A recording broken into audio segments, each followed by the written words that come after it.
Azerbaijan and Georgia. And I've worked as the chair of the office of the chairman of PACA, and late last year was appointed by the Secretary General as the head of the office in Moscow. So I'm pleased to welcome you on behalf of the Council of Europe. I'm very thankful for this invitation so that I could meet Lena and you. Well, certainly, as you now carry a different name. We are now Civic Enlightenment. Okay, Civic Enlightenment.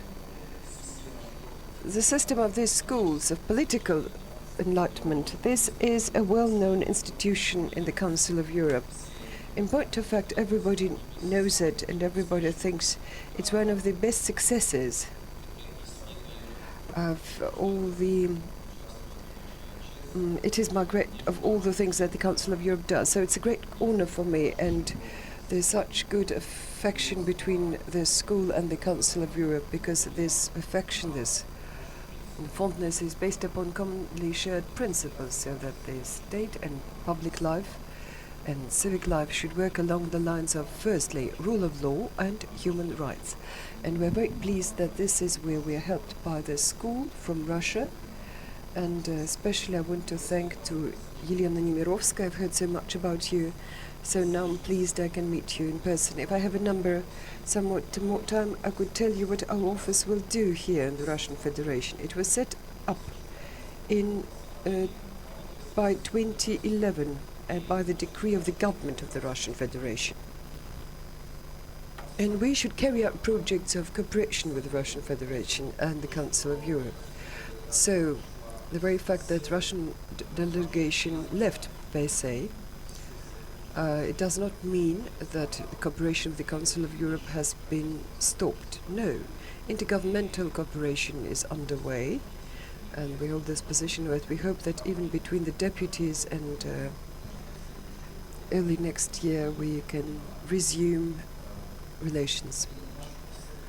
Our main partner in Russia is the Minister of Foreign Affairs of the Russian Federation, and a decision to set up an office here was taken in 2011. For 2 years we held negotiations both with the Foreign Ministry and other partners in Russia about our mandate, our activity. It all ended well last summer. And late last year, our office was set up. We have 10 members of the staff. We are in Leontievsky Pereolok, in just downtown Moscow. Those who know this building, it's called UN House. This is where UN agency is. It's one part, just one block belongs to the Council of Europe. And we're always welcome guests, so please visit us, and we'll be very happy. We will treat you with a cup of coffee. Please, not all of you at the same time. No, that would be too much. But you can sort of set up a timetable. I don't know. Actually, what we do in reality, apart from just providing general assistance to all our colleagues in the Council of Europe who have some activities, events, whatever in Russia, there are long-term programs that are financed as a separate item of the budget because of voluntary contributions either by the EU or from member states of the Council of Europe. At this time, the largest scale project is, we call it Fighting Corruption, but in point of fact its real name is Protecting Entrepreneurs from Corruption in the Russian Federation. Well, the name is very complicated. We follow the principle that the Council of Europe is a member of the Council of Europe. We have a Russian partner, and in this case, this is an ombudsman, business ombudsman, Mr. Titov. I don't know. Do you know his last name? But in point of fact, his institution was set up quite recently, and we're so pleased that the Council of Europe at least may attempt to transfer experience so that this ombudsman could take over experience and could apply it everywhere in the Russian Federation. This program is supposed to last 2 days. When somebody asks me about activities, I always say, who is paying for it? Who is financing it? So things are transparent with us, apart from the contribution by the Council of Europe. Over 1 million is an input from the EU. And we have 2 members of the staff who are dedicated to working on these programs. And just briefly, there is a program, just a special program that has been developed together with Mr. Lukin and Madam Panfilova, when she now took his post. It means overseeing the local things in Russia. There are special programs for internet, for working with young people, and there's quite a lot we can do and we're doing. And at the end, I would like maybe in a couple of words tell you something about the Council of Europe and the EU.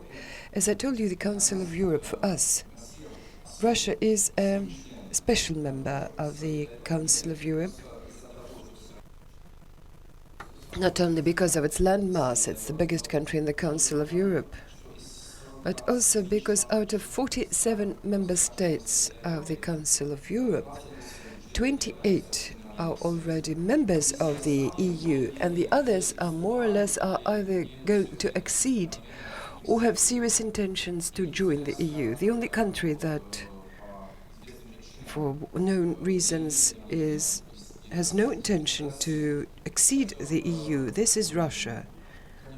So certainly for the EU, methods of working, of how we work with Russian Federation, it's very different from what we do, and this is where we can enjoy this advantage that Russia is a full member of the Council of Europe, that it takes part in developing conventions and other legal documents of the Council of Europe, and since it takes part in this very much like others, it's supposed to comply with them. So we are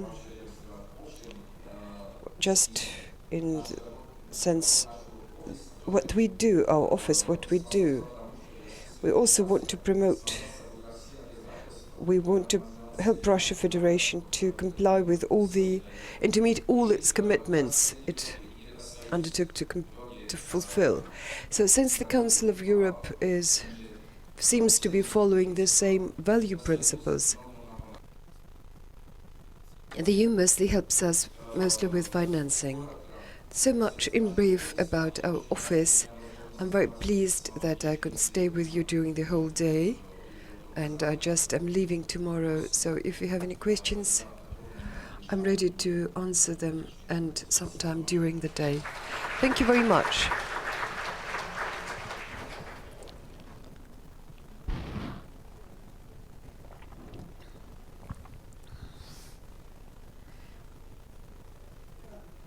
Well, I would like to open this session. I understand what's pleasure, and I'm really enjoying it, because Alexei Leonidovich Kudrin, we have been waiting him for quite a while, let me put it this way, because many alumni of the school worked with him, and they thought that this is a statesman who should address this audience. But it so happened that today is the first time. We are very proud of it. This is a very important session for us, and on behalf of my personal sort of setting, I would like to say that I don't want to say anything. I'm just very much like a person in the street. I don't understand anything about economy, but at the everyday household sort of level, yes, I have perfect understanding. I mean, how about run such a business as school? But what I want to say is, for me personally, and for the people who have worked in this pool, it's very important that these historic economists who have fundamental principles importance. When we say Alexei Leonidovich here, all of them, this line starting with Yegor by Gaidar, they are the people who realize what institutions stand for. Not only political institutions, but first of all independent, such as independent courts. And today we will work on this. And what is it? civic initiative and a society as a whole. For this reason, it is my great pleasure to open this session. The presentation probably for some 25 to 30 minutes, and then we shall have a Q&A session. Thank you.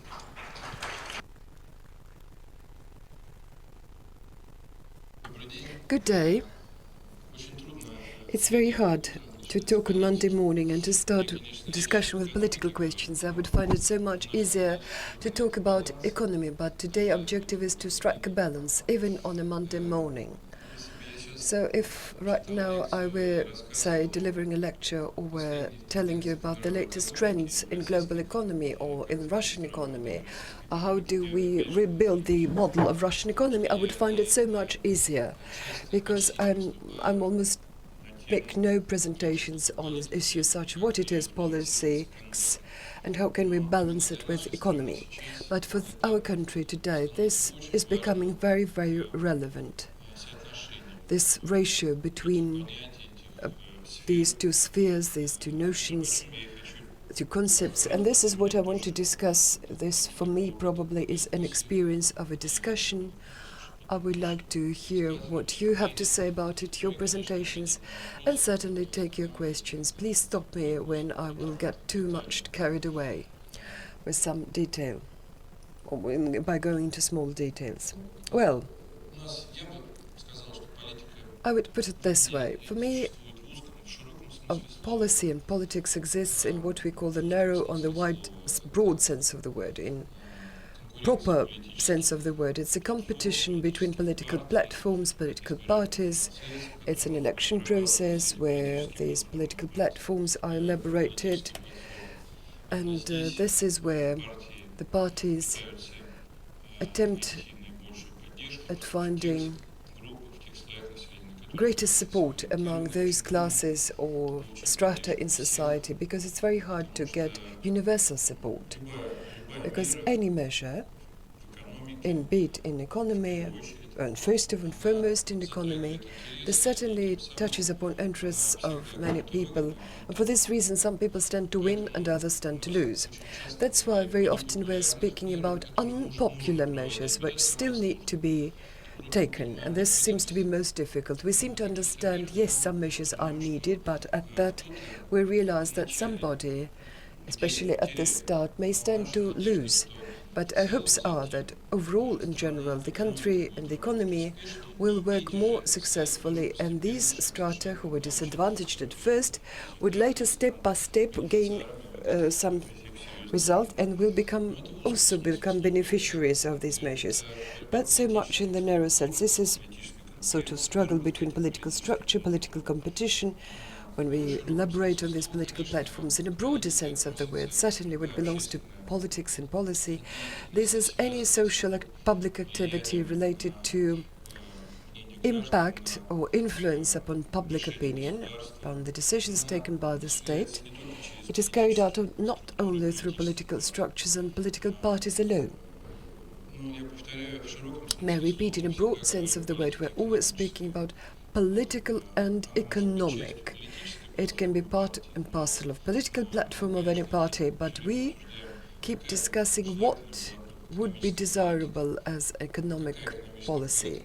What policy, economic policy, better reflects our aspirations and interests and is more needed by this country, by our country. For example, taxation, income tax, which rate it is. Now we had 13%. Now they tell you, look, it will be 15%. Is it about policy or is it about economy? Well, you cannot tear them apart, you know. This is we see whether, or for example, retirement age. If we want people to retire when they get older, is it about policy or is it about economy? Well, all of this certainly influences life of many people in this country. And what we need this link between what we think it needs to be done in the economy and how we're going to pursue it, how we're going to carry this out. How do we get understanding and support in main strata of society? For this reason, if you pay attention, say, if you're representative of a political party, of NGO, in this other way, maybe you are representatives of legislature in the regions, or maybe you represent municipalities or municipal assemblies, whichever. In today's society, you will have, in every case, understand what will be the consequence of decisions and solutions you take. Where will you find support, where you may not find support? How can we arrange it and model it in such a manner so that your policy, in the long run, should make it possible for most people to get the benefit and positive result out of it? Maybe not necessarily immediately. If somebody loses, then so that at the end, for example, as when I was a Minister of Finance, I had to debate widely with NGOs. First of all, certainly entrepreneurs, also association of insurers, or association of bankers, also trade unions within a trilateral commission, or representatives of municipalities, local legislatures. If we say took some decision, we always had to seek compensation mechanisms or temporary transitional measures or compensation. If we say take one decision which can be disliked by many people, but then we take another decision which will make it easier for people to accept the first decision. It is always a compromise, it is always a balance in this policy. For example, some laws, say administration of taxes, which certainly touches upon everybody in business.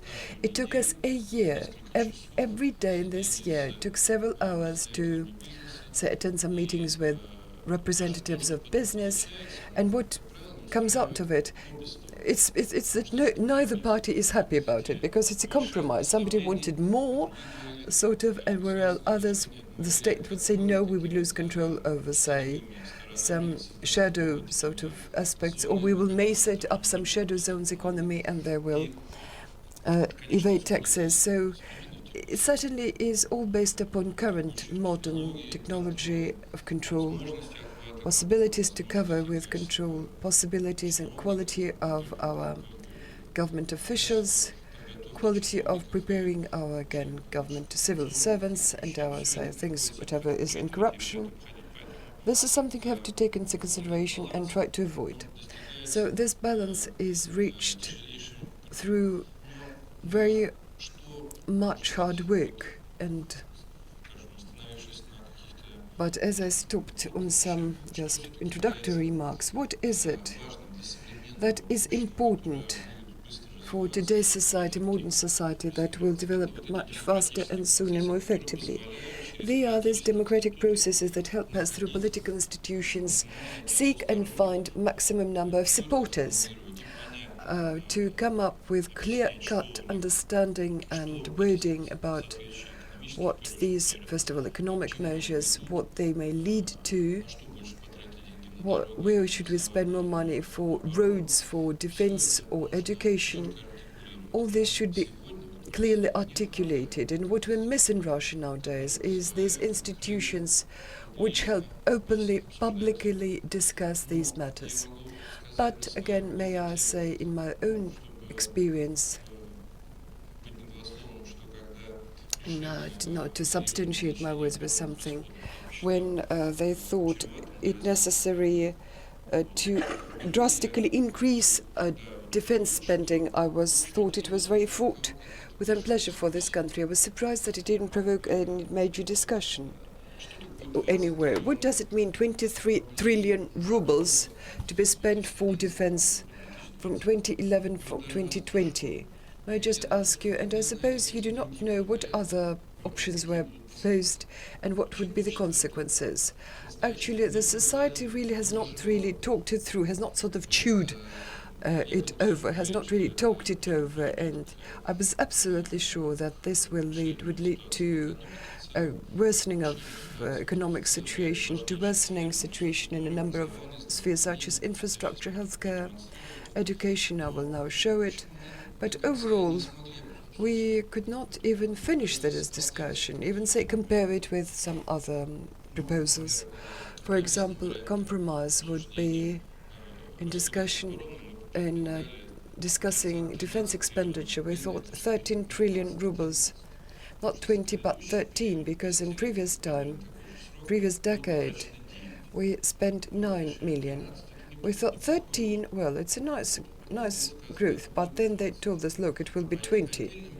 And in some individual items for some armaments, it means we will increase our procurement fourfold, by the factor of four. Is it good or is it bad?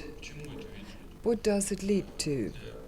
Well, for me, for example, it was obvious that this would cause, I'll put it quite openly, when I spoke at the meetings which I attended, that this would stop short development of other important spheres of our economy.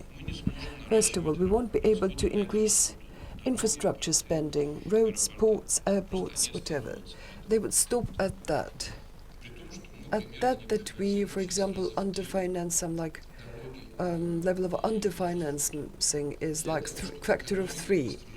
So that so that we should keep up with economic development, so that business should find acceptable the costs for developing infrastructure. Say if so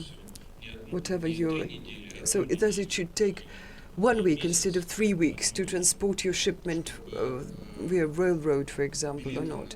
So that tariffs for, say, freight cargoes should be lower. So that, because transportation costs are the highest, because as I said, we will stop short our expenses on education. We won't have any serious modernization of education at that time. That would stop short. Nowadays, when we have several key universities that are now undergoing special program of refurbishment and upgrading as they receive special grants to buy new equipment and get cutting-edge technology. But most state universities cannot keep up with modern technological equipment, let alone good conditions for training, for teaching, for residential areas, for introduce some new programs on the curricula, so that we could just exchange, so that we could invite professors and lecturers from other countries. We had a mega project, if somebody is aware of this, to invited lecturers and regional universities and Russian universities from either central universities or from other countries to invite leading lecturers. But nowadays it's still on, but it's somewhat really just flexible. And I thought we should be more active here. So I thought we should have difficulties in meeting the challenges of today in terms of quality and qualification of our labor in the coming years. We will not be able to keep up with changing modern technologies in the world. We will not be training the required number of specialists and ensure educational standards. For that matter, China is taking care of it, so you should understand. China understand that they may not train alone the required number of specialists that will be able to keep up to work at modern production facilities and factories in 15 and 20 years. They just do not have as many teachers as they've not yet have sort of studied, have not yet been educated. So they looked at it from a different perspective. They thought several 100,000 students are sent every year to elsewhere abroad. This is in every university abroad you will see Chinese students. It's clear that, well, population is certainly so much larger, but they realize that they have to close this gap, that in 15 years they should have everybody who should have the required skills and competencies. We are not yet concerned with that well enough. We're not investing nowhere near as much as we should. And about healthcare, same goes for healthcare. So healthcare, it's very important. It's a quality of life, so we regard it as such. But it's one of the most important elements of possibility of proper work, labor, and the shape of the economy. So it's all connected. So then the lifespan, so quick discharge from the hospital, quick healing, cure, etc. And so person, so no absenteeism, because does get sick soon. often. But we are not paying enough attention to that, and we're not investing enough. Why didn't you think about it earlier? Why didn't you talk about it earlier? So someone may ask. But in the year of 2000 and afterwards, so financing for these areas went up 4 times. So it considerably went up, considerably increased. And so I would not give you another example in the world where over a short period of time, so in 10 years' time, so the financing would increase 4 times. So nowhere else we could observe that. But that's not sufficient for our country. And so we need to redistribute those allocation flows better. So that's a political choice.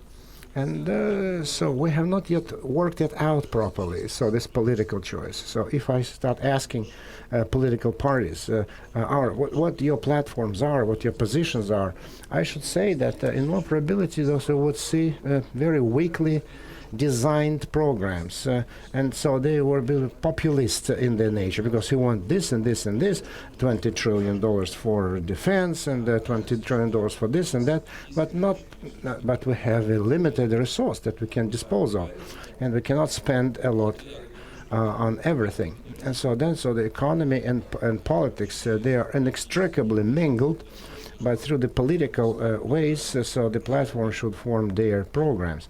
So how to distribute resources better. So this is part of our economic policy. This is all together. It's connected together, but our political life shows certain competition. So when they use influence, when the populist slogans, where they try to impact the mindset of masses, and that is why this is all not connected. And then we start saying that there is too much politics and there is no economy there. So then he just goes after politics. But it's not politics, but it's the populism. And populism is something that disconnected from reality. And that's why the political institutions should bridge the gap. So they need between the politics and economics to somehow just put it together, just and proper wording, proper ideas, and with the help of freedom of speech, by way of competition, by way of open discussion about all things. So the most important, the most sensitive. So to speak openly. So we need to have this conversation, and that's why the freedom is a necessary guarantee of this kind of political discussion, and so that the citizens should realistically understand what's happening in their country. And so now just the TV channels, so certainly they reflect most the position of the state, the authorities, people in power who are decision-making people right now. So naturally they want they think that their position is correct. But the inability to get access to other positions, so the absence of the discussion, is eventually will lead to this this destruction. So when the rhetoric so will be divided from real actions because of the absence of freedom, because of opposing parties, different opinions. And so our authority is turning into a populist authorities. So then playing to the gallery authority, and not, which is not balanced, not geared to our realistic capabilities. And so their priorities are not prioritized properly. And so we can already say that so then the promises that were made some time ago, they are not honored anymore. So they're not carried out even now. So let me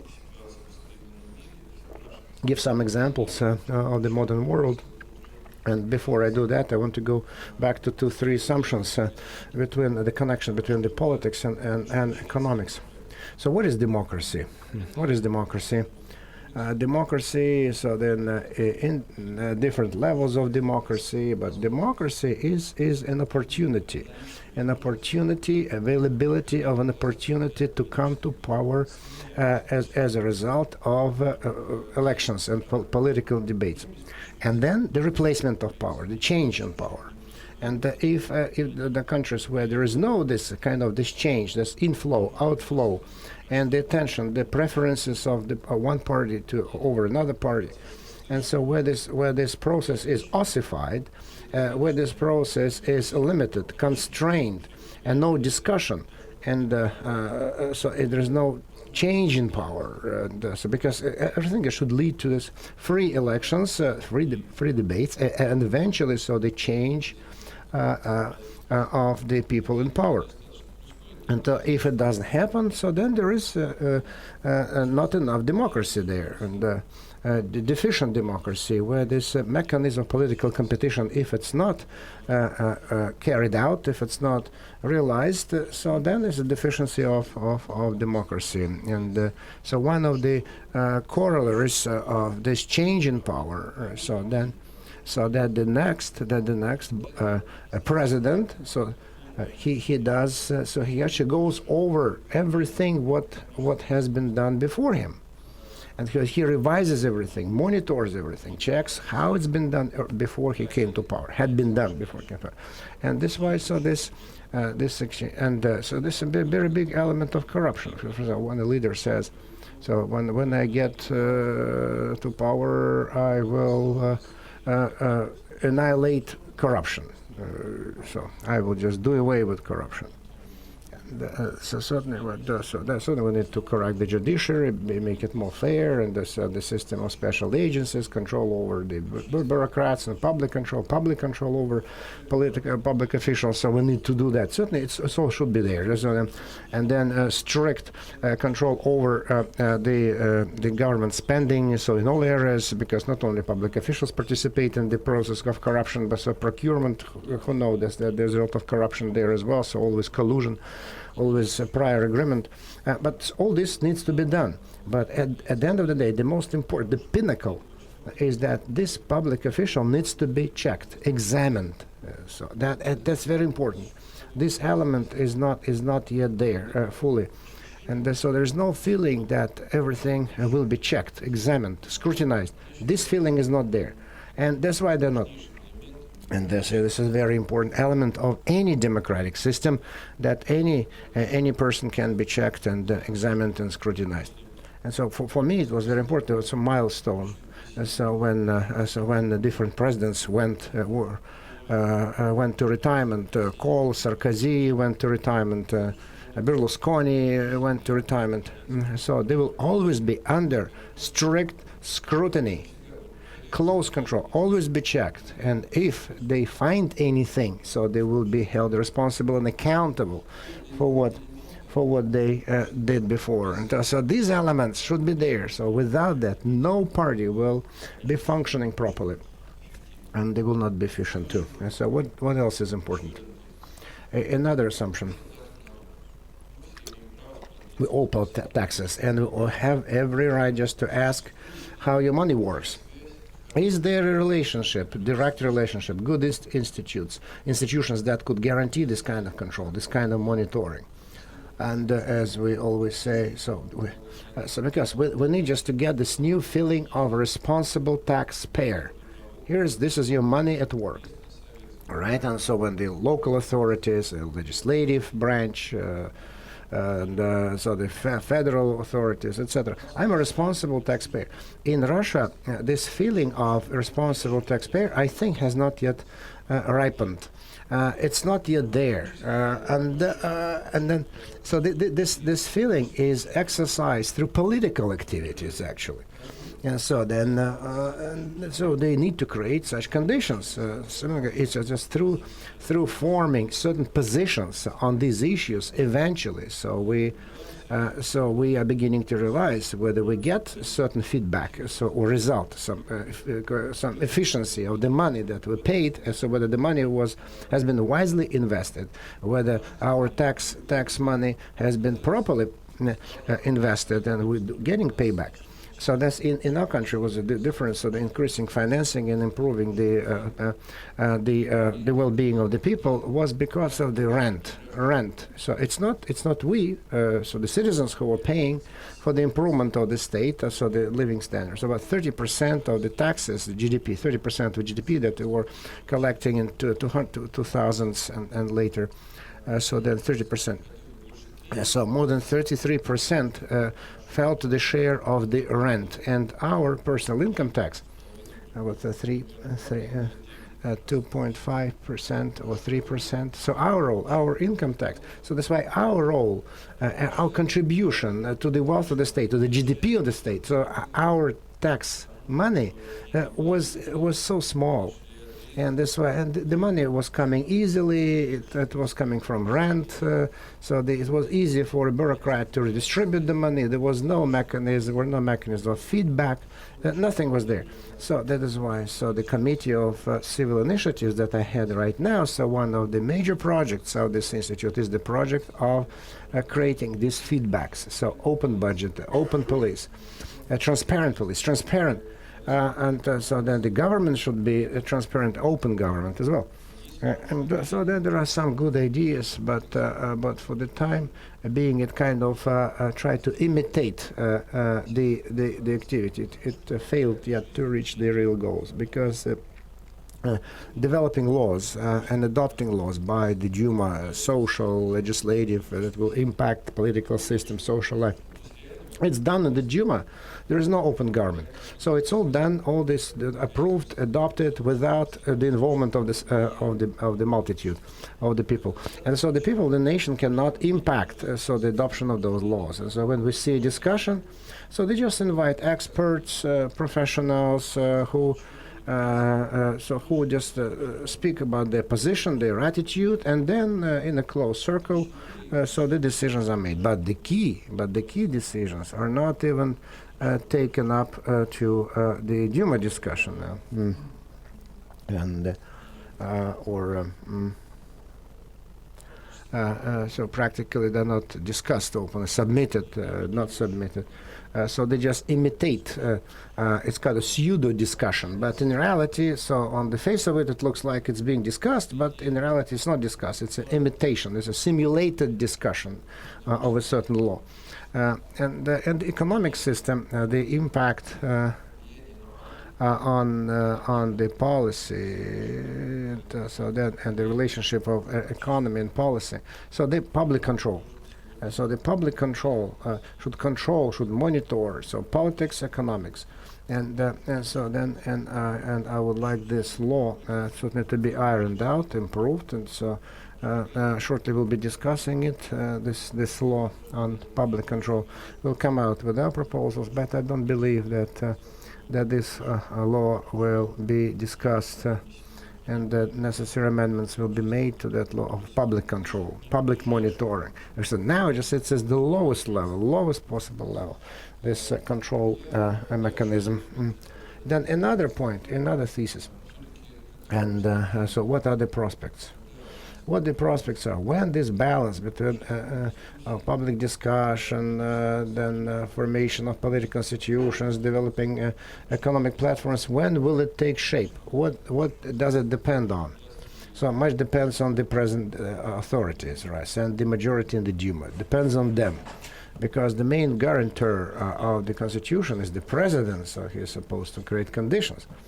And now, so it's okay. So to discuss with there, so whether the political institutions, the freedom of expression is being developed, and so the president, as a guarantor of constitution, is personally responsible for that. But there are some economic processes which eventually will lead to the fact that it will take shape eventually.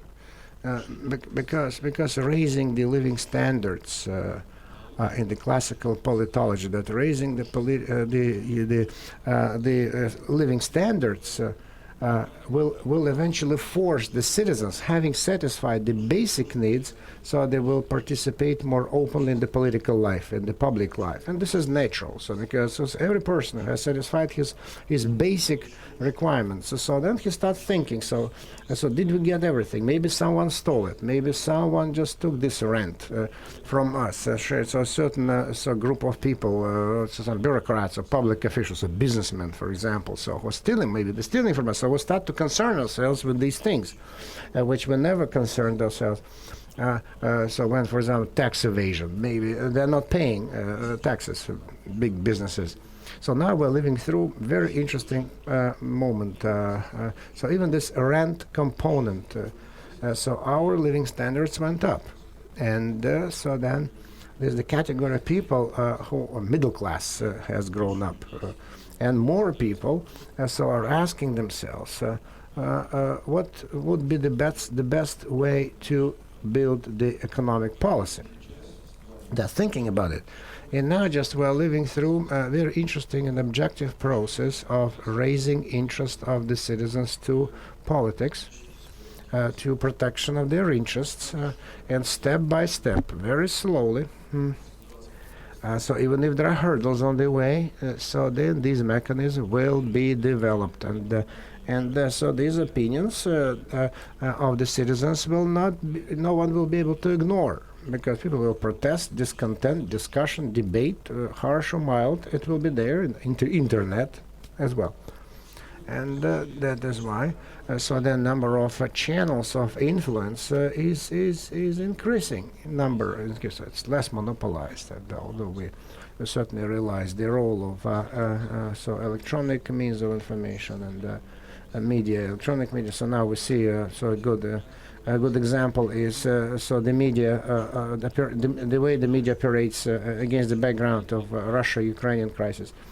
But within the next 20 years, we will have a different situation in Russia. So the establishment, real political institutions, a real civil society, and so the desire people participate in their fate, protect their interests, and work for the society.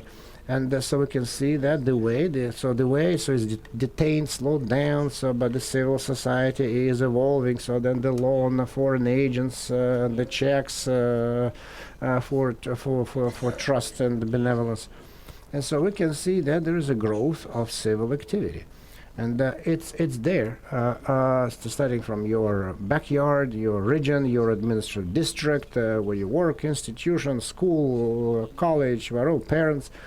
And it's all there. We can say it. It's all forms of civil activity. All this, including religious organizations, and so it's this country, village, cottage communities, everything. So these are different forms of civil activity, and this is great. And all these organizations, the number and their activity is certainly stepping up. I fully realize that I've taken too much time.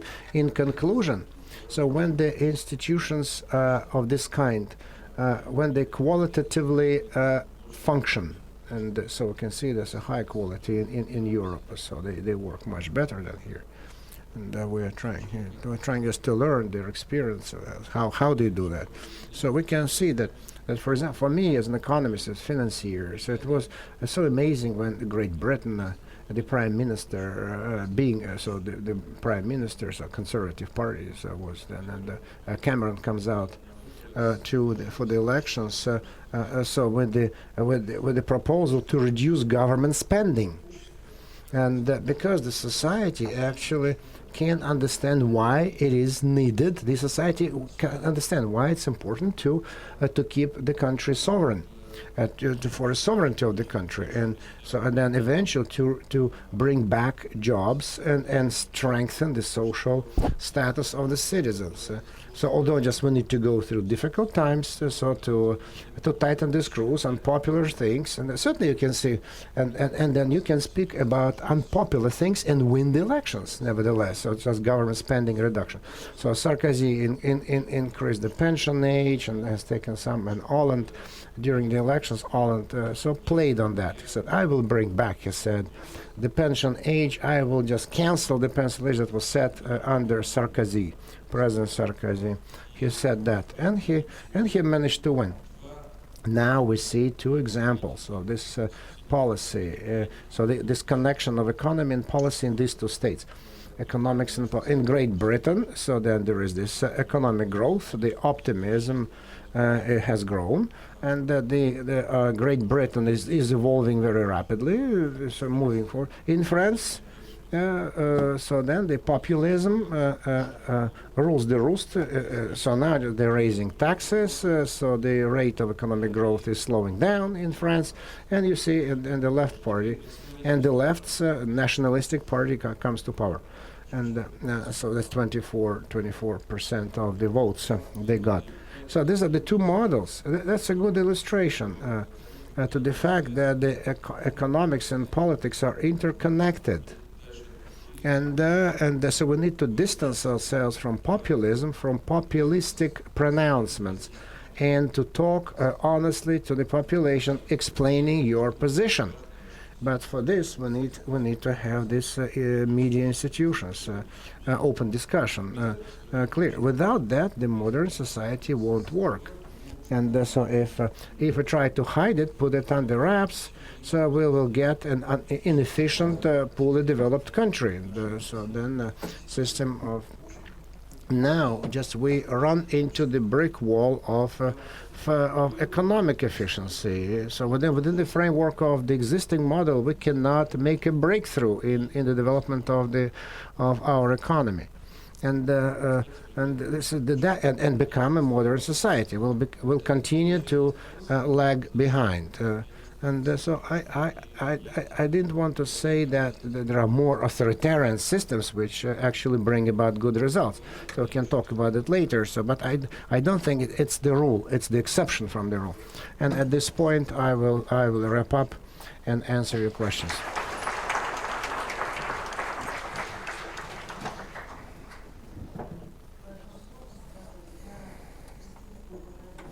I'd like to thank Mr. Kudrin for this wonderful presentation. Not the fact that he's here, but what he was telling us. Then another point I wanted to make, so this phrase that the school started its project in the regions jointly with the foundation, and Alexei Leonidovich is the head of this foundation. The name is Support of Civil Initiatives Foundation, and so the initiative of civil education enlightenment. So wonderful seminar, big one in Kaliningrad, and so in 10 days time in Ufa we'll have another seminar. So one was in Kaliningrad. Huge thanks, and now it will be easier to work. So Andrei Alexandrovich Zakharov, now the floor is his to moderate the questions and answers session.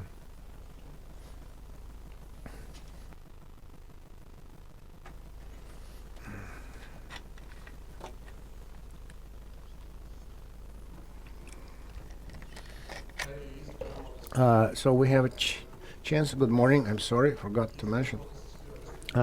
So let's get down to our discussion. Please, let's begin. Floor yours, please. Go ahead. Good morning. Nail, Bashkortostan. Question is like this. The crisis 2008 in some Western countries, they made a decision to support consumers. In Russia, just the other way, the government made a decision that we need to support the banks and financial institutions and some companies, and not the consumer. And so then the time has some time has elapsed. Do you think that this measure was right? Or if it were right, is there a chance of a similar scenario in case the new crisis strikes? You were not correct, because in Russia we have the largest programs that motivates consumption. So it was possible because of the currency reserves. So forex So the volume of motivation programs in France, Germany, Poland was 3-4% of GDP. In Russia, more than 5% of GDP for consumption motivation. So so we increased the government spending, and so very much. So the pensions were increased of our pensioners because they consume more homemade products. So in 2009, 2010, so then 50% raise of pensions. It's unprecedented raise of pensions, 50%. So then the salaries. While in other countries they were frozen, and in the government sector, our salaries were increasing. Then we increased investments. State investments were increased. So we purchased cars. You remember for the army, procured cars for municipalities. So for 20 billion rubles worth, they bought buses for municipalities and given away to the population. And municipalities got those buses, and then that's a lot of money. Some people remember this program that was named. So when they buy old cars and so we call them jalopy replacement. So when they buy out old cars and these clankers are exchanged for new cars, and actually that gave a boost to the automotive industry, and there are lots of other programs. So more than 200 companies got government guarantees against which they borrowed money. Otherwise, they wouldn't have been given that money, and they continued to work. And then support the banks was done. So in the form of credit support, we helped the bank, credit support. Yeah. So then we introduced certain small money of state banks in the charter capital, but the main amount was given credits. So we offered credits to the banks. So from the welfare fund, from the Russian welfare fund, from the reserve. So this money went in the form of credits to the banks. So now these banks are paying back. So and the president announced that he suggests that some of those credits to either to extend, to prolong, or add them to the charter capital to capitalize banks more. So that's not to return, to maintain their stability. Why banks? Why banks? Because every country has participated, paid key attention to the banks, because this is the blood transfusion system. Because if you cut this vasculature, it stops to function. So why are you helping the banks? So please, friends, understand, because this is the place where our deposits are, where our money is. 40-50% of banks' assets are composed of our money, and then enterprises accounts there as well. That's another half of the money there. And so we're not saving the directors of the bank. We are saving the sustainability, the robustness of the institution. So because if we had allowed bankruptcies or chain of the domino system bankruptcies of the banks, and then first all the citizens would have lost all their money, and so then our deposits would have been given back 15-20% on a ruble. That's it. And so you can see what kind of stir it would generate. So then the companies would have to stop because they would have no working capital. They would have had no working capital. And it was this is the weakest link during a crisis, and need to support it to sustain, to ensure the sustainability of the Russian economy. It was a famous system in the United States, bankrupted Lehman Brothers, and so that started the spiral of crisis because everyone if such a big bank collapsed, then it may happen. A similar thing may happen to any other bank, and we decided to avoid that. So we had to obviate this catastrophe, because the banks that were saving. So we're saying on one condition, that all the shareholders sell their bank for 1 ruble to the state. That was the condition. So shareholders lost 100% of their equity, but the bank was saved for the sake of the depositors. You, please. I'm looking at your eyes. You, please.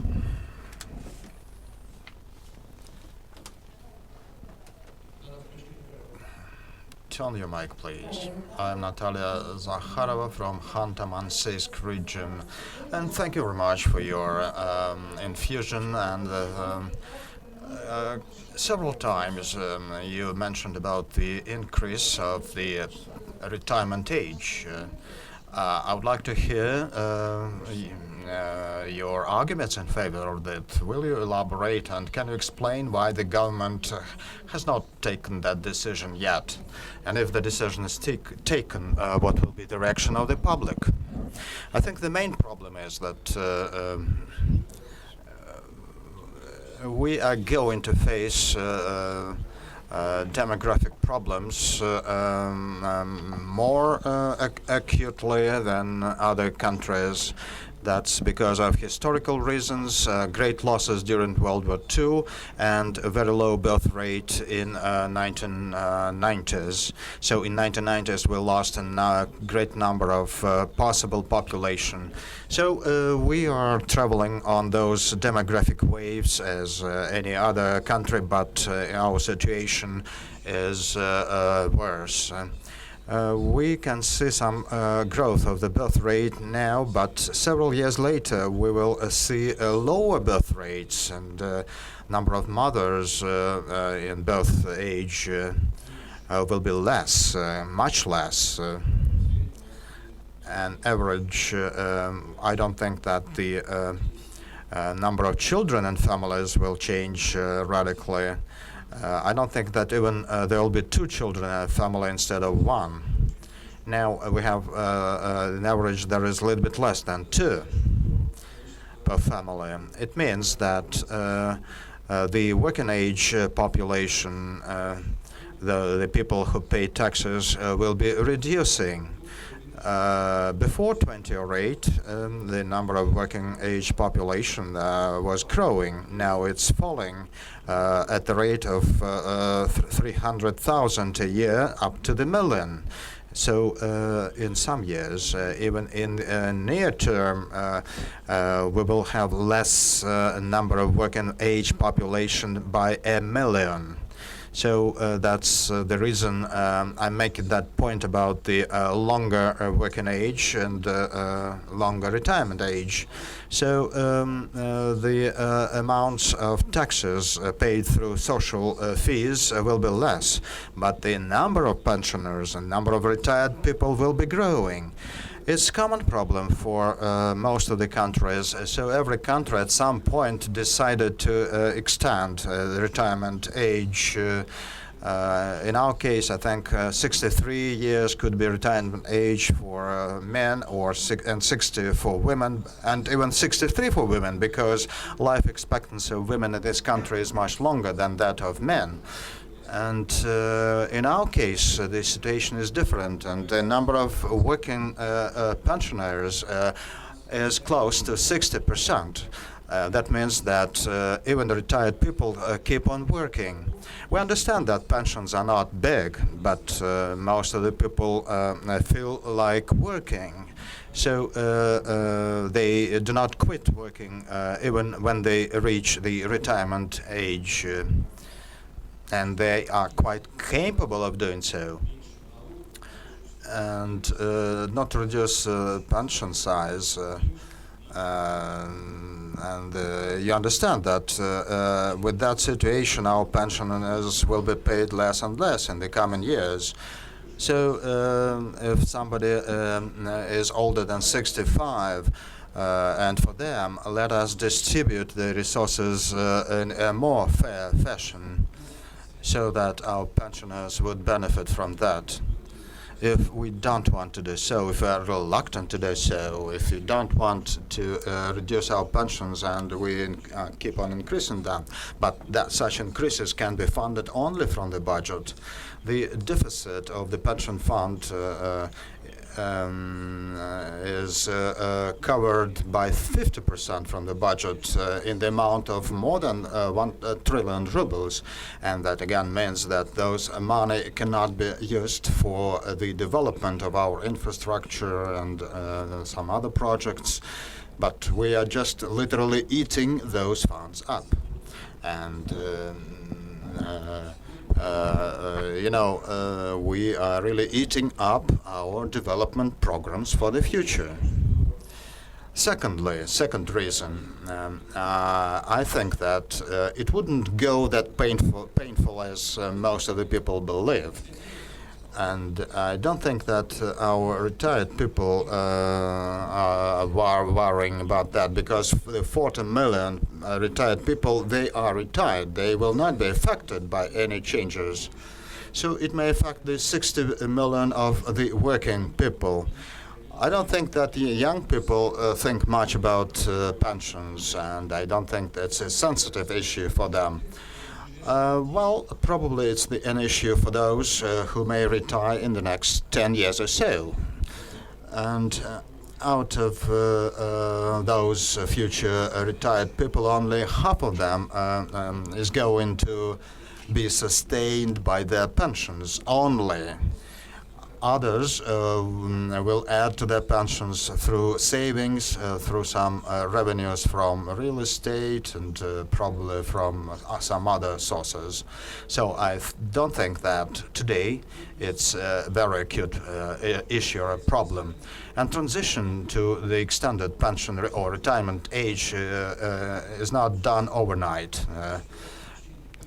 Transition takes place in 10 or 15 years, so say half a year extension each year, it will be 10 years. If 3 months extension, it will last for another 15 years. So it's not just a sudden strike, and I don't think that it will be any serious problem. It's, just because of some popular opinions that we delay extending pension age, retirement age, but that hampers our economy. Okay, so our guest from Georgia, Vakhtang Tsatsanava, please. Good morning, I'm Vakhtang Tsatsanava from Sukhumi, Georgia.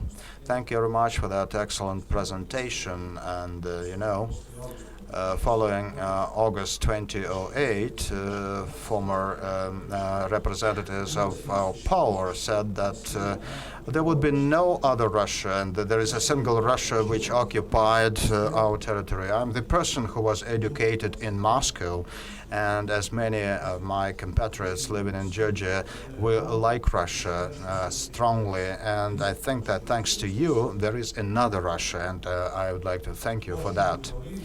Well, those points you made mean very important reforms that should be conducted in the country. We heard from the Deputy of State Duma yesterday, and she raised a number of issues that Russia faces. And it's not quite clear to me if the country faces those serious problems, then why should it finance two separatist regions after recognition of which Russia faced international collapse? And those reforms that are very important for Russia to develop progressively, to what extent is Russian society prepared for them? In Georgia, when those reforms were conducted, it was a very painful process, but Georgia is a small country, and we managed to address that pain. But given the geography of the Russian Federation, to what extent do you think Russian public is prepared to go ahead with those reforms? Thank you. The Russian public, Russian society, if there is no discourse and debates, if we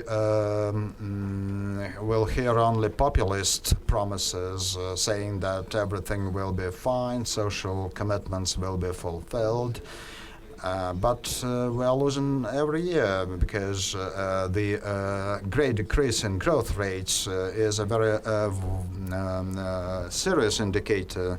Other countries are growing, but for Russia, the growth less than 3.5% means stagnation and degradation.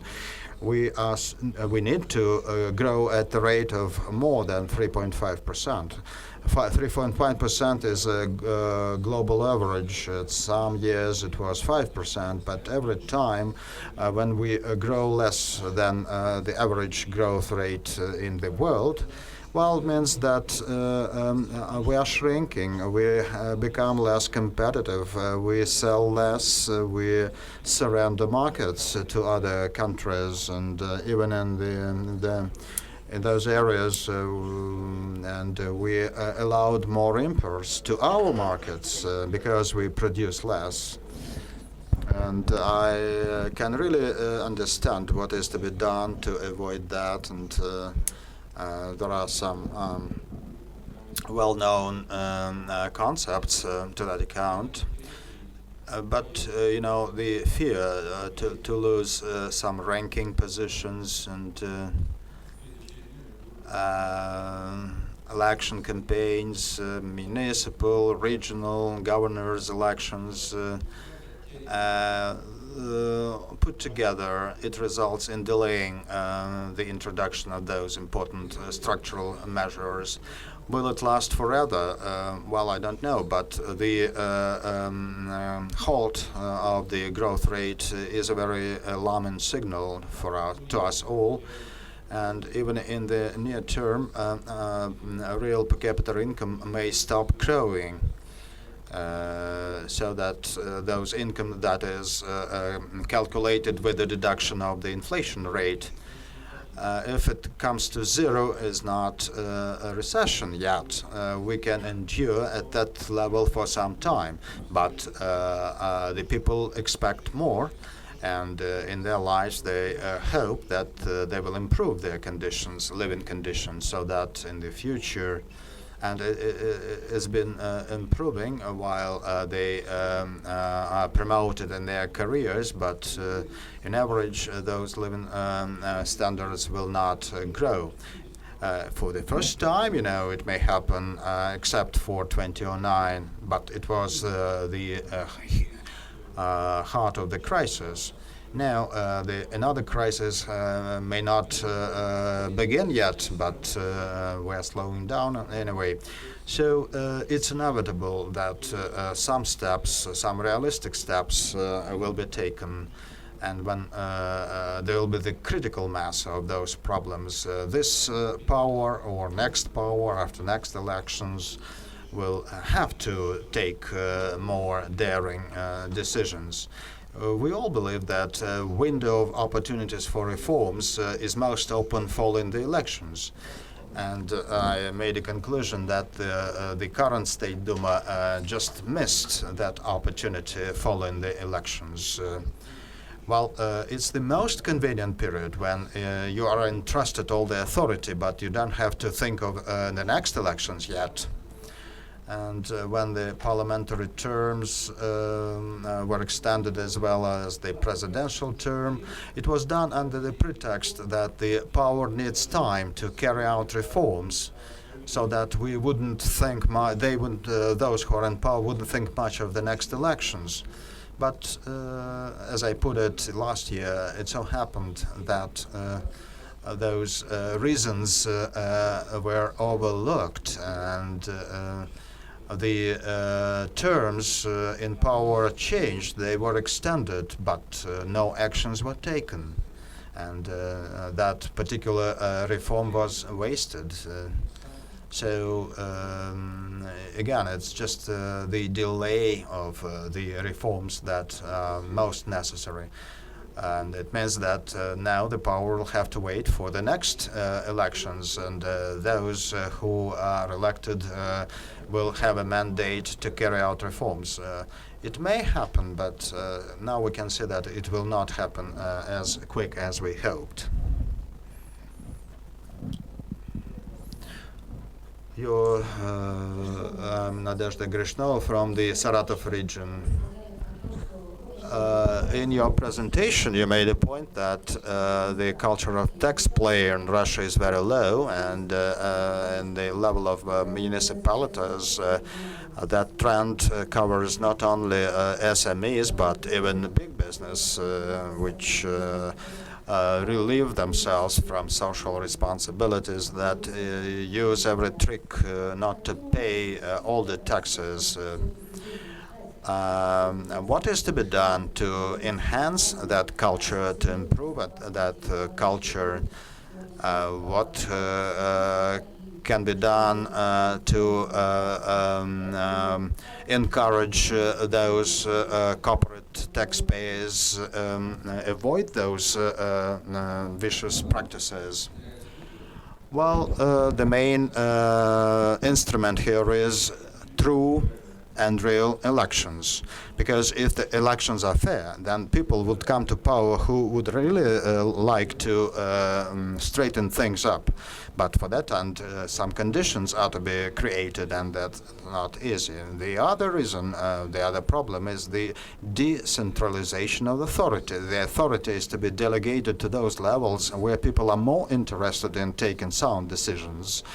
Certainly there should be some equilibrium, the balance. We cannot decentralize everything, otherwise we will come up with various areas who will live on various rules and laws. But say trade-in law, some environmental laws within a single region can very well be established uniformly. And third point, decision-making on certain points can also be delegated to a lower level of authority. We have federal supervising bodies who could very well monitor all those procedures on lower levels, but they do not always perform their functions well. Looks like we have rules, we have standards, but nobody is in charge of monitoring and supervising. So something is to be changed here, and in the next 10 or 20 years, we have a good improvement in our social activities. So I can only hope that in the next 10 or 20 years that social activities will only improve and enhance, so that the public will be more aware and more active in taking decisions.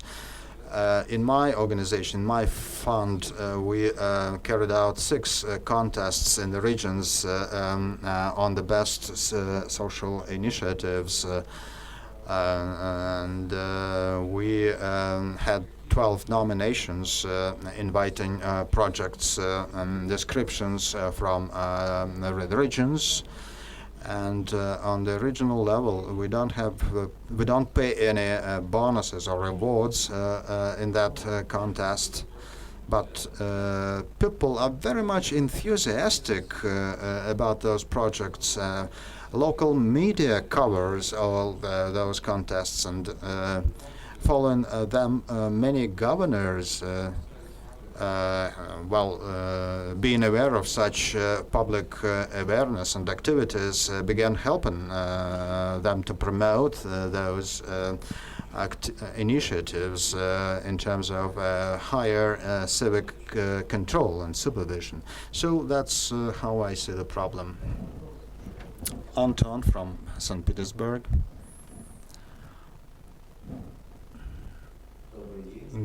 Good morning. Thank you very much for the opportunity to ask a question.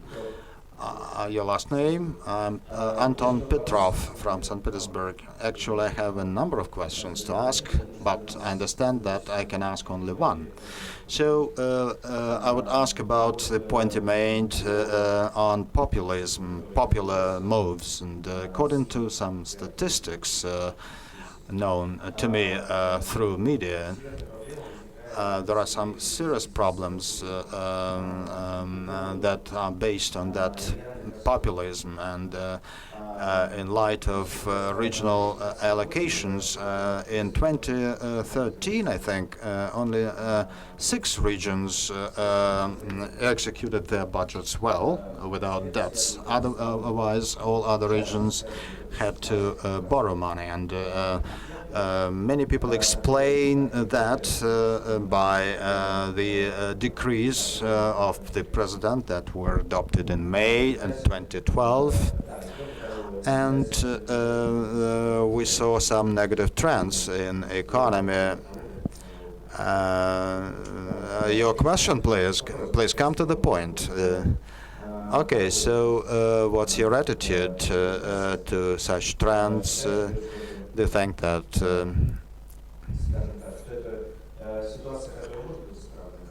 it is something that can be addressed and adjusted, or you think that the situation may pose very serious implications for Russia?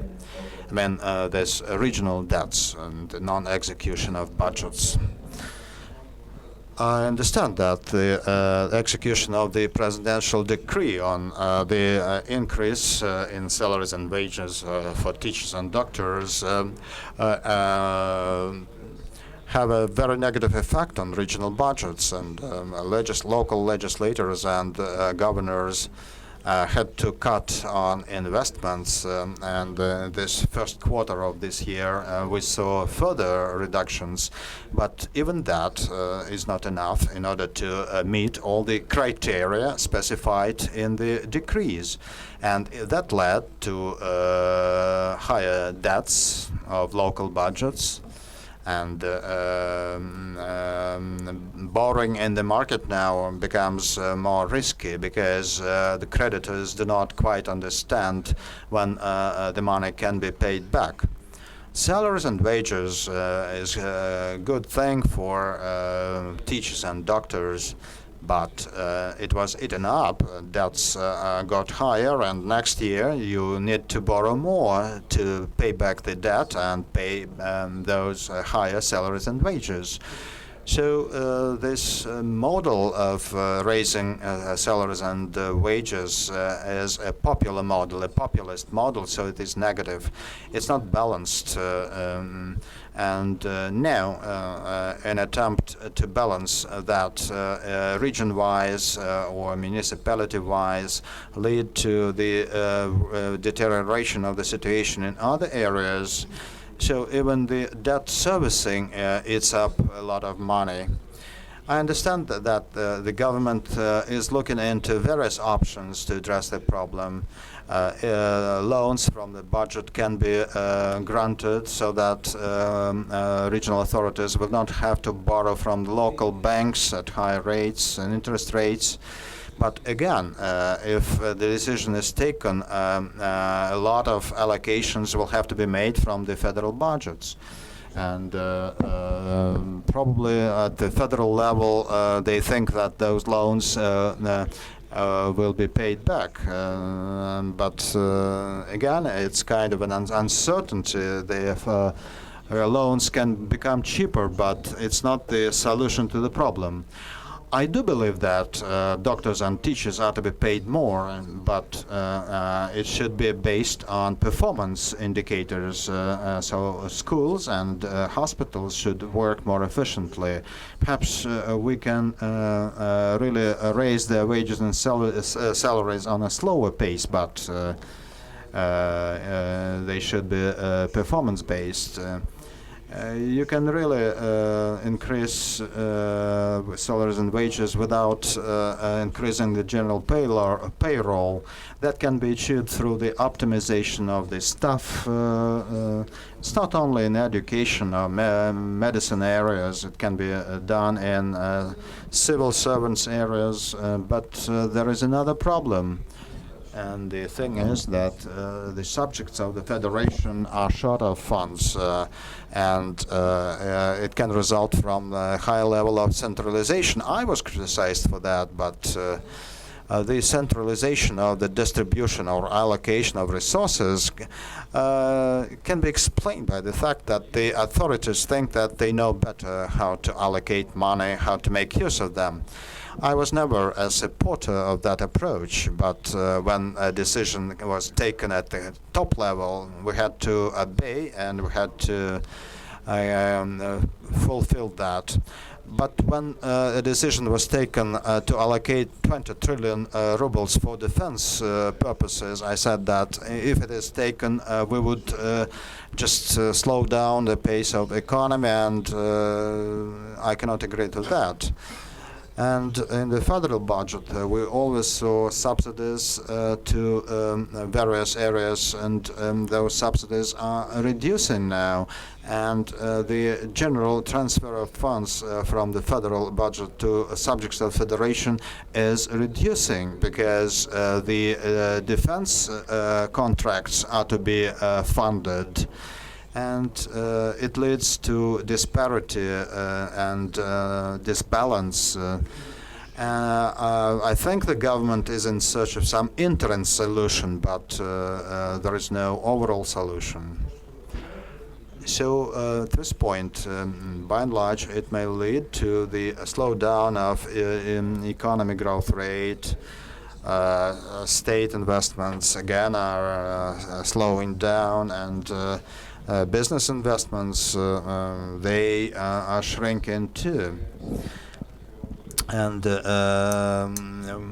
it so happens that when we increase the cost of the labor, it increases the cost of products and reduces revenues everywhere in the regions and the subjects of the federations. So that is solution. I don't think it was very well substantiated in the first place. Stanimir Kaistaski from Bulgaria, your question, please.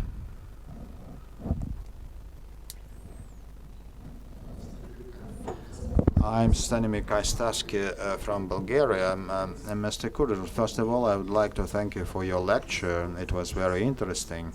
And I would like to make use of your expertise as a financier. What do you think of the global financial system? Will dollar stay as the main reserve currency? And if there is a treaty between Japan, China, and Russia, what will happen? And euro will be euro two types of euro for Nordic countries, strong euro, and lower euro for southern countries. Well, you know, if I take your questions in details, I'll have to speak for 2 hours, you know. It's a slow rally now in the world. The world is overcoming the consequences of the crisis, but it's very slow. Perhaps by the end of this year, the debt growing will stop. Some trends are better than we expected. And as for dollars, I don't think that dollar will leave the scene. It will stay for a long time as a main reserve currency. The American economy is functioning well, and QE programs are cut down, but the economy is growing.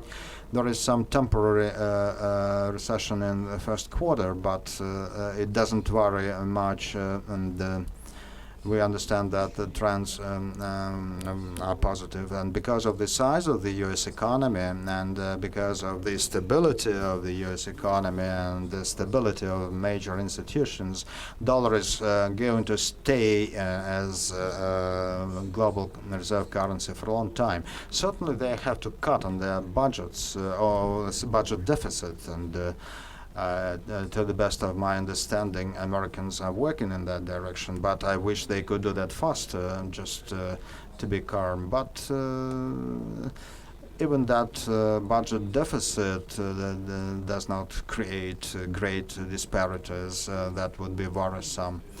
The settlement in US dollars of all transactions in the world makes up some 38%. So all 38% of all the transactions are settled in US dollars. Euro's share is 32. As for RMB, and despite the fact that Chinese economy, in terms of buying power parity, it's really very close to the U.S. one. So in RMB's transactions share is just 1.5%. And unless economy is liberalized and open, unless economy shows dynamics, neither RMB nor ruble will be competing with dollars and euro. And we should really take care of rubles, certainly, and by making the economy stronger so that rubles can be used broadly. But so far, it's only administrative moves and decisions that people mostly think of. Chinese RMB is not freely, it's not hard currency, it's not convertible. China has an intention to make it convertible. But if so, there will be no restrictions on cash flows, meaning that any foreign investor can operate in the Chinese market and get authority to make investment, get revenues, get profit, close the deal. Now, the Chinese legislation provides for some restriction on such transactions. And Chinese do not want to do that because otherwise they'll have to liberalize their economy to a greater extent, and the private sector will not be controlled by the government. And RMB after that will have a floating rate, and when China gets global markets with its currency. Anyway, it may take dozens of years to make the position of RMB strong. But it will happen, but it may happen in 30 or 40 years. So till that time, it will be dollars and euros. Russia's share of the global economy is just 2.5%, and it's because of the objective reasons we are not capable of replacing dollars with rubles. And only when ruble becomes stronger currency, it may be used for bilateral trade operations between, say, CIS countries. But even now, those countries are more interested in using dollars and euros. So the ruble can be only a regional currency, hard currency. RMB can be global, but not soon. So I don't think dollar is threatened. You've also asked a question about the so-called northern and southern euros, but that's not very often that I've ever attended such discussions. I do not think that this might be of any relevance. Once this was not done at the peak of the crisis, I do not readily believe that we shall see such zoning of euro currency into what arbitrarily be called northern or southern variety. Yes, my lady. Ekaterina Kopriyanova from Penza.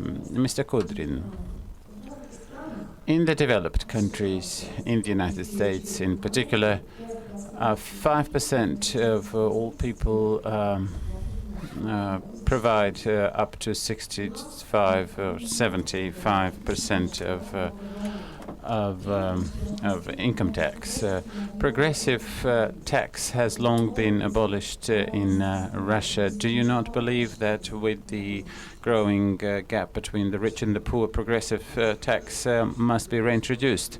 I do not think that progressive tax scale is just, because if a businessman pays 13% from 100 million rubles, then he's paying 13 million rubles. If an entrepreneur or a citizen pays 30% of 1 million rubles, then it's 130,000 rubles. So in one case, the percentage, 13% is 13 million, and the other case it's 130,000. So in it, we can see a measure of justice because it's the same percentage but paid on different amounts, on different sums. And I do not believe that progressive tax should be reintroduced. The world has moved along this direction not because the progressive tax is believed to be more just. But the world does believe, it's true. But once you have made more money, you have to pay more. So not 13%, but 30%. I do not quite see this as a just situation, because if you've created this product or that capital, and you've done that through your entrepreneurial talent, I think that compromise is needed. But the world is also raising taxes because they're usually taxes are usually collected where there is something to collect, where people work well, because high taxes also depend on how successful you are. The more you work, the more successful you are, the more profit you have. But there's also one other characteristic, and people and taxes are collected, as I said, where there is something to collect. There's one other element. Personal consumption is not boundless. Personal consumption may be heightened, but the corporate tax, which does have some property, there is some rational distribution of this burden on the personal income and the personal consumption, and the corporations which belong to the same oligarchs or the same billionaires still remains within the reasonable limits. Up until the latest time, in the number of countries, including the United States, there was an order, a fiscal order, whereby the scale of tax was progressive up until a certain level, and after this level it became to be regressive. It was believed that if a citizen has satisfied an X number of needs, of personal needs, he or she then start to be investing directly or indirectly into the economy of the country. And thus the fiscal system in some states is bound to provide both progressive and regressive tax scale depending on the levels. So there are different systems and different ways of concessions. In France, which is quite a leftist country, or Sweden, which is also a very has a high element of social justice, the society has opted otherwise. We shall have high taxes, but the sick and the poor and the vulnerable will be socially protected. So the society has made this decision, trying to reach a certain social consensus, which is also an important part of a fiscal system. We in this country do not feel quite happy about our taxes being up to 50% of our income. And I think that most of you will agree with me. I do not think that this is the right time to reintroducing progressive tax, of which one was the very high level of tax evasion in this country, and we're still not getting this progressive tax. So the general situation is better today. So I do not exclude that at some point we shall seek a compromise between progressive and flat tax. But for the moment, I think this time has not come yet. Question from Poland, Katarzyna.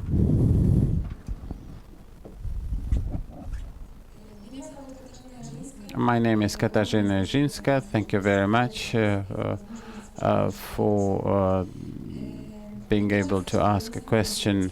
I think that the topic of balance between politics and economy is very relevant. And I have a question related to the topic of Crimea's joining Russia. Yesterday, During the meeting with Mr. Gutkov, we spoke about the social and political consequences of the Crimean story, including the surge of the patriotic sentiment and the growth of ratings of President Putin. However, the more long-standing consequences will be more in the economic sphere. You have said that the resources are limited. So, to be able to finance one region, the resources will be extracted either from other regions or from the reserve fund to integrate Crimea into the Russian legal and economic space. It will require a lot of money. What do you think is the cost or the price of joining Crimea, and what may it lead in terms of economic distribution of resources between the Russian regions?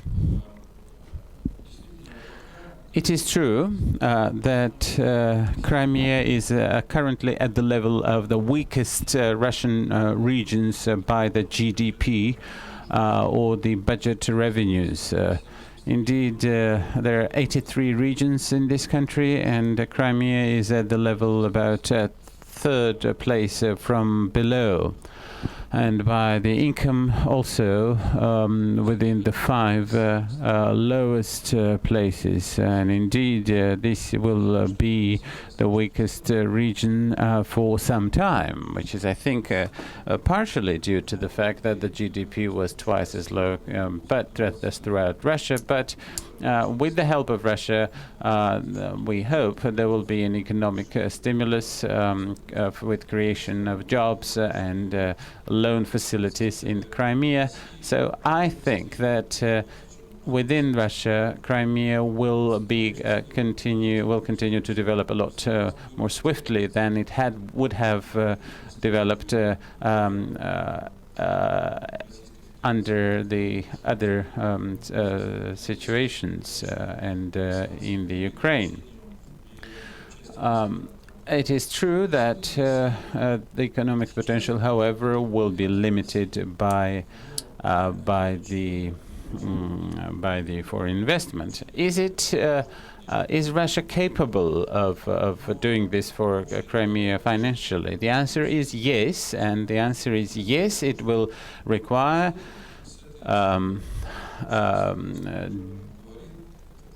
derouting or indeed channeling the funds out of other programs or other regions, and the federal budget will continue to support this. I might be somewhat critical of a 1 trillion ruble program, which is, I think, a lot more heightened. I think that the region does not require that much money, even for quite a swift development. But this price, I think, is something that the society is willing to pay. But I would be prepared to see that the support for Crimea may be done not through other regions, but through structural reforms in the country and in the budget sphere. As I have already said, there is the point of pension, there is the targeted support, and in the fiscal system there's a very high share for the budgeting support.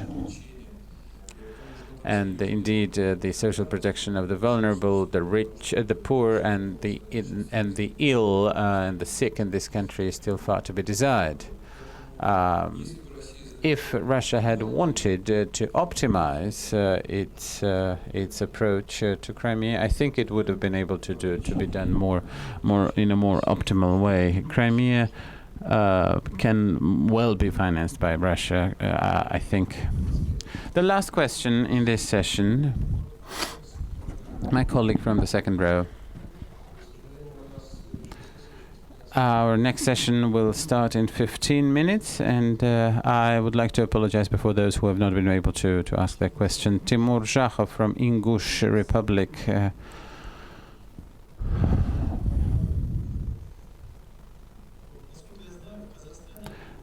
And as far as I know, Kazakhstan has a very wide program of import substitution. Why doesn't Russia conduct or deepen the program of import replacement?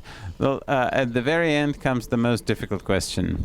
One might think that we have a big import and we may indeed be replacing, but I think it depends on a whole number of other circumstances, including Russia's dependence on oil. The oil and gas revenues, the profits, and the mineral rent has become one of the factors of Russia's dependence on the import.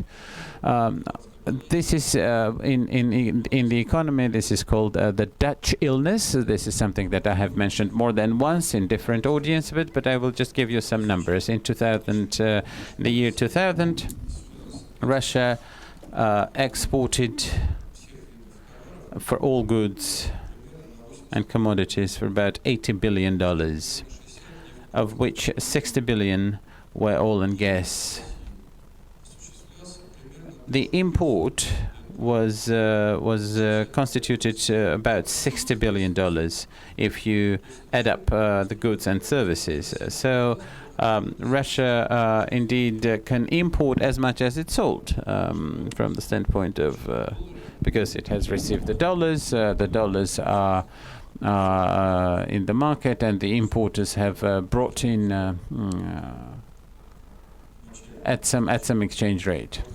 But when the hard currency income, the revenues starts to be growing twofold or threefold, you introduce this money into the market, and the ruble becomes stronger and stronger. You might remember the 30 rubles per dollar and then 24 rubles per dollar, which was indeed a factor of strengthening. Yet another point, the growth of the inflation in the partner countries were also indicative of the Russian ruble strengthening. From the standpoint of the exchange rate, the imported goods were becoming less and less expensive. So a Russian citizen at that time could be buying more and more imported goods, and this was not done through the competition, but because of the exchange rate change. So the countries with the high dependence on the oil revenues get into this dependence, of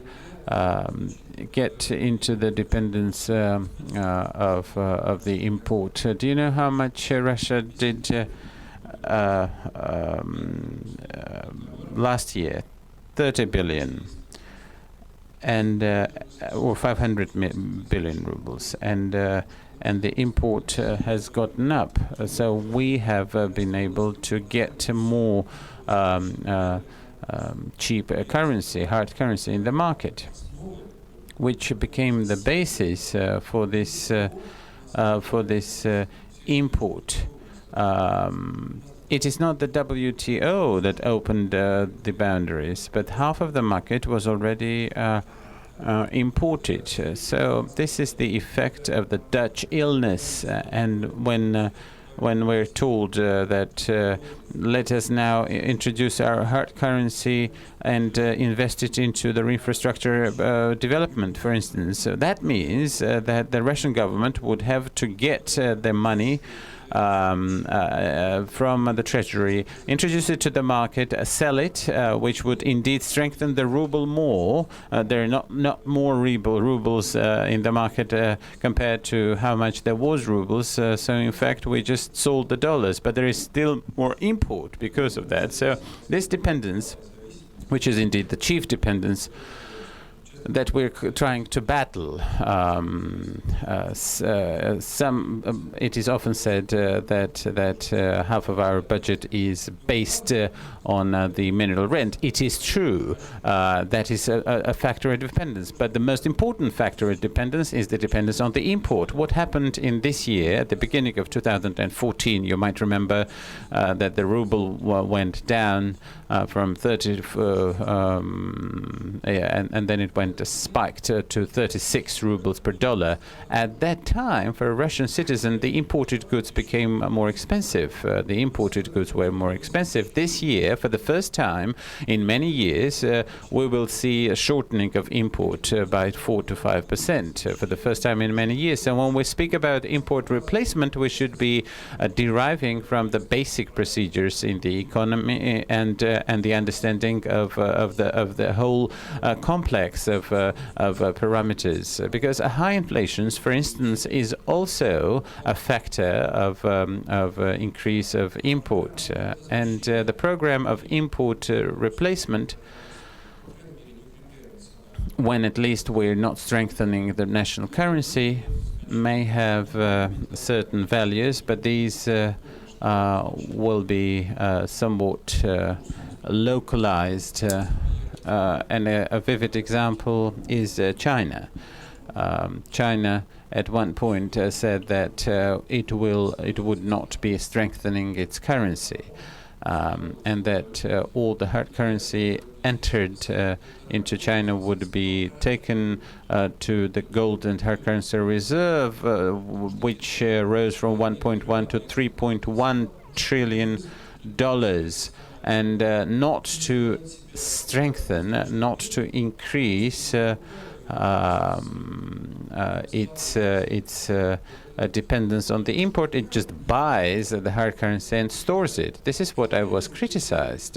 And China has been, and this is what I was criticized for as a minister, but China has been doing it in a very stringent way for many years, having been able to sustain the situation in its financial market and to increase its gold and hard currency reserves over the past 5 years. In China, China has strengthened, had to, I mean, it couldn't do otherwise, strengthened its currency by 20%. It still has to do it. I'm not going into detail, but Russia strengthened its currency by 100%. So if you speak in a different expression, we made the imported good twice as cheap for the internal market. And we will only stop these for the first time in many years to start and compete in terms of the costs incurred for the production of the particular goods. Plus, you need to have programs, national-wide programs, which would be assisting the specific branches of economy.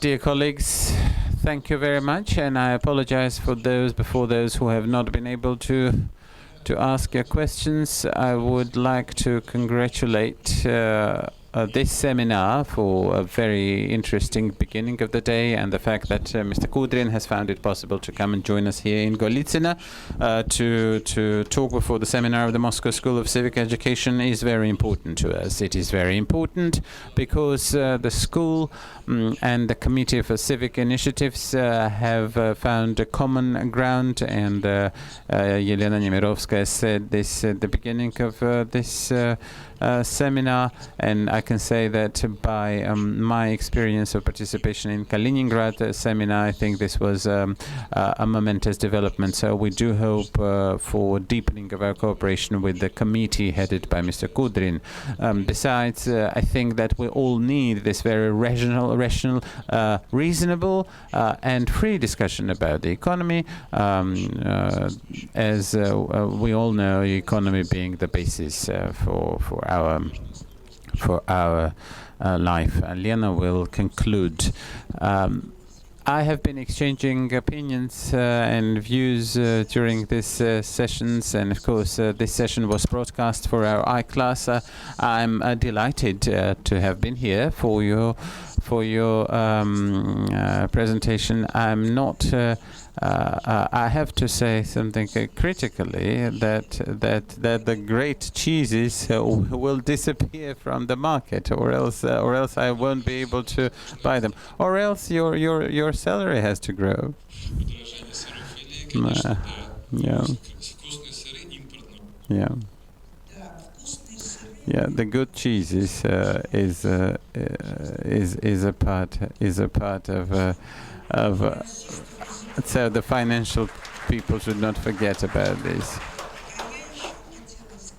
But let me also say there were philosophers here, as Alexei Karamurza, and they talked to us.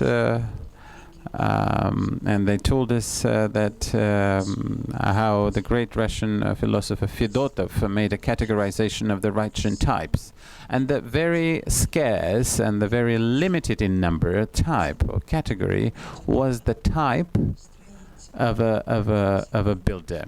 The person who is a master builder, the least numerous group of the Russians according to this categorization. I have met in the face of Mr. Kudrin a true builder, a person who is willing to assist to construct our edifice, the edifice of this country. So thank you, and thank you very much for being here, and please accept this book as a token of appreciation. Thank you very much. Colleagues, we shall have a 15-minute break.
Какой воду?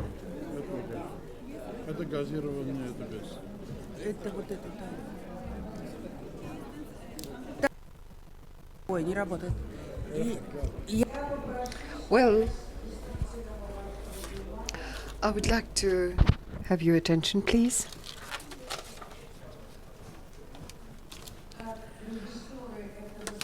Directors of the show that is called this seminar, we are perfectly aware that after a presentation by a well-known figure, it would be really very hard for the next expert to win your attention, to get back your attention. For this reason, we suggested that the next speaker would be somebody who's absolutely important, an expert whose importance is really a matter of principle for us. This is Alexei Vladimirovich Makarkin. And today I would like to open this session. Alyosha, we will, what do you think? Will it be 25 to 30 minutes, your presentation, and then Q&A? Yes, okay, agreed. You've heard what I said, and I wish you all, and I recommend that you all, during this session and after this session, that you should watch carefully and look out for the texts he writes to understand what is going on right now. Thank you. Thank you for yet another invitation. I really quite forgot. I cannot count which time I'm here, speaking here at the Moscow School of Civic Education, and here in this lovely location. And today we'd like to speak, to touch upon this topic which seems too much theoretical, theoretical and distracted, but in point of fact it's very, very relevant to us. This is about modernism and traditionalism in modern Russian society, in the Russian society today. Because if we speak about these social processes that are underway, and many of them fit nicely into this frame of competition and opposition and rivalry, of traditionalist and modernist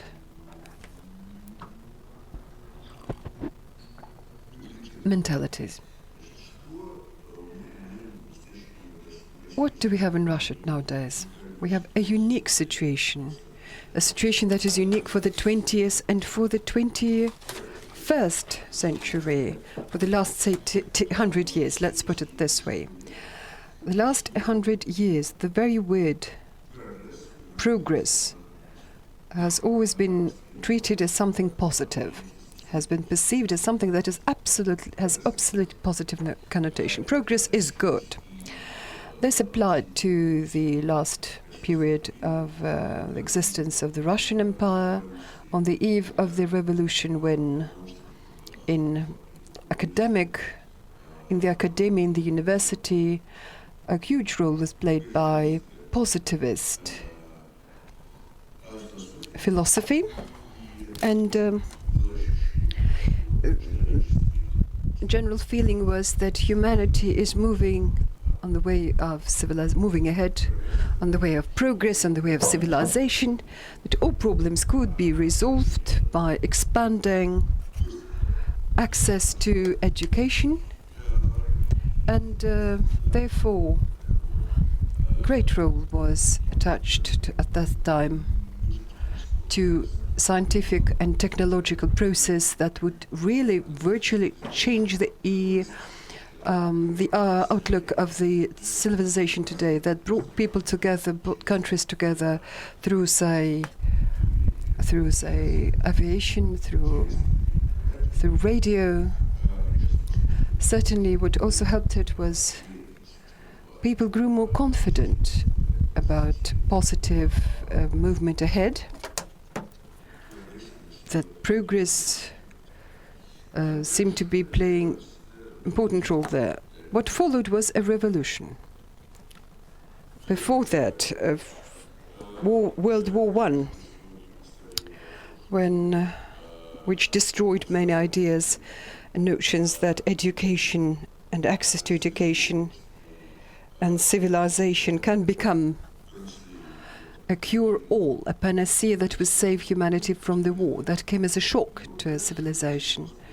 But later on, if we look at the experience of the Soviet Union, which rose as a result of the revolutionary events of the 1917, this is where the idea of progress also played a leading role, also played a huge role.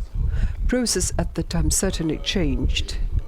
They mostly spoke about the revolution, they spoke mostly about achievements, achieving happy and bright society when we would build modern social structure, but again, progress is good. At that, the USSR posited itself as the country that attracted, the term that arose today was all progressive Mukind, as just a model, a role model for a great majority of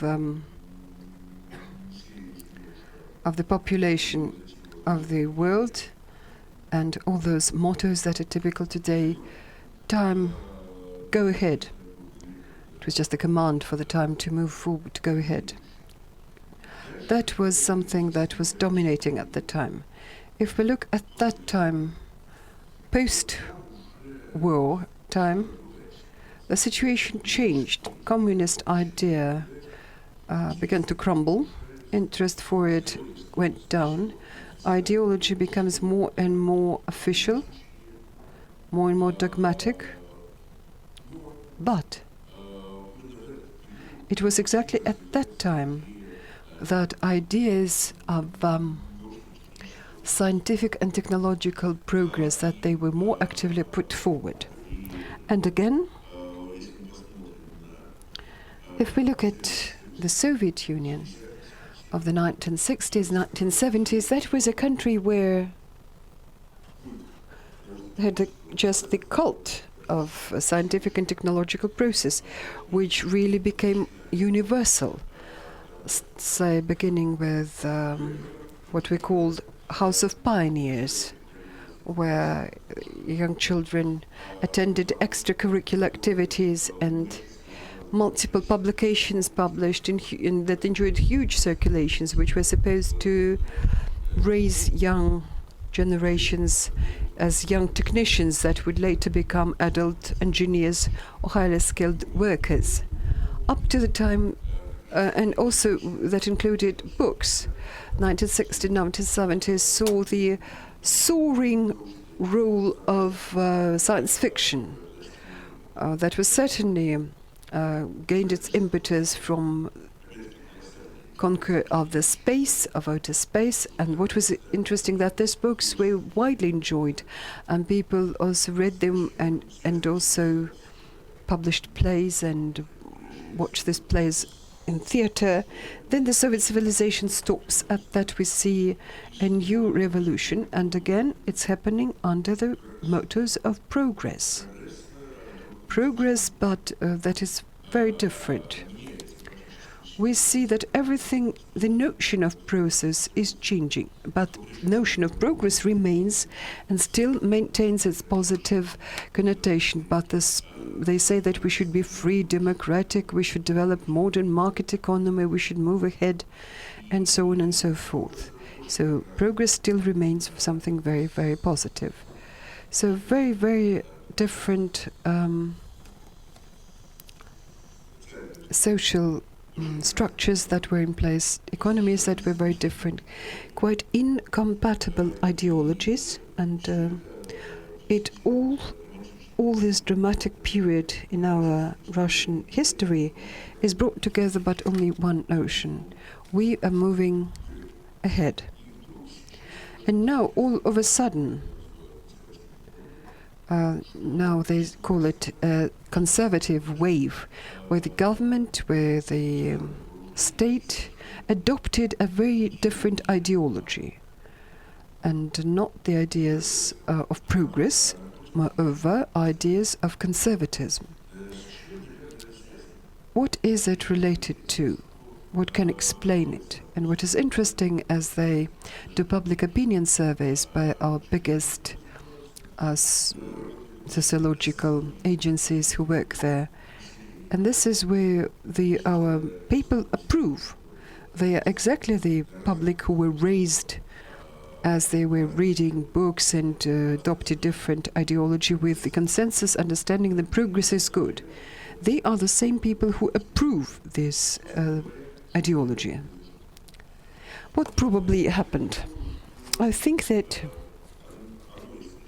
one of the reasons why it happened was that people got tired. The society got tired of moving ahead. The society got tired trying to discover something new. The society wants to get some rest. That is why we see conservative instinct getting stronger, this for once. Secondly, I suppose very many different strata in society got this idea that we are no longer the ones who set the fashion, sort of, in terms of initiative doesn't belong to us. We are no longer the first, and if the idea of progress was all based around our being able to create innovation, whereas right now we see a stronger viewpoint that maybe we should not actually go after it. We should not be too active about it. Maybe it really makes sense to use these competitive advantages that we have. For example, say, fuel and energy complex that we have, and don't let's go for trying to invent some, I don't know, breakthrough which do not lead us, would lead us on nowhere. And this is where we're facing yet another problem. This is, in point of fact, as I described it, we tried it all, beginning with just as radical communism to ending in radical market economy. And what we experienced is this effect of disappointment. This didn't work, that didn't work either, and whatever. People get this perception, why don't we really go back to something? Why don't we come up with something on our own, but something comfortable, calm, leveled, not really related to, say, some huge objectives that we want to face. Just let's live quietly, simply, just normal life. But this idea of calm, comfortable, sweet life, it really is now taking into consideration another idea which doesn't really correspond to it very well, that this normal, comfortable life should not be life like what we see in Switzerland and Sweden, because we are a country that enjoys its own tradition and history. This sort of this comfortable, calm life should be somehow go hand in hand with the ideas of a great country, with our Russia as a great power, what is known as державность, not as a model to be followed, not as a flagman of progress, flagship of progress, just like a great country where and subconsciously the model to copy would be the USSR, not the USSR that, say, moving ahead and carrying out and moving towards revolution. No, USSR is a country that was all about, probably late USSR, that is all about stability, and that still enjoys great influence upon international community and impacts global political processes. This is the new sort of goal we focus upon. But there are differences, certainly there are. USSR, only a minority in our society wants to go back to the USSR. Most see some positions or some facts about the USSR where they don't agree, such as ban on private entrepreneurship, totally different that property, which is not very widely accepted. So what followed is that atheism is no longer accepted officially, it cannot be adopted officially. Now, an overwhelming majority in this country identifies themselves with religious affiliation and identify themselves with Orthodox Christianity. And we do not really ready to accept a too strong interference into private life. When somebody say your wife could complain about you not being a good husband and appeal to your boss at work, well, this is something that is not really welcome and is flatly rejected. So, but just like, what do we get here? What we get is a modified, radical, very strongly, seriously modified Soviet Union, and at that, a country that has a certain utopia indeed, really, because the structure which we would want to see in place, this calm, comfortable, great power, this really is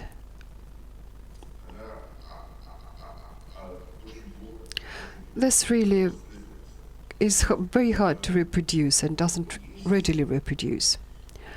So, speaking about the Soviet Union, sociological surveys show that there is a growth of affection for the Soviet Union. When people asked a question, what kind of a country do you want Russia to be? What do you want to see? 2008, 17% said they wanted Russia to look like the USSR, whereas in 2014, 24% wanted it to be like the USSR. And this is the growth of positive attitude that we saw after the economic crisis of 2008. Other interesting answers to the question, this is a survey done by Levada Center. What role was played by Vladimir Ilyich Lenin in the history of this country? Whereas in 2006, 40% thought that he played a role that would be rather more positive or fully positive. It was in 2014 that over 50%, 51% thought that his role was positive. And at that we have this stereotype of perception that the communist idea is like shared by older generations, and let time go by, and Mr. Ulyanov, that was the real name of Lenin, would lose his appeal and lose his significance in our history, and he will be perceived strictly negatively. The outcome is absolutely opposing, and I suppose it has to do with the fact that very strong disappointment in the time and during the economic downturn of 2008, it led to the fact that the key figure, which is certainly idealized, central figure of the Soviet figure, is now perceived in a different manner by some part of our society. We saw them change their attitude and change their mind. It doesn't mean that this society now is very happy with communist ideology. No, as I told you, but for most part, the society flatly refuses to accept these traits. But an idea to cling to some figures during the stable period of our time, which played a key role, they were idols at the time, that certainly remains. So this is the nostalgia after the Soviet Union. It corresponds well with the worsening attitude to the West. Anti-West trends, they certainly has adopted some special, has become particularly relevant because of the events in Ukraine, because of the opposition in the West and sanctions that were imposed against Russia this year. But subconsciously, this trend was seen even before. At that, what is interesting is that worsening relations and worsening attitude towards the United States and the EU, pretty serious worsening, it all started back in the late 2013. It was not so by Ukraine. Ukraine just enhanced, made this process stronger, but the worsening was marked before. And interestingly, that this worsening relations and attitude first of all touched upon the EU. for example, before there was just, we divided America that we always perceived as something bad and suspicious, but the EU, such as France, Germany, they are our partners. The attitude towards the EU was very different from our attitude towards the United States. But in the late 2013 and early 2014, our attitude towards the US and the EU became very close. And certainly they aggravate. We saw aggravation. It has to do that this conservative wave is about anti-Western attitude. It enhanced civilization differences, given that in the EU, key role is played to individual human rights, to self-expression, to respect for rights of the minorities, which respectively goes against these settings and attitudes that were promoted by the conservative wave, and that corresponded to the attitudes of a considerable majority of the society. So instead of bad US and good EU, we now see just bad United West. That's why when US and EU representatives took a very negative, unambiguously negative attitude towards accession of Crimea and its return to Russia, this immediately highlighted this attitude. It just helped relations get even worse. This attitude towards the West, it corresponds with what we call voluntary self-imposed self-isolation, which has to do with poor command of foreign languages. For example, in 2014, Levada surveyed how many people can have command of foreign language, and 70%. They surveyed absolutely honestly said they do not speak any foreign language. Another 13% said, yes, we speak, but we find it difficult. And only 11% said they have free command of English. If we look at like age categories, then about half of Russians between 18 to 24 do not speak foreign languages. We have an idea that just young people all speak foreign languages and old generations don't. Well, among all the generations, the percentage of those who do not speak, it may be as high as 83%, but among young people, about half, about 50% do not speak a foreign language, aged between 18 and 24, and quite a small comparative number of people who regularly travel abroad.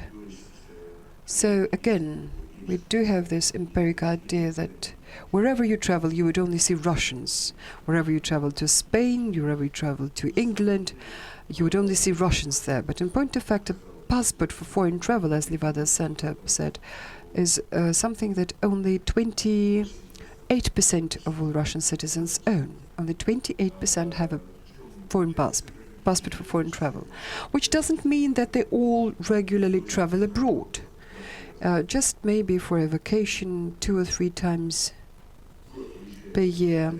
Only 1% of Russians. Once a year, about 7% travel abroad. The number has certainly grown recently, but as we see, the numbers are very insignificant. So this kind of self-isolation, it leads to the idea that what trends are now present beyond Russia, this is mostly, we get them from electronic media, from television, to a considerably less extent from the internet, from, say, communication with friends and pals. So what we see, this common negative perception. Therefore, there is a positive image. This is good, traditional, comfortable Russia, and there are threats from the West. Certainly, Ukraine enhanced this threat. And in conclusion, I would like to say that, well, there's domineering, the success of the conservative traditional ideology. Certainly, it has good reasons for it in this way. And there is a demand from our public. It's not some political spin doctors made people believe this. Well, spin doctors come up with political technologies that work only when society is ready to perceive something. But what we see is a new legitimate question, is when we refuse and reject an idea of progress, and we shut ourselves down, and we want something great, but at the same time comfortable, we know is it doesn't happily go hand in hand. And at that mobilization level is very low level to impose some self-restriction, to achieve major goals, and to do just to commit oneself to some effort. Then the question arises about what are the prospects of our further development? To which extent we shall be competitive in various spheres, both economy and ideology, and probably this is the main problem here, because at different stages of our history we tried to be competitive, whereas here, if we are so badly disappointed in our possibilities and capabilities, what is ahead of us and what impulses can we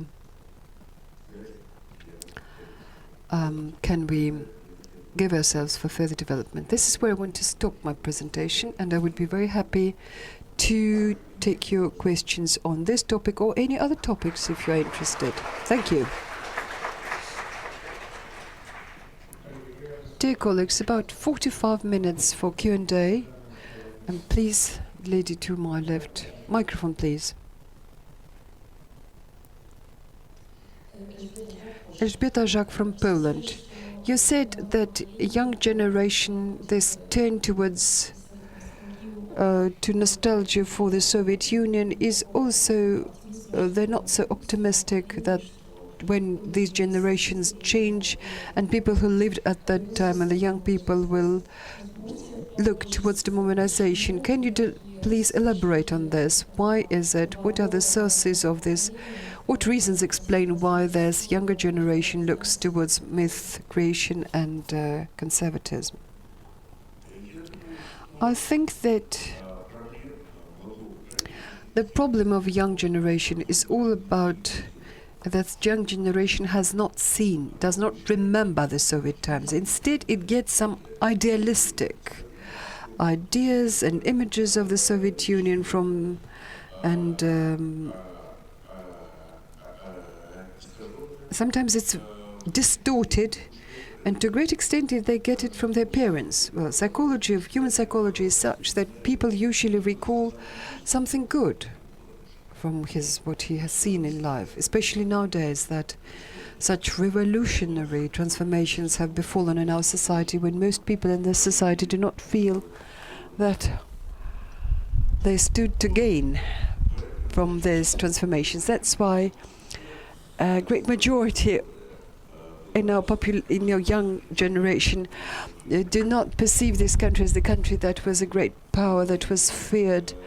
But at the same time, what else do they recall? Not only great power, they tend to remember the call that so far oil prices did not plummet in the 1980s. We saw development before that. We had seen development before that. When what they call stagnation, you don't take into consideration that if you look at, say, at social sphere, even at lowering and stagnating economic growth, potential for growth was still there. That housing was built very actively, that they would build flats that are called cooperatives and condominiums, where people would get their own flat. As to other problems, such as, for example, realistic problems that had to do with shortages of supply, for example, the shortage, say, of foods and of consumer goods. This is something that people tend to forget. They tend to recall positive things in their life, that provoke good emotions, and this is something that is handed over to younger generation, which tends to perceive Soviet times in a very positive and unilateral sort of manner, one-sided sort of perception. Another point is probably also interesting. It has to do with For example, there is a need to have self-identity. Young university and college graduates, they want to, in some way, to sort of have some self-expression, and there is a certain culture, protest culture, which certainly exists in all kinds of countries. And this is where the protest culture, protest against, how shall I put it, against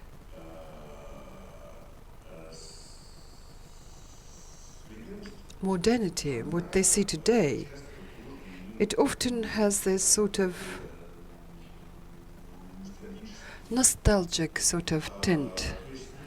So an example I could give you is that, for example, in the 1960s, 1970s, no, not even 1970s or 1980s rather, they were the years in the Soviet Union and Soviet cities and towns you could see cars carrying portraits of Generalissimus Stalin. At that, the drivers very often were not really pro-Stalinist in their position. They just protested against corruption, against inefficient Brezhnev, ineffective Brezhnev, and they tried to find somebody like opposition to them.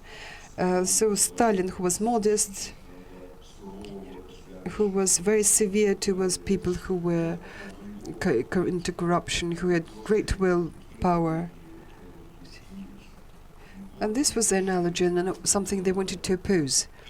At the same time, again, given that if we look around, we, especially the young people, see both corruption and lack of efficacy. That is why they get an idea where they can find an alternative to that. And this is where they look for it. So an alternative in the USSR is perceived as an alternative. Again, it's very modified, very distorted picture. If you can like move in time and get this person, young man, back when he said that he has to attend Komsomol meetings, that he has to study ideological subjects at university, that he can say cannot buy something he wants in shop, he has to go to the black market, he would then say, oh no, this is something I really do not want. But since he has this, entertains this idea that all this was always there. What do you mean? You can go to shop and you cannot buy, say, some say sausage. I don't know. How could it be? This is an idea for the young generation. This is something beyond their imagination, something that is totally unimaginable, something fantastic and outlandish. For this reason, well, this feeling that in times of the Soviet Union, we had it all this as very idealistic notion of the Soviet Union, a Soviet Union where they don't have problems of shortages, ideological oppression. There certainly influences this sort of ideological preferences. Well, this was really some omen, look. Probably the resource is exhausted. Just watch out. Come on, let's focus. Dear colleague, now you, please remember to give your name. Thank you. Artur Rudakov from Rostov-on-the-Don. Alexei Vladimirovich, tell me please, still, could it be that this traditionalist turn towards traditionalists is not so much about a radical turn? Look, yesterday we had Lev Gudkov here, who told us that approval of the government course has not so much to do with these items, rather than with what is happening with Ukraine and the Crimea, not the Crimea returning, but the events in the Ukraine that started in November. But people who are traditionalistic, they've always had around a lot in Russia. In the last, say, 300 years, it is the government in Russia that was more European than its citizens. would you tell us this 24%? Well, I don't know. In my view, it's not really so much for the turn-fall. Maybe just a fluctuation within our government. Could it be the case? Thank you. Well, about approval rates. Approving the course of the political course of the government. Look, we're looking at different matters here. Look, ratings of all institutions of government, including government and our State Duma, which has always been something that people want to blame for everything and are not happy with. Indeed, all those ratings grew, and the Indians, they all grew in 2014 because of the events in Ukraine. But this turn, this U-turn, began sooner, before. If we look at public opinion polls that we saw in 2013, this is a law against Magnitsky and law to ban propaganda of sexual minorities. This is something that enjoys full support of the majority of our population. As to other conservative laws, the situation is somewhat different, but again, this is something that is overtly opposed by a clear minority in this society.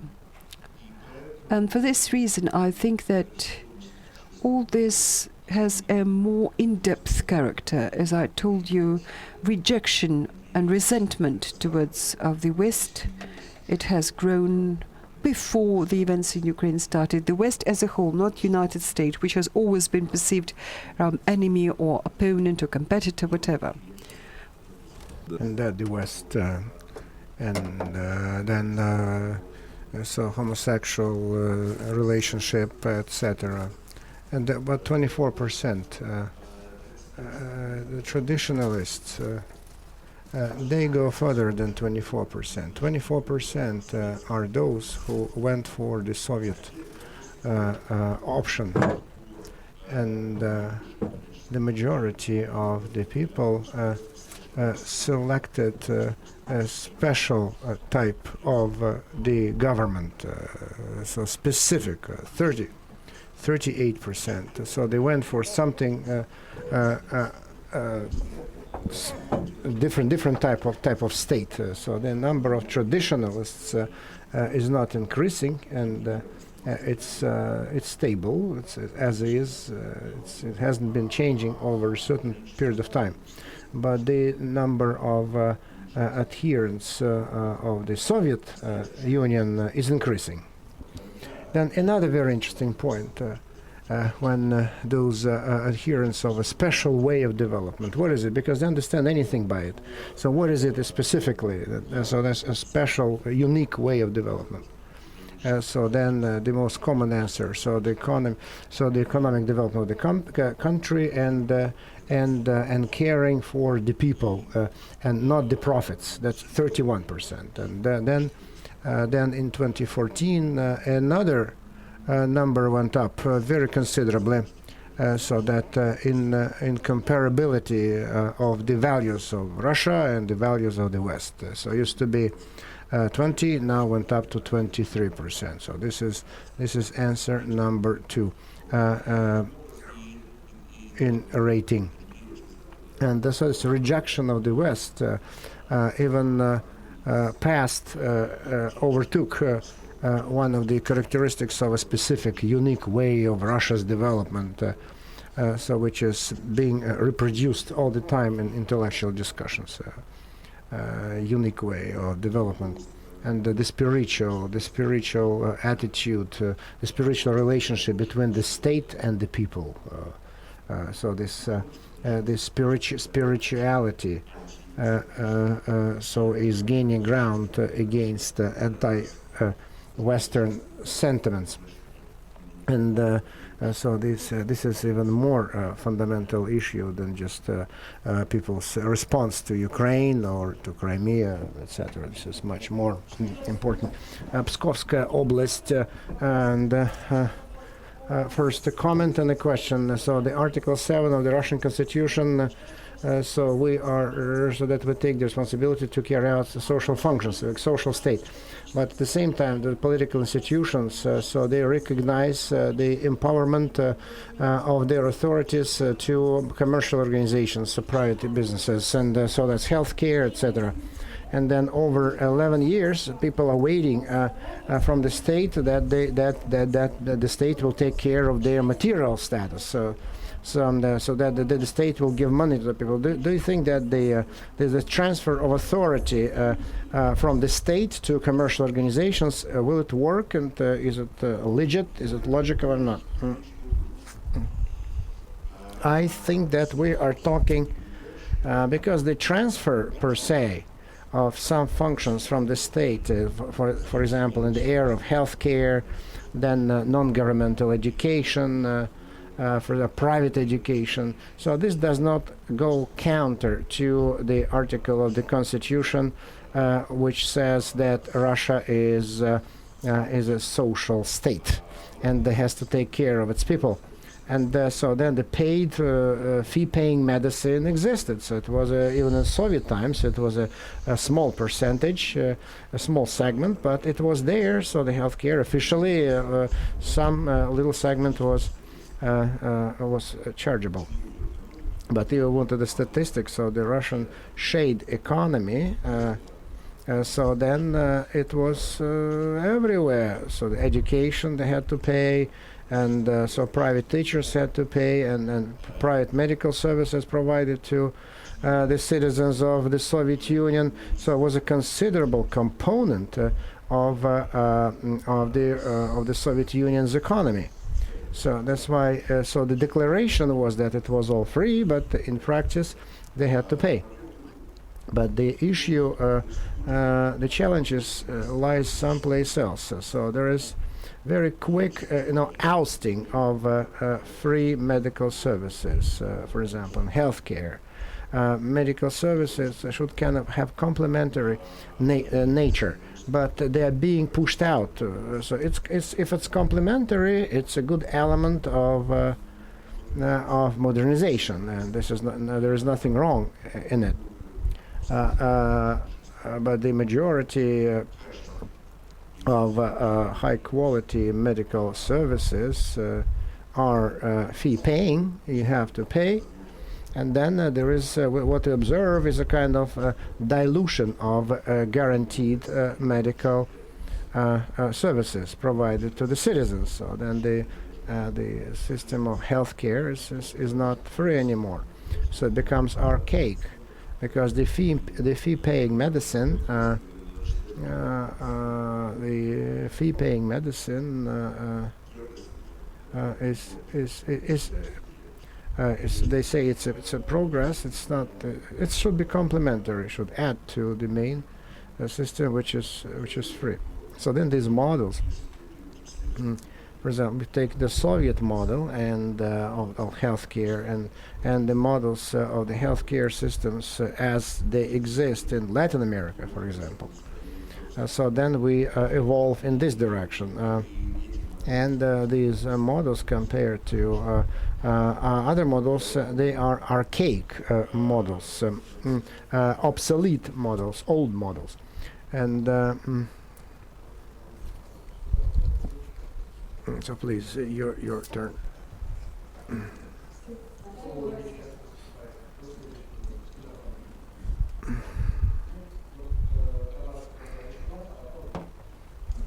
Okay, Samara, thanks for your presentation. Your opinion, there are countries where traditionalism and conservatism they combine well with progressive methods in economy.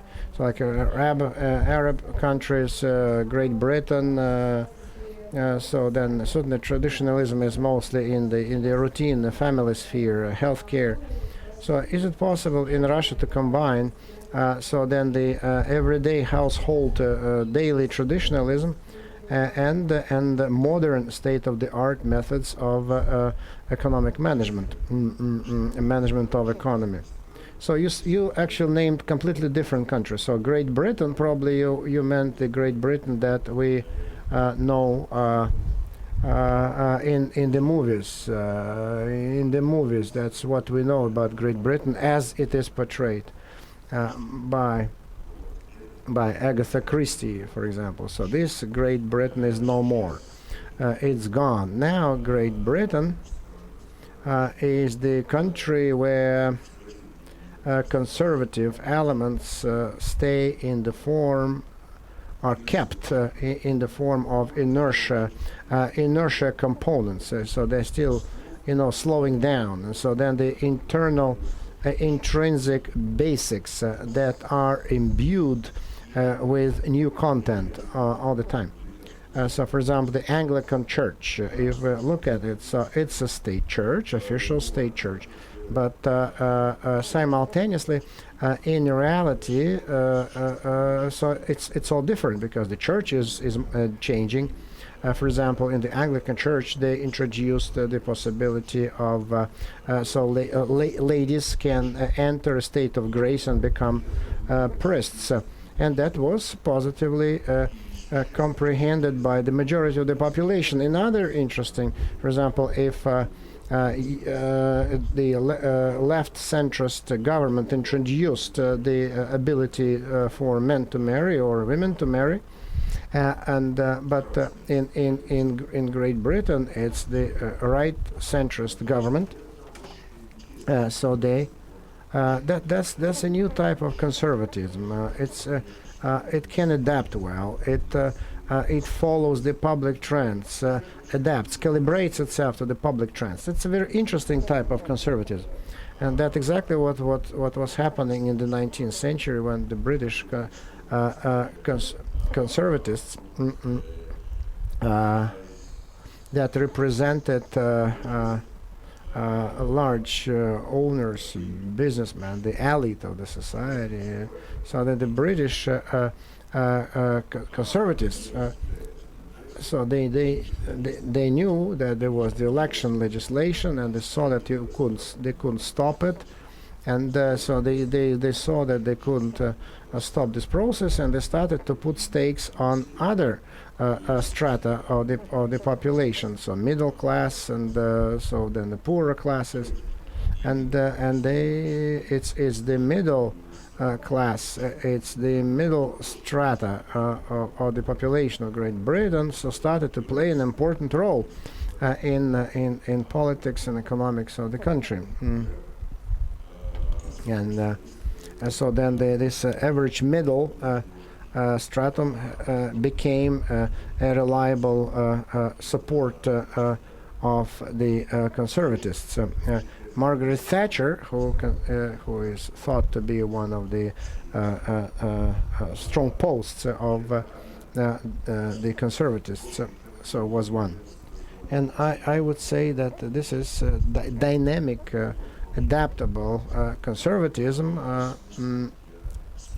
and that could be a good resource for modern development, a good pool for modern, and it shows its ability to adapt quickly.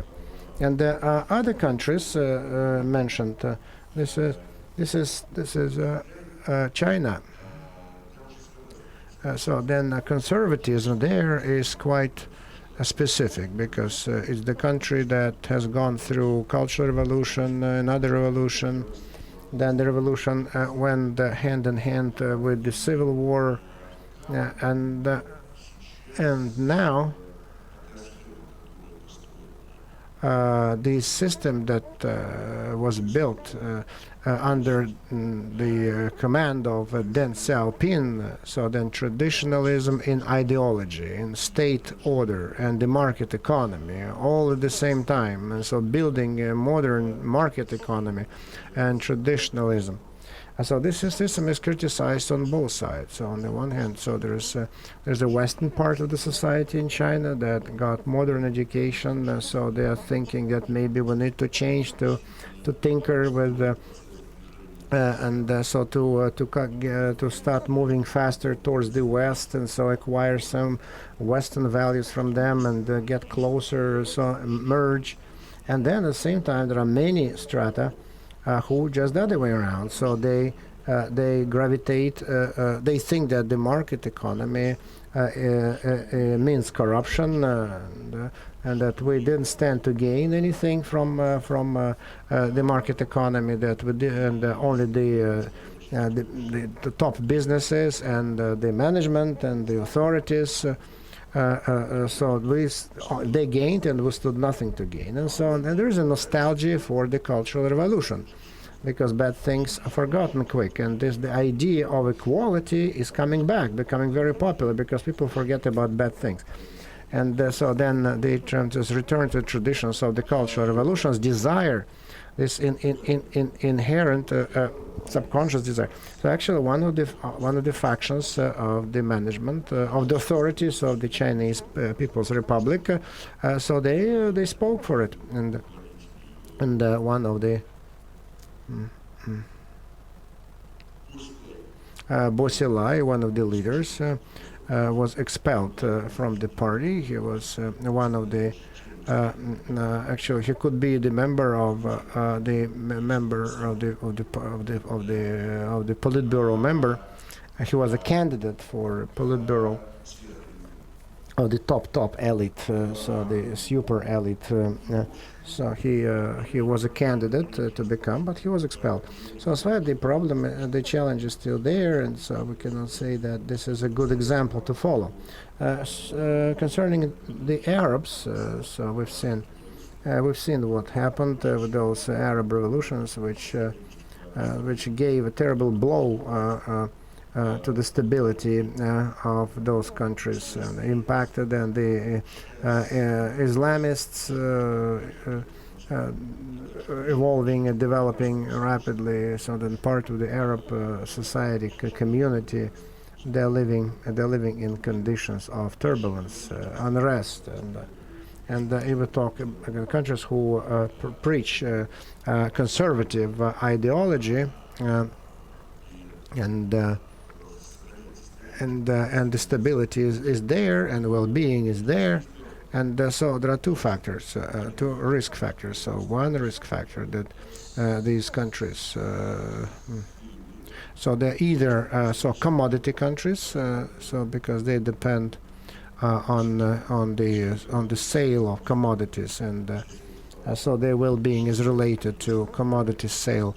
But if it disappears, so that's commodities. So then their conservatism will disappear along with the commodities disappearance, and then they face Islamic fundamentalism. So that's another very serious challenge for those countries. Qatar, for example, is trying just to head this process and use it in its own interests, but at the same time it comes up face to face with other players, other countries, Saudi Arabia, Kuwait, the United Arab Emirates.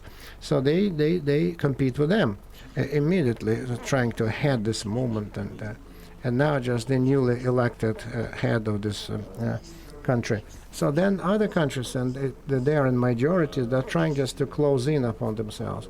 So then the propaganda coming from Qatar, not to protect, to fight, to stonewall, and so use power, raw power as the army, etc. So this conservatism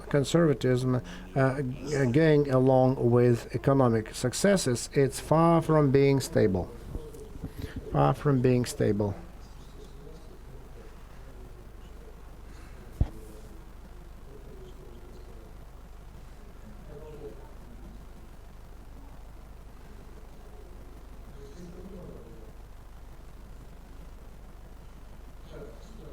Okay. I said then a little comment, if I may. Could you comment my comment? You were saying that conservatism in different countries is different, and at the same time, in our country, the different types of traditionalism as well. So, for example, the Orthodox Church, how they speak. So they deny homosexual marriages. So then the paternal priority, respect of. So then denial of abortions in politics. So then they denied homosexual marriages, single-sex marriage, and so then traditional. They speak for traditional marriage. I decided to do an experiment among my students. I suggested they should write first, what do you mean by traditional values? And when they wrote it down, I asked them, what do you think by your own values? So what's important for you in this life? And it turned out that for traditional values and their own values is the same thing. And so they're talking about love, family, friendship, etc. But some students don't understand what is traditional values. They don't understand that. And so this comment, the different groups of population, they understand different things talking about traditional values. You are right in saying it is true that they understand different things. But at the same time, there is something in common that encompasses all that. And this common is that the attitude towards the Russian Orthodox Church and the positions related vis-a-vis the Soviet Union, because the things that were denigrated during the Soviet times, so they're considered to be normal now. So even if the church denies them, for example, so when they poll the people, what's your attitude toward divorce? What do you think about divorce? What do you think about abortions?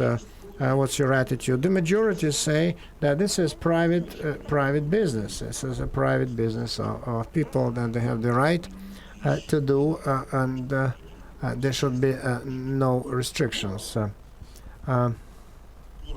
Concerning abortions, the number of people who the adherents of those who do not want to have any restrictions went down, but still the majority, more than half of the people, so they approve abortions. They think it's private matter, but the Orthodox Church certainly denies abortion, and only a few percent of the population support that. And we do not have this properly consolidated culture, formed culture that has taken shape, so for which the position of the church will be an authority. So just a few percent of the people think that the church is an authority. So very few people identify themselves with religion, with the orthodoxy. And those who associate themselves and for whom they think that the church is the ultimate authority. Many Orthodox religions, so they identify themselves as such only culturally, but not religiously with the church. And so do believe in hell or heaven? No, but we are Orthodox because we are Russians. That's it. So culturally they are part of the church only. Concerning religious practices in the Soviet times, so certain approaches had been developed that were recognized by the Soviet Union, by the Soviet Union government, certainly without enthusiasm, because they had to recognize them. For example, celebrating the Easter.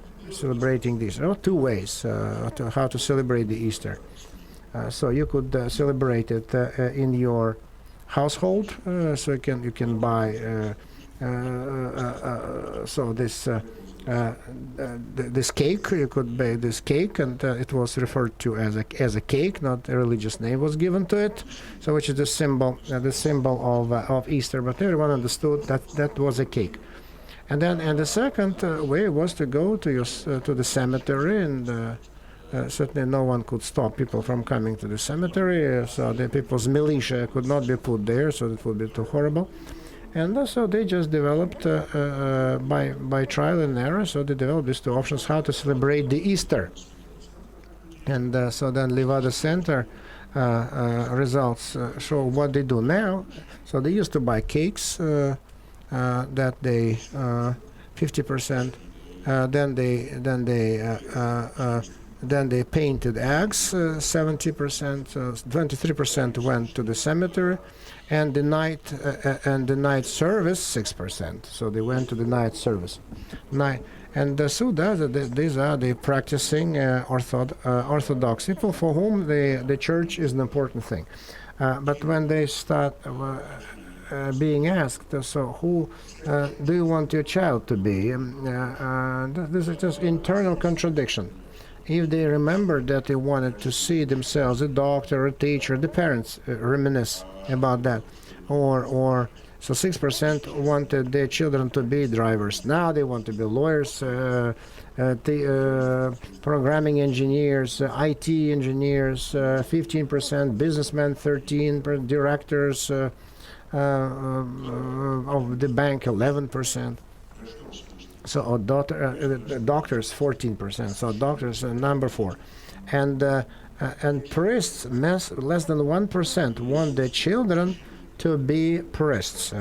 So, for example, a priest in the Central Europe, it's a respectable, good, reliable, honorable profession.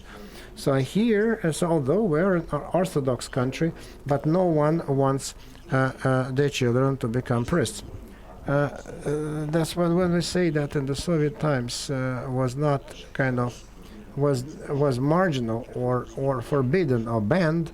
So it's a big question. In the Soviet times, it was not normal to become a priest. So 25 years have gone by, and still no one wants their children to become priests. Nothing changed. So it's not the current thing. It's not the adopted thing. It's not the way people expect each other to do. So this profession is still there, but it's it's looked upon as something unreliable, strange, unpredictable. So very few people have friends who have priests as their friends, etc. And something unreliable and strange. Then homosexual marriages in the Soviet times, it was forbidden. Such relations. So it was the criminal article. So that prosecuted and persecuted those guys, so this rejection, this alienation, legitimate, is quite dangerous. So with all the difference in approaches, we see much in common. Artyom Filatov, St. Petersburg. I would like to come out with an assumption, and if concerning what we understand by traditionalism or conservatism, and how is it correlated, so then we impinge on the human rights and on people's rights, because traditionalism, the way they're trying to portray it as something that restricts human rights, they're trying to portray. So my assumption will be built on certain prerequisites, the Finnish society.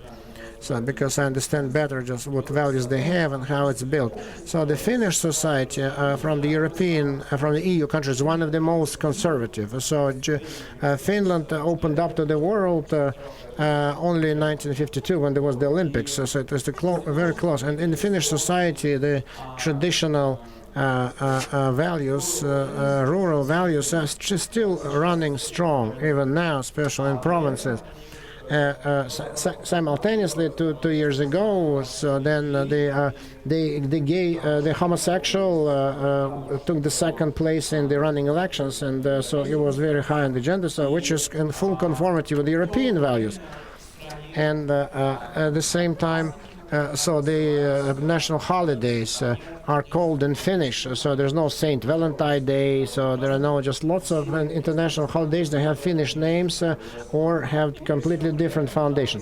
And so then there's this strange combination of unstable modernity in the technological, so IT sector, so they're very strong in it. At the same time, they're not nearly enough consolidated, the society. The society is very traditional. So this combination, it goes hand in hand. This traditionalism is not related to the violation of human rights. Certainly not. Certainly not. Impinging violation. Do you think in Russia, when now this by traditional values we understand something that may restrict human rights and freedom, is it a political move, political rules, or it's the resurrection of traditionalism, and its advent always comes with certain restrictions in the public life? I think that it looks like this. So then, what do we need to keep, and what do we need to protect? And so we conserve, we keep, trying to conserve instinctively or sometimes consciously what we know. We're trying just to immortalize it. So because of history, education, upbringing, so the things that we try to conserve and keep. And so there is a great deficit of respect to the private life, to the rights of other people. So there's a big deficit of that, shortage of this respect. So it's I can do England, if you take as an example. So there, in the conservatism, a great deal of role is played by the principles of protection of private life. It's the other way around. Conservatism so is fighting against too active intrusion in private lives. So with those guys who oppose conservatism, and it's related to the representatives of another culture, other ethnic communities, and traditionalism. So it's one very important aspect. So this protection of freedoms.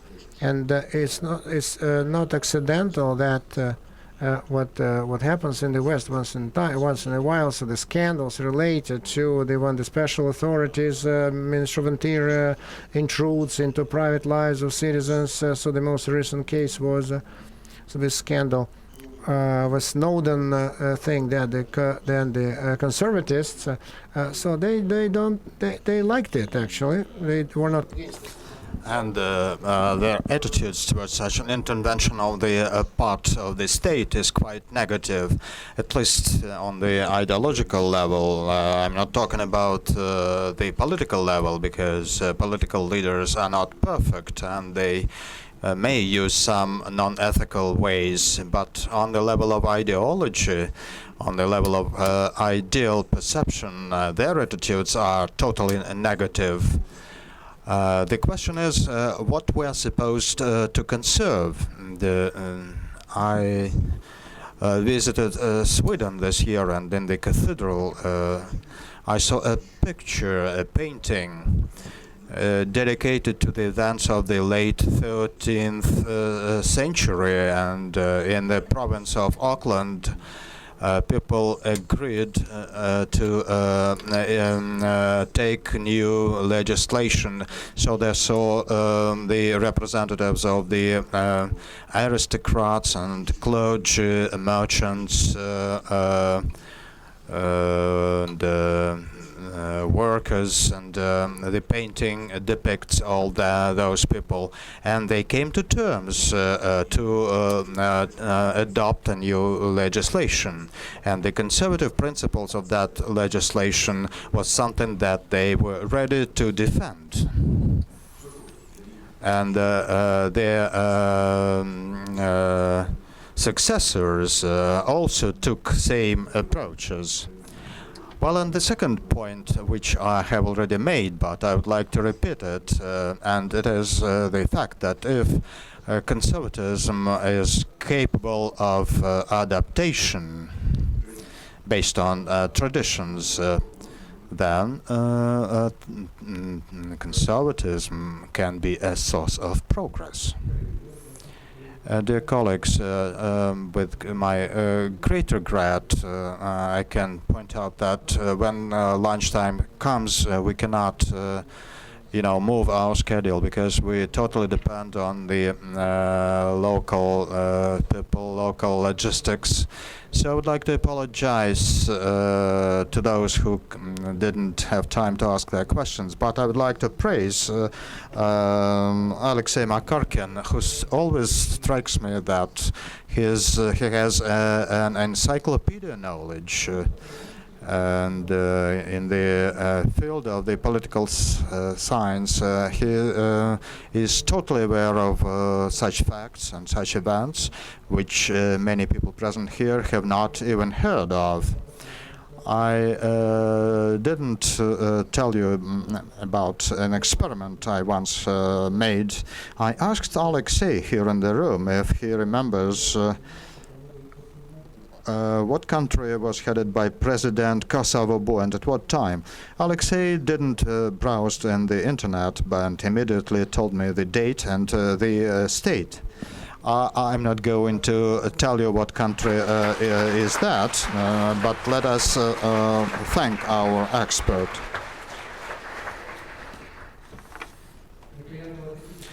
And have a nice lunch. You have 1 hour for lunch.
Так.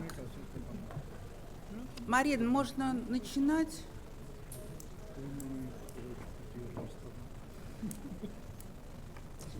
Я бы все-таки хотела, Марин, я хотела бы, чтобы все сюда пришли, потому что разговор будет о деталях, чтобы все слышали.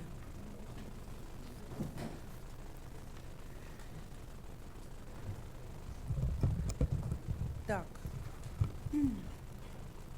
я хочу открыть эту очень важную для семинара и для школы сессию, потому что сегодня мы будем говорить о том уникальном, универсальном и одном из самых важных институтов современного демократического государства, который называется независимый суд. Независимый суд – это как бы слово Independent judiciary, that is a word combination that is understood only together. However, in real life, with all my respect to judiciary and their professionalism, it's an often case when the word independent is dropped off at some point. And so it so happens that it's the issue of not only for the profession, but for the culture as a whole. You cannot lose independence, otherwise we will lose the meaningness of the institution itself. So today we're going to dedicate the session exactly to that issue. So I'm going to be quite brief, and I would like to be very grateful to our next lecturer who came to this session specifically, and she's a judge of that famous court in the world, which is called the Court of the United Kingdom. I would like to say a couple of words for your clarification, since while we are talking about independent judiciary, I would like you to turn your attention to cultural aspects and to nuances which result in the idea of the independent judiciary. And to introduce Marcel Levy as a judge of England, I was supposed to say that, and in Russian, I can really introduce her only as Your Highness or Your Honor, but I think Marcel would explain to you that such an attitude is very important for independence, since it's really about honor as a position. So that's a word game becomes quite unique, since when your effort is nearing completion, you should appeal to the symbol of justice and independence, that you have performed the service, you have delivered the service, not only for the defendant and for the plaintiff, but you have also contributed something to the abstract notion of justice. And so her lecture will be very important for us, and I would like to spend another minute to explain to you that Marcel is very close and long-time friend for Yuri and me. Together we were the founder of the school. She believed in that school, and I think she continues to believe in that. She came here as an expert. Now she's come again, and Marcel, 20 years ago the school was set up, and Every year, or throughout this year, we celebrate its 20th anniversary, and there are only a few experts who were with us at the foundation of the school. We're awarded a picture by an artist who first made our logo, but then actually it's not a picture, it's not a painting, but that's a dish and to commemorate the 20 years during which we stayed together. Certainly I could present here with that plate in private, but you can see how beautiful that plate is. And it's handmade. It has our logo.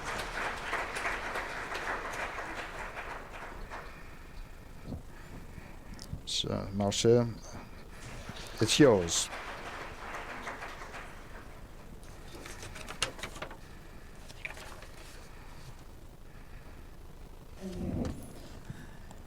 Good afternoon, ladies and gentlemen. It is a great pleasure and indeed a great honor for me to be here again at the Moscow School for Civic Education seminar in Golitsino. It's not my first visit.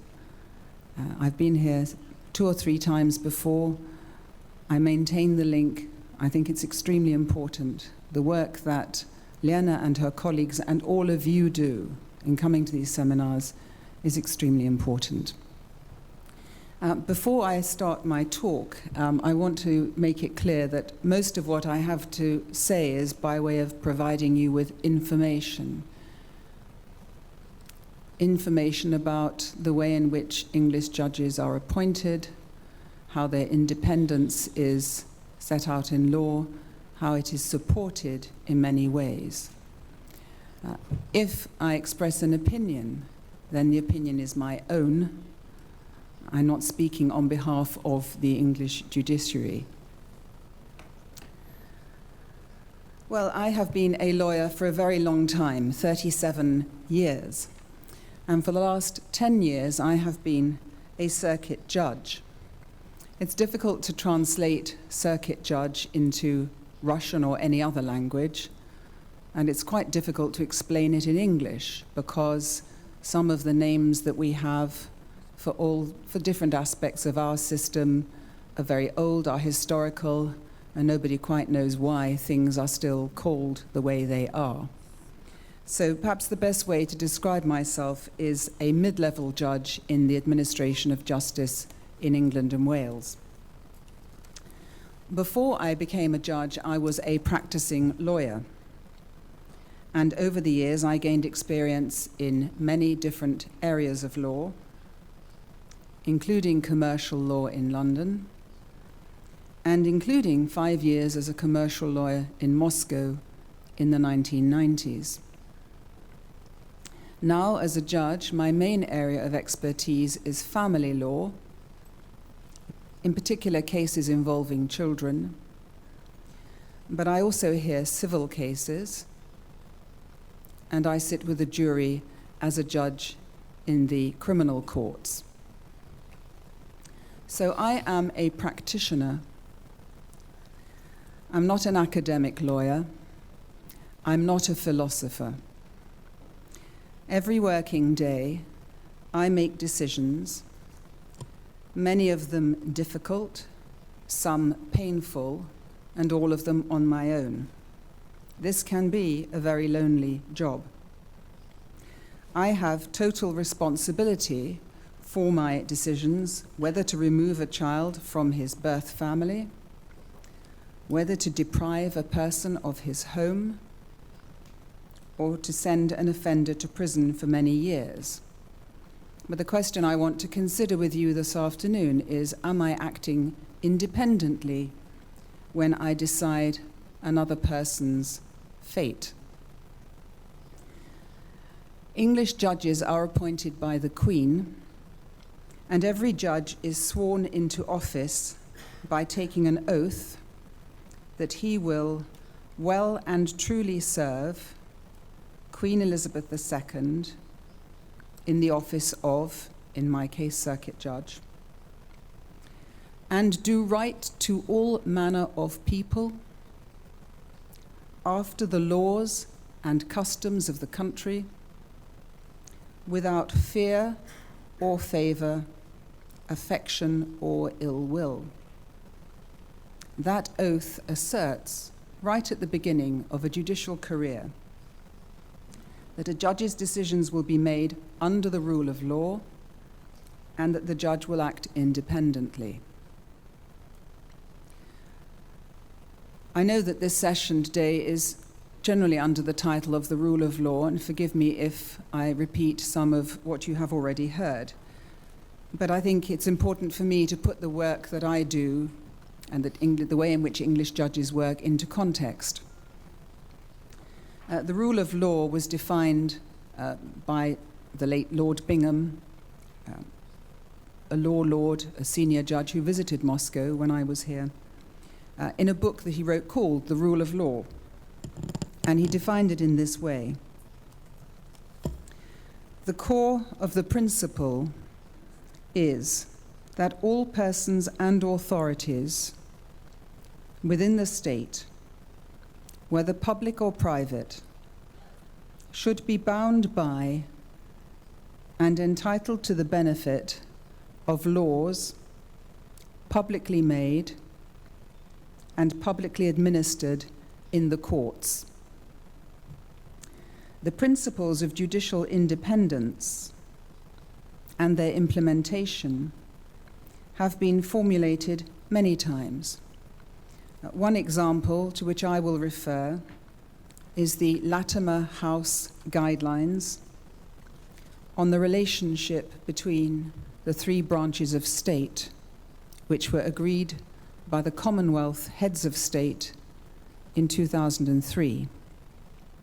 These guidelines identify certain fundamental values in this way.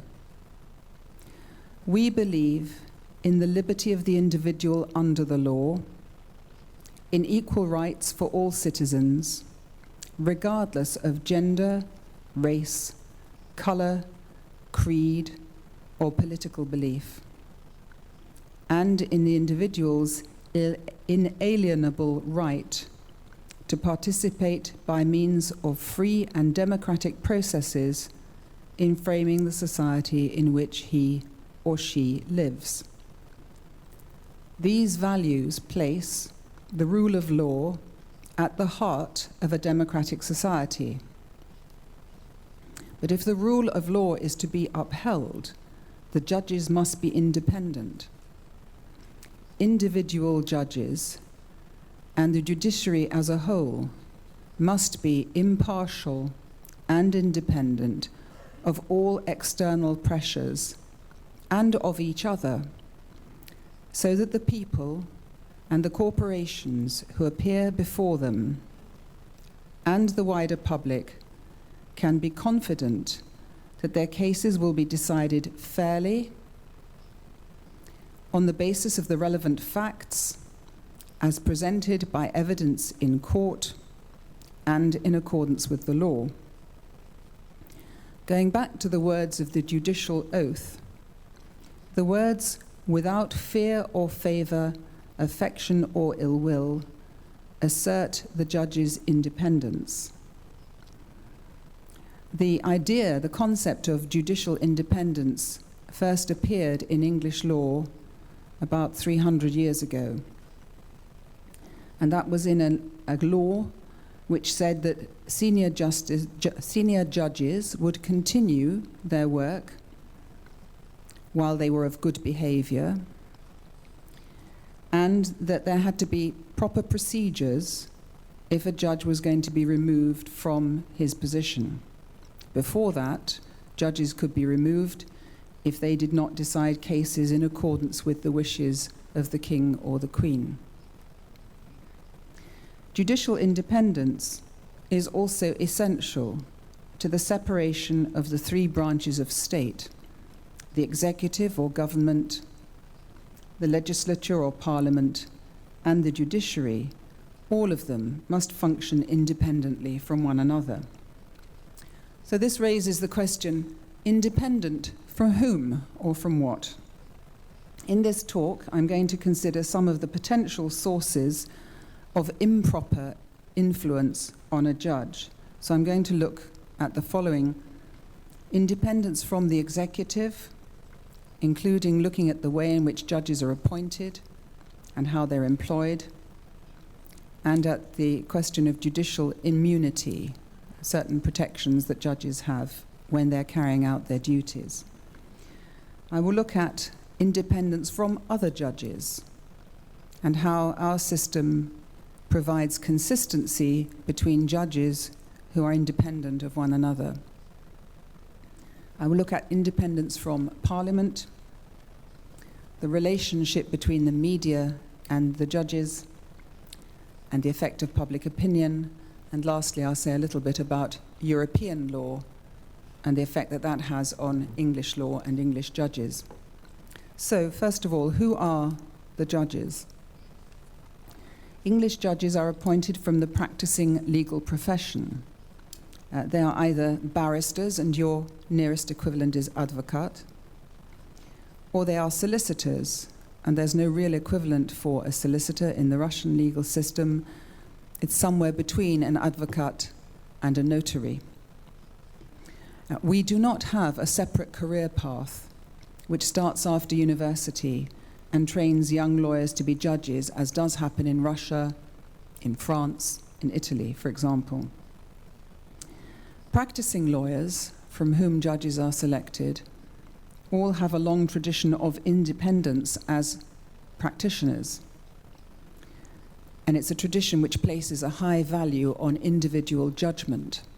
So, for example, barristers, advocates, still apply a rule which is called the cab rank or the taxi rank rule, which means that, like a London taxi, they have to take on the next person who comes along, whatever their assessment of that person or his case. And solicitors, too, act as independent legal advisors, and their advice on the law is not always what their clients want to hear. It is not the function of the judiciary to represent the views and wishes of society. That is the role of the democratically elected legislature.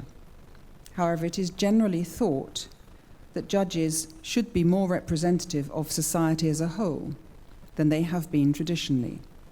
And this refers to the gender of judges and the social and ethnic makeup of the judiciary. Independence from the executive. The process of ensuring that judges are independent begins with their selection. As I explain the laws and traditions that support judicial independence, I will mention two people, so I should start by explaining their roles within our system. The first is the Lord Chancellor, who is a senior member of the government and a member of the cabinet. He is responsible for the efficient functioning and independence of the courts. The Lord Chancellor is also Secretary of State for Justice. In other systems, he would be called a Minister for Justice. He is a politician, not a lawyer. The Lord Chancellor is obliged by law to uphold the continued independence of the judiciary. The law provides that he and other ministers must not try to influence particular judicial decisions through any special access to the judiciary. The Lord Chancellor must have regard to the need to defend judicial independence and the need for the judiciary to have the support necessary to enable them to exercise their functions. The other person I will mention is the Lord Chief Justice, who is the head of the judiciary and President of the Courts of England and Wales. That suggests, and it is the fact that he is a lawyer and also a judge. Representing the executive and the judiciary, they have joint responsibility for a number of aspects of judicial independence. The appointment process. In England and Wales, as I've explained, judicial appointments are made by the Queen on the advice of the Lord Chancellor. Judges are not elected, and nor is there any provision that legal appointments are scrutinised and confirmed by the legislature, although both those systems exist elsewhere, for example, in the United States. The Judicial Appointments Commission is an independent body which conducts the appointment process. Judges are represented on the commission, but they are in the minority, and the chairman is not a lawyer. Application is by open competition, which is advertised in the press. Candidates for appointment as a circuit judge, even those who are already judges at a lower level and are applying for a promotion, have to demonstrate by reference to their experience that they meet a number of criteria. And these include intellectual capacity, knowledge of the law and expertise, the ability to absorb and analyze a great deal of information quickly, a willingness to learn and develop professionally, and I'll come back briefly to the subject of training in a few minutes. The personal qualities that candidates have to demonstrate are integrity, independence of mind, sound judgment, decisiveness, and objectivity. Candidates have to demonstrate an ability to understand and deal fairly with the people who come before the courts. And this includes an awareness of the diversity of society, a commitment to justice, independence, commitment to public service, fair treatment, and a willingness to listen patiently and with courtesy. Candidates for judicial office also have to have authority. They have to have increasingly some level of communication skills, and they have to be efficient because there's a great deal of work to do. The Commission recommends appointments to the Lord Chancellor, and he has very limited powers to veto their suggestions. I looked for the most recent statistics about the makeup of the judiciary. I was able to find some figures for circuit judges, so judges at my level.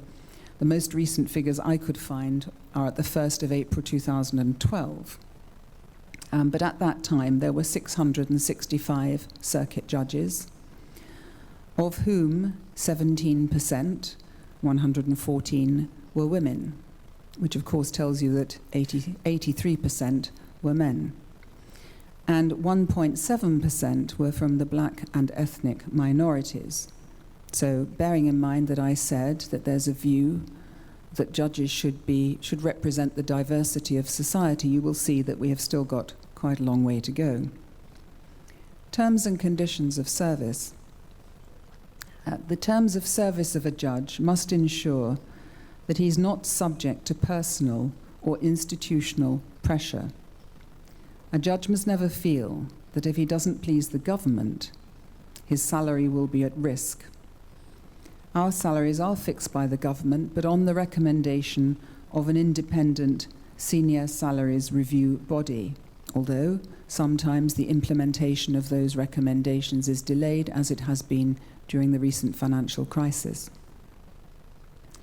Many lawyers who become judges, not me, but many lawyers who become judges, give up much higher incomes which they earn in private practice.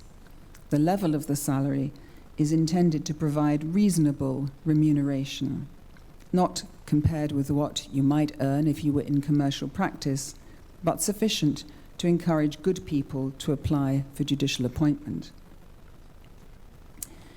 Judges must not only be independent, they must be seen to be independent, and this requirement places restrictions on a judge's activities outside of judicial office. The general principle is that while holding judicial office, a judge must behave in a manner which is consistent with the authority and the position of a judge. A judge must not engage in any activity which might undermine or which other people might reasonably think would undermine their judicial independence or impartiality. So to give you some examples, a judge cannot take on any other paid employment. A judge cannot hold a commercial company directorship, even if it's unpaid. A judge cannot take part in any political activity. A judge cannot stand for Parliament. And when they leave office, they're not allowed to go back into practice as barristers or solicitors. And a judge is expected to conduct his private life in such a way that there will be no conflict and there will be no embarrassment. I said I would say a little bit about training. The Judicial College, which is a virtual college, which has occasional seminars, not unlike the Moscow School, provides training for judges after appointment and throughout their judicial careers. The training covers, of course, law and evidence and procedure, but also increasingly management and leadership skills and the social context within which judging takes place. Attendance at training is mandatory. There is literally no excuse unless you are in hospital. And if you fail to attend, that can become a disciplinary procedure. Training methods include residential seminars, day courses, electronic letters, and distance learning. And it's provided mostly by judges, also by academics and people from related areas of work. So, for example, there might be lectures from prison governors, psychiatrists, psychologists. And the standard of training is very high. And it's important because this high level of training gives judges a sound basis from which to exercise their independent judgment. I mentioned disciplinary proceedings. If judicial independence is to mean anything, judges must know that they have secure tenure and can only be dismissed from office after a set procedure has been followed. However, a judge is not protected from complaint or criticism of his conduct as a judge. The Judicial Conduct and Investigations Office supports the Lord Chancellor and the Lord Chief Justice in their joint responsibility for judicial discipline. The office investigates complaints about the personal conduct of a judge in court. It cannot deal with complaints about judicial decisions. They have to go through the appeals procedure.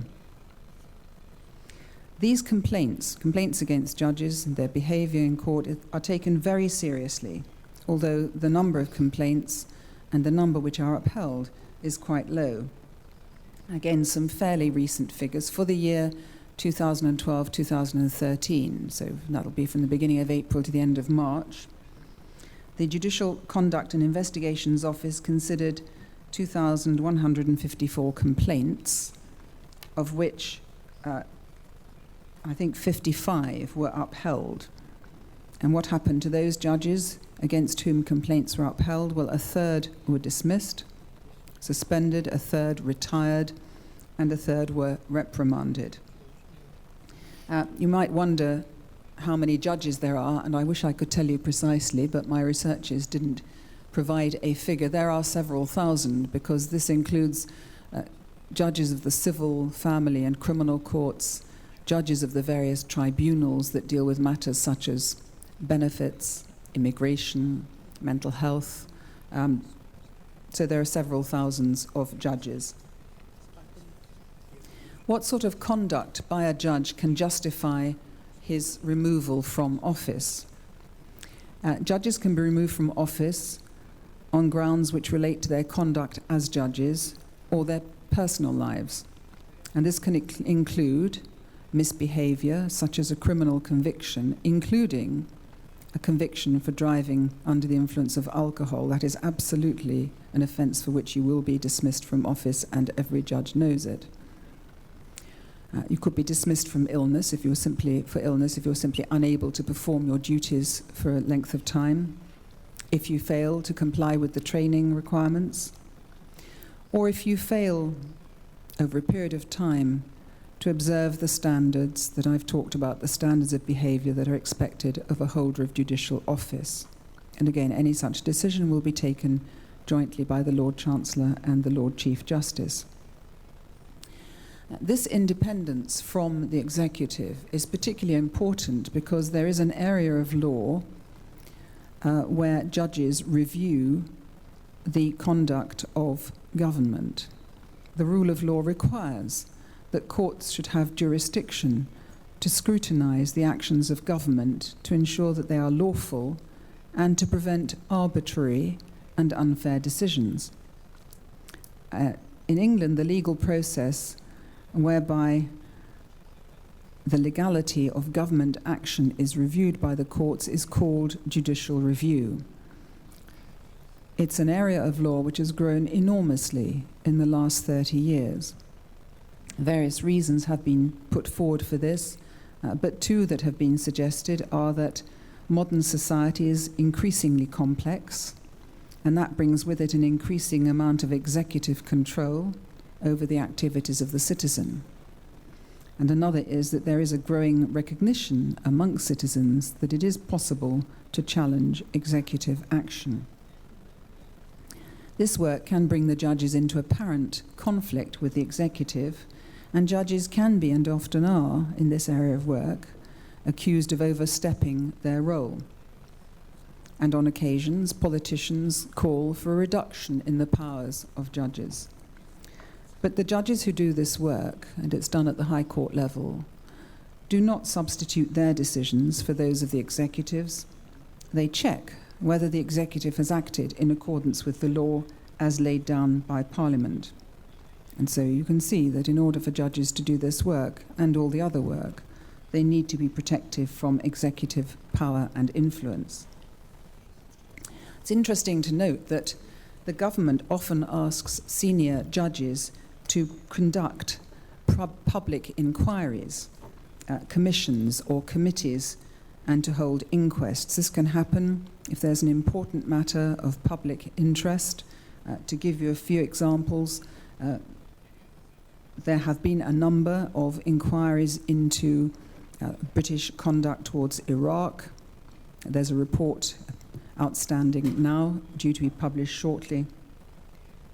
There is an inquest being conducted by a judge into the deaths of nearly 100 people who died as a result of something which happened at a football stadium 25 years ago.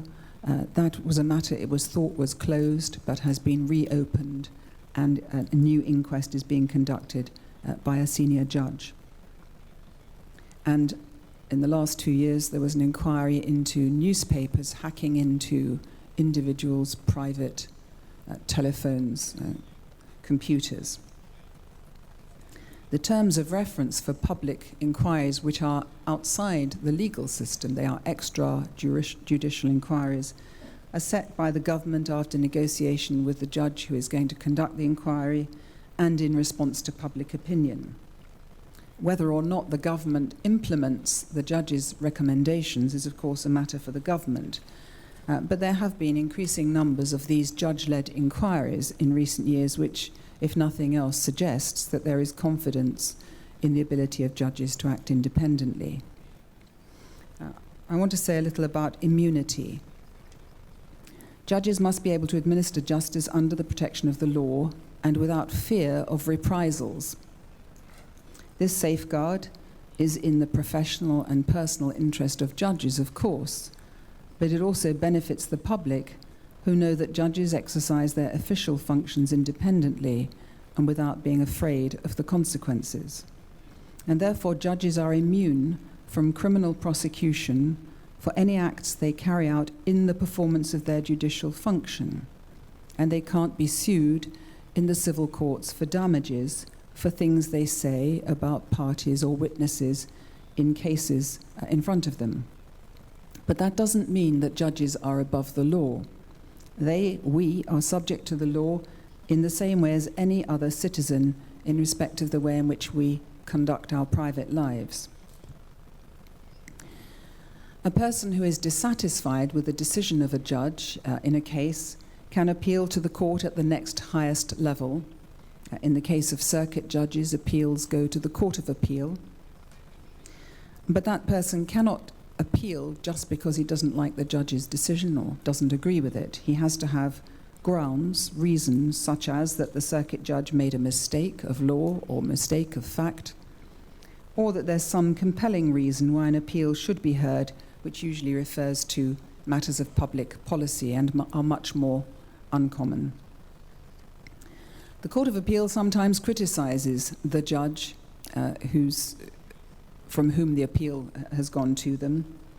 And if the criticism is serious, then that can be sent to the senior judge of the circuit, the group in which the judge works. A judge may be given advice or training, or if it's very serious, then again the Lord Chancellor and the Lord Chief Justice will look at the matter.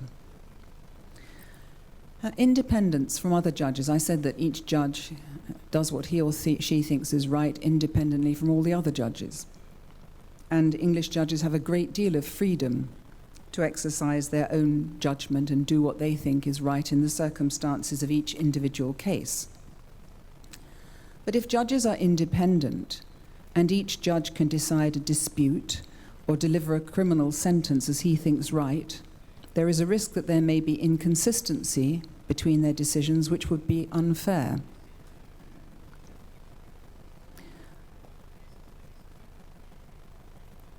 One judge may believe in punishing criminals and send them to prison for long periods of time. Another may believe in rehabilitation and think that non-custodial sentences or short sentences are more effective. The offender would, of course, prefer to come in front of the second judge, but he can't choose his judge. So how does the English legal system guard against such apparent unfairness? The English legal system has developed over hundreds of years. You may know it's not a codified system. It's made up of laws, regulations, and the decisions of senior judges deciding cases in the higher courts, in particular the Court of Appeal and the Supreme Court. A statement of law made by a senior judge, for example, to clarify the law, can become binding on judges in the lower courts. This means that a judge of a lower court who has to consider a rather similar case must consider the decision of the higher court and has to apply the law as stated by the senior judge. This system is called the system of precedent, and it contributes to the development of the law and also creates a degree of consistency and greater certainty about how the law will be applied. It could be seen as limiting the freedom of the judge of the lower court, but that freedom is limited by the law. In the Crown Court criminal trial, the judge doesn't decide whether somebody is innocent or guilty, except in very, very rare circumstances. That decision is made by the jury, and the jury is made up of resident citizens who are registered voters, and they are selected at random. If the jury finds the defendant guilty, then the judge has to decide the sentence, taking into account any sentencing provisions in the law and also the guidelines published by the Sentencing Council. This Sentencing Council was set up to promote greater transparency and consistency in sentencing while maintaining the independence of the judiciary. It is an independent body. Some of the members are judges, others are members of the public, and they are appointed after open competition. The primary role of the Sentencing Council is to issue guidelines on sentencing which the courts must follow unless the judge decides that it is in the interests of justice not to follow the guidelines. That definition of the Sentencing Council's primary function expresses the balance between the judge's independence and the need for consistency. A judge passing a criminal sentence must follow the appropriate guideline unless that judge decides that it's in the interests of justice not to do so. That leaves the judge considerable freedom although he must be prepared to justify his reasons for taking a different view from the guidelines when he announces his sentence. I want to say a little about the appearance of independence and the conflict of interest. It should be obvious that a judge cannot decide a case in which he has a personal interest, cannot decide a case in where he will benefit from a particular result or where his family or friends may benefit or are involved. I've said that judges must not only be independent, they must be seen to be independent. So it's also accepted that a judge should not decide a case if there is a degree of connection between the judge and one of the parties, so that he would appear to be deciding a case in which he has a personal interest. And there's an example which is usually cited to explain this. It's quite an old example now, it's from 1999. But in England, in London in 1999, a Spanish magistrate applied for an extradition order for the former president of Chile, General Pinochet. The case went all the way up to the House of Lords, which was then our highest court. Now it's the Supreme Court. One of the members of the court was Lord Hoffman, a judge with the highest reputation. But Lord Hoffman was also a member of Amnesty International. You may know of it. It's an organization which campaigns for the rights of political prisoners and detainees. And it was a party to the proceedings. And when the House of Lords became aware of this, the appeal was heard again by a different panel from the House of Lords, which did not include Lord Hoffman.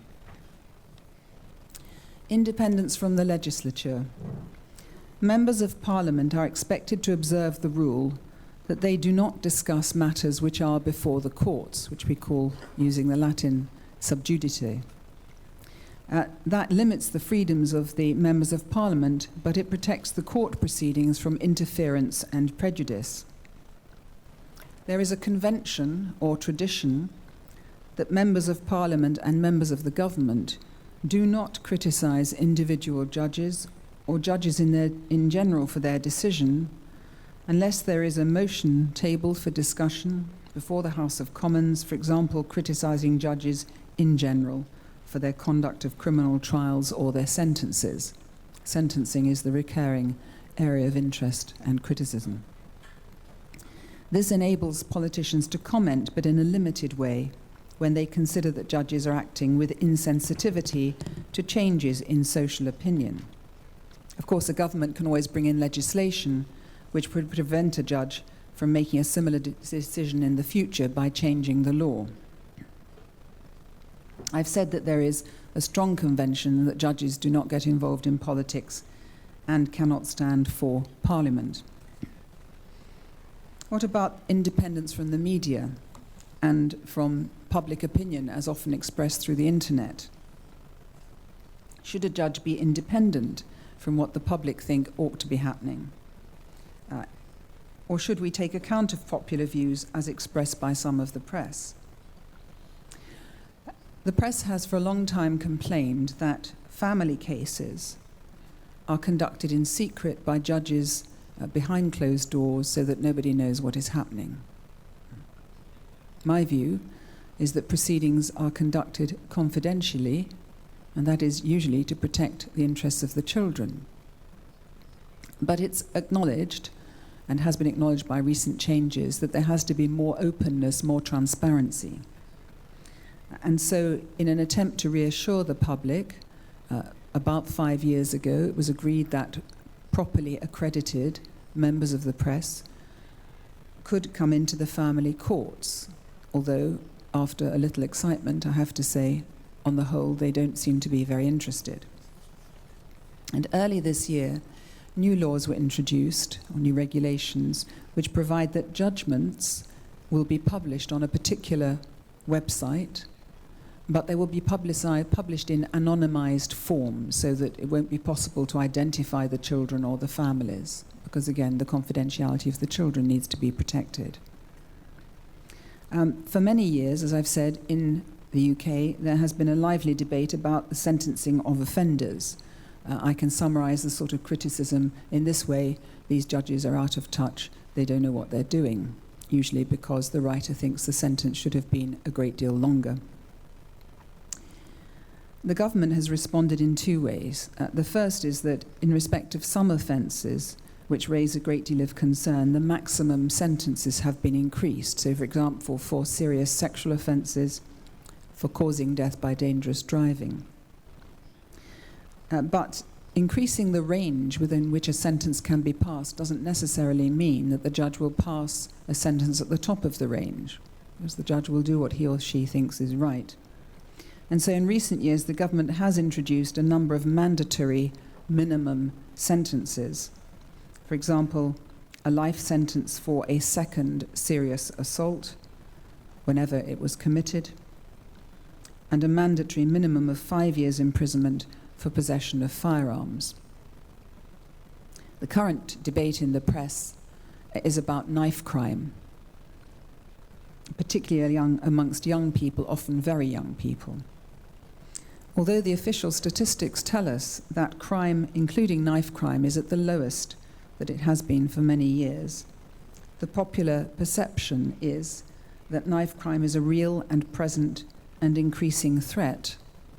And there is a lot of pressure in the popular press for judges to pass immediate sentences of imprisonment on everybody who carries a knife, no matter what their age, no matter what the circumstances. That is a debate which continues. I wanted to say just a little bit finally about European law,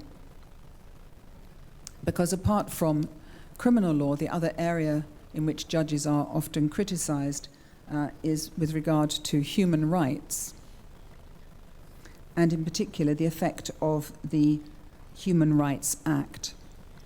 Britain was a signatory to the European Convention on Human Rights in 1956, and that was incorporated into English law in 1998.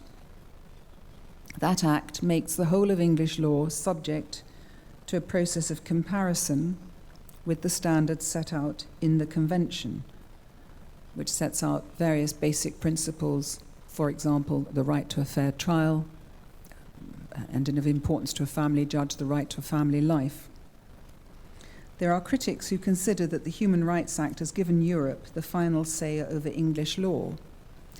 But that ignores the fact that the UK had signed the Convention a long time ago, and therefore many of the provisions of the Convention had already formed part of English law even before the Act was passed. Sometimes it's suggested that judges are able to overrule English law by exercising powers granted in Europe. For example, by saying that English law is incompatible with rights and freedoms guaranteed by the European Convention on Human Rights. But a declaration of incompatibility does not change English law. That has to be done by Parliament. If it's done at all, they have to amend English law to make it compatible. So the ultimate decision remains with Parliament, not with the judges. Occasionally, the press approves of a decision of the judges vis-à-vis Europe. So in July last year, the European Court of Human Rights in Strasbourg ruled that whole life sentences, which had been passed on 3 murderers, amounted to inhumane and degrading treatment because they said there was no formal review mechanism that would give them the prospect of release. Now, you may or may not think that people should have a right to a prospect of release, but in February 2014, the Court of Appeal decided that the European Court judges were wrong because there is a power to review these whole life sentences, but in very exceptional circumstances. So I come back to my original question: am I acting independently when I decide the cases in my court? The independence of the judiciary in the UK is asserted, protected, and highly valued. And judges tend to be the kind of people who have their own views and know their own minds, They prize their independence and they protect it fiercely. Whenever the government announces plans to change the laws in ways which judges think might restrict their independence, there is a huge outcry, and not just from judges, from all of those who understand the value to the whole of society of judicial independence. The laws and the regulations and the traditions which support judicial independence are balanced against the rights of people to a reasonable level of consistency between different levels of courts and between judges. This balancing of interests is characteristic of other aspects of democracy, as you will know very well. So I consider that when I sit as a judge, I make my own decisions independently, but it is right and proper that I should be accountable for them. Spasiba za vнимание.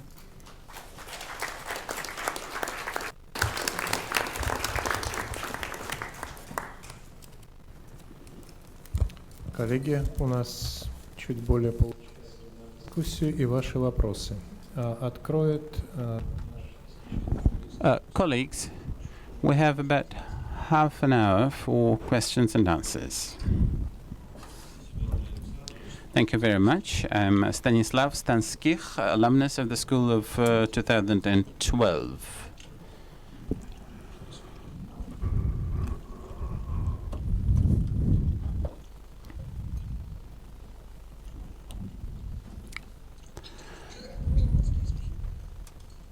I hope you can hear me. Yeah. Stanislav Stanskich, while I'm a lawyer, but my question would be less on judicial matters. Can you hear me now? Could you hear me now? Can you hear me now? Just a little louder, please. All right. Yep. Thank you. Yep.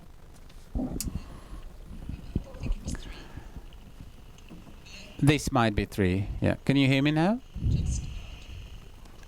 Hello? Hello?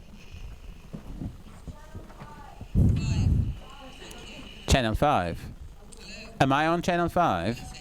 Lovely. Thank you. Thank you very much. Thank you very much indeed. I'm a lawyer, but my question would be less on judicial matters. Do you watch either American or British court series on TV? There's one series in Russia which about the English about the barristers. It's called Silk, and it's very popular in Russia. Do you watch any of these yourself? One of the most the Boston Legal is one of the most popular U.S. series. Could you comment on any of these? Yes, I do watch a lot Of them. And I also watch Scandi thrillers. I don't know if Scandi thrillers have reached Russia. Scandinavian thrillers. I watch all of that. I used to think, and I'm sure this is true of all of us who see either on television or in the press a report about something we know about, and you read the report and you think, that's wrong, or that's only part of the story. And I used to think that they were terrible, and so I would find myself shouting at the television, that's wrong, it's not like that. But Silk is very, very good. It's very well written. They're good stories. Of course, they're quite exciting stories. I'm sure most lawyers would say their lives are not as exciting as that. But I think the courtroom scenes are very well done. It's quite realistic, and it's very highly regarded amongst lawyers, as well as being very popular in England as well.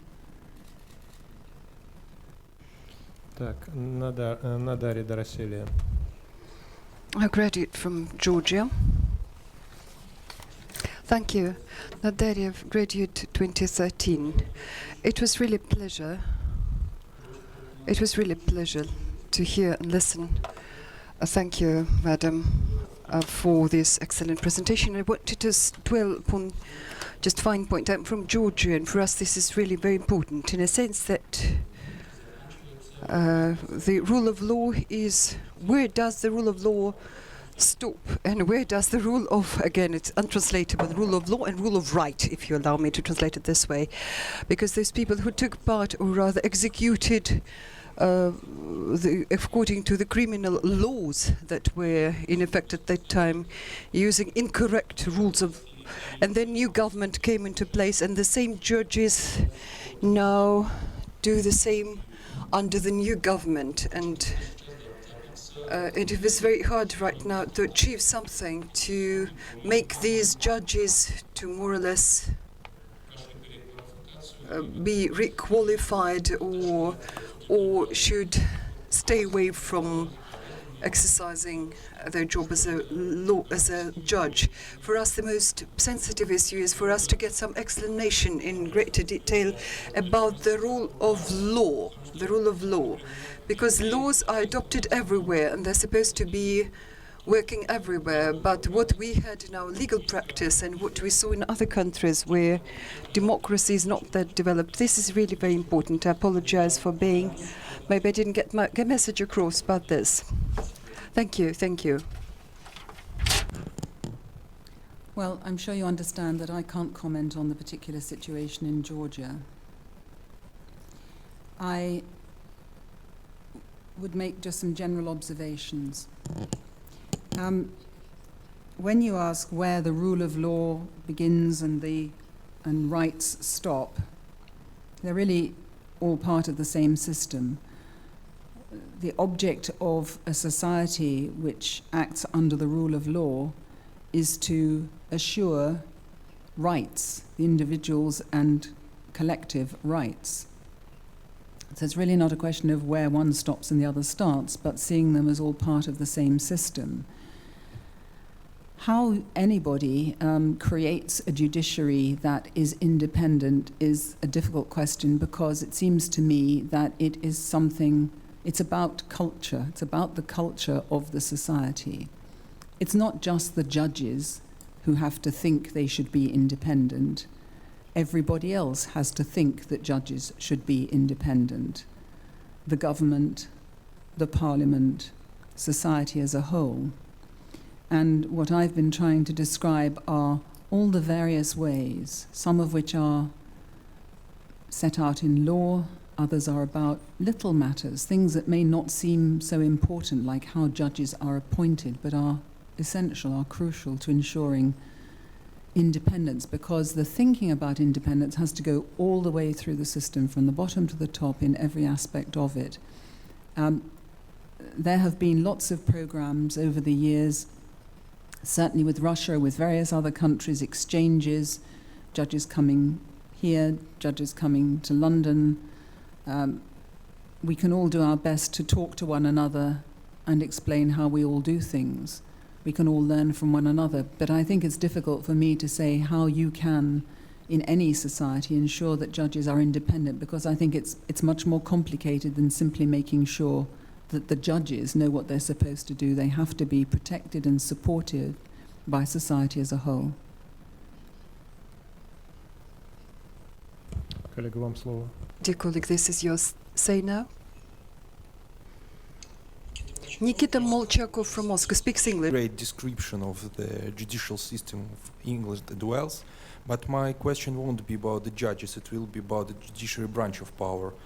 We know that in 2005 a revolutionary innovation in the history of the judicial system of Great Britain took place. This reform and the creation of the Supreme Court and the privation of the House of Lords of its right to judge. Could you please speak about the results of these reforms? Nearly 10 years passed, and how this reform influenced the English legal system, and what are the perspectives of it? It's very interesting for us, for Russians, because we are going to have a judicial reform, now. And what is the British experience? Thank you. Well, the main object the Constitutional Reform Act of 2005 was, as you said, to create the Supreme Court. Before that, the highest court in the UK was the House of Lords, but the House of Lords is, of course, also the second house, the upper house of Parliament. And therefore, there was at least an appearance of some confusion between the separation of Parliament and the judiciary. In fact, the lords who were judges, who were referred to as law lords, were judges and generally didn't take part in politics, and certainly the members of the House of Lords who were not judges did not take part in any court proceedings. So there was a de facto separation.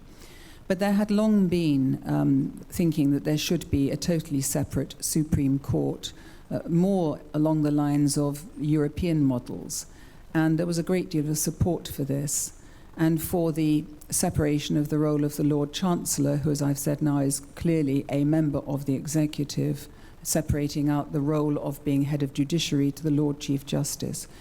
How do I think the reforms are working? Well, I think they've certainly been accepted. And it's very interesting to see the way the Supreme Court works. It's quite easy to go and observe the proceedings of the Supreme Court. The proceedings are also filmed. They have made films so that people have been more aware of what goes on, whereas before, what happened in the House of Lords was really rather more, hidden is not the right word, but just people didn't know about it very much. So in the course of creating the Supreme Court, there was a real effort to make it transparent and open to the public so that people understood how it works. I think the reforms have been accepted and have been very successful. For us, they were major reforms because those sorts of institutional changes, they take place rarely and very slowly. Сударыня, вам слово, прошу. Madam, you now have the floor. Maria Gulova from St. Petersburg speaks English. A question which is probably quite obvious, but for us in Russia it's not really. You said that in Britain, judges become, they sort of lose income if they change from private practice to the, So what's the incentive? What motivation drives a person into becoming a judge if it's not financial profit? It's a fantastic job. I think certainly very senior judges and those who are appointed to the High Court and upwards will often have been earning or capable of earning a great deal more. I have to say we're not badly paid, so it's not that we do it for no money at all. But the incentive is that it is a wonderful job. So if you think that this is an important part of the administration of justice, and if you like making decisions, it's a very different function from being an advocate. An advocate is arguing a case, one case.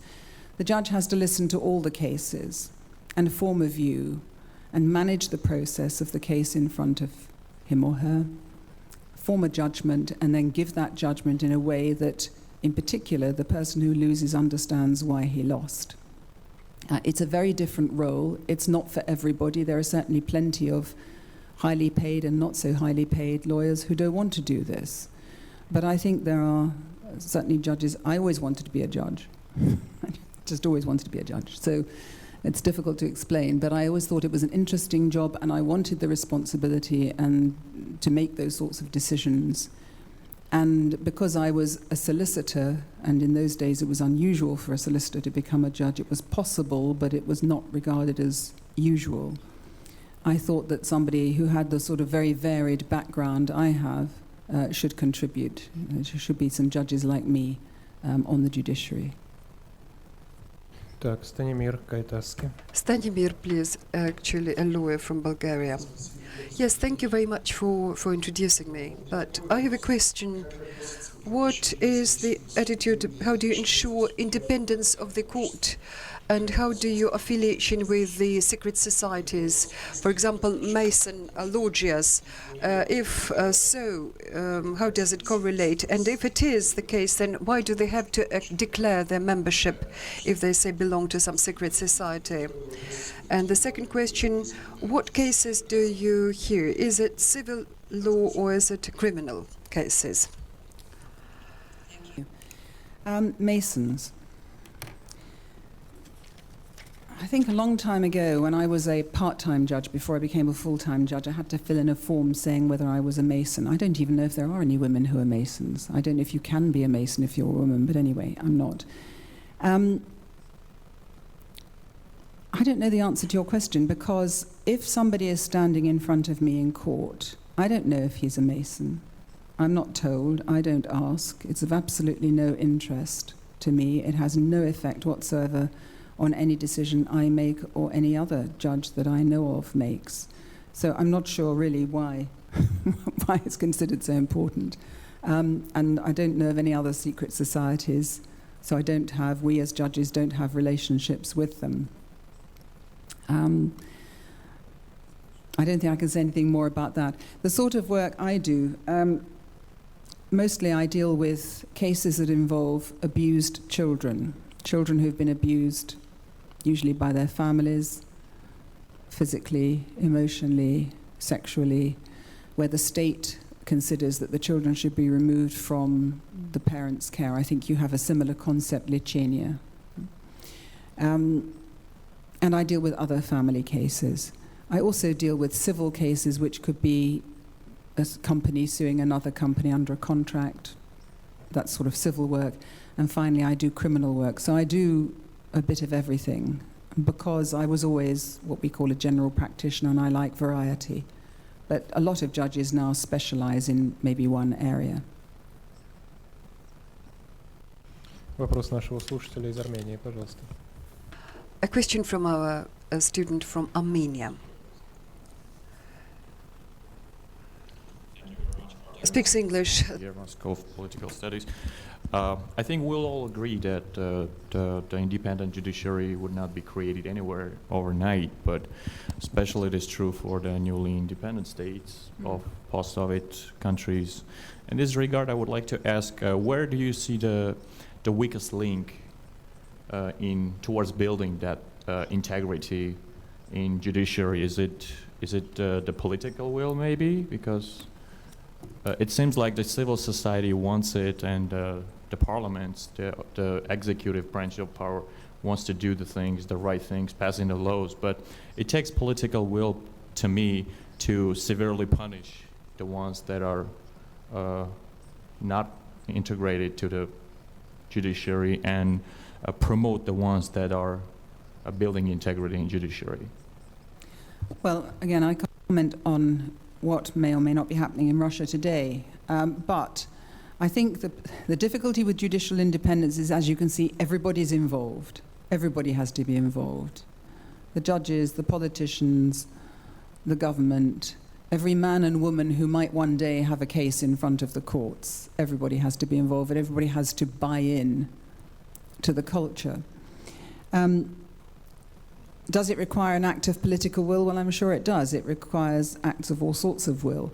As to the suggestion that it requires political will to discipline judges who do not act independently and promote those who do, in our system, disciplinary proceedings are taken, decisions are taken by the two people I mentioned, one of whom is a member of the government and the other one is the head of the judiciary. So you don't have just a political decision about individual disciplinary proceedings. It's a decision taken between the executive and the judiciary. And as to the promotion of judges who do well, I don't think any of us is promoted because we're independent, because it's expected. It's not something for which you should receive a promotion, though I can imagine it might have a role to play where you're trying to establish a system. The difficulty is it does take a long time. I told you that it was first mentioned in English law 300 years ago, so I'm not claiming that we did this overnight. It took a long time, and I'm sure it does in all societies. Юрий, прошу.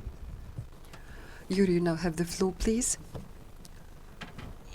Yuri Labunov from Bryansk. I would like to ask a question about two notions, the letter of the law and the spirit of the law. For example, in Bryansk we had a court hearing when the administration they tried to punish it and tried to build a road. The road was really in a hazardous condition. The city administration, like municipals, showed a paper to the like expert assessment to the court, which said that the road is okay, that it has been repaired. The point of fact, he could not.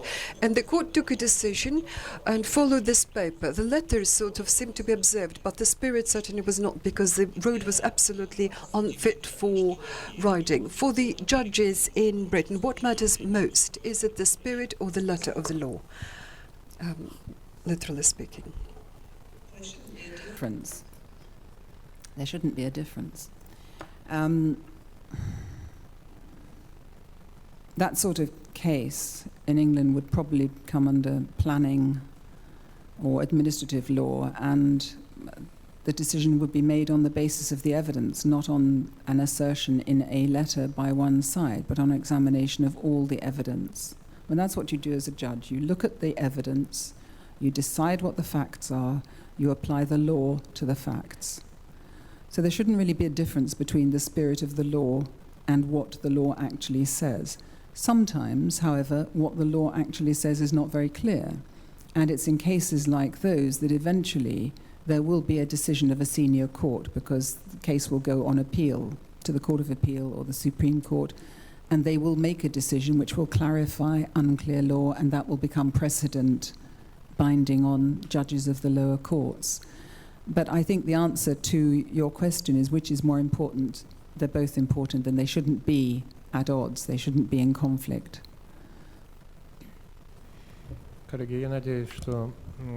Dear colleagues, I hope that Madam Judge will forgive me for sharing you the story about the letter and the spirit of the law, to just sort of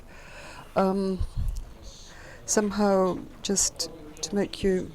What justifies me is that this story really is about UK. Some 10 years ago, this school ran a seminar with the support of our British friends, and according to the agenda, we were supposed to visit one of the buildings of the House of Parliaments. Not the one which is now has Big Ben, but the one next door to it.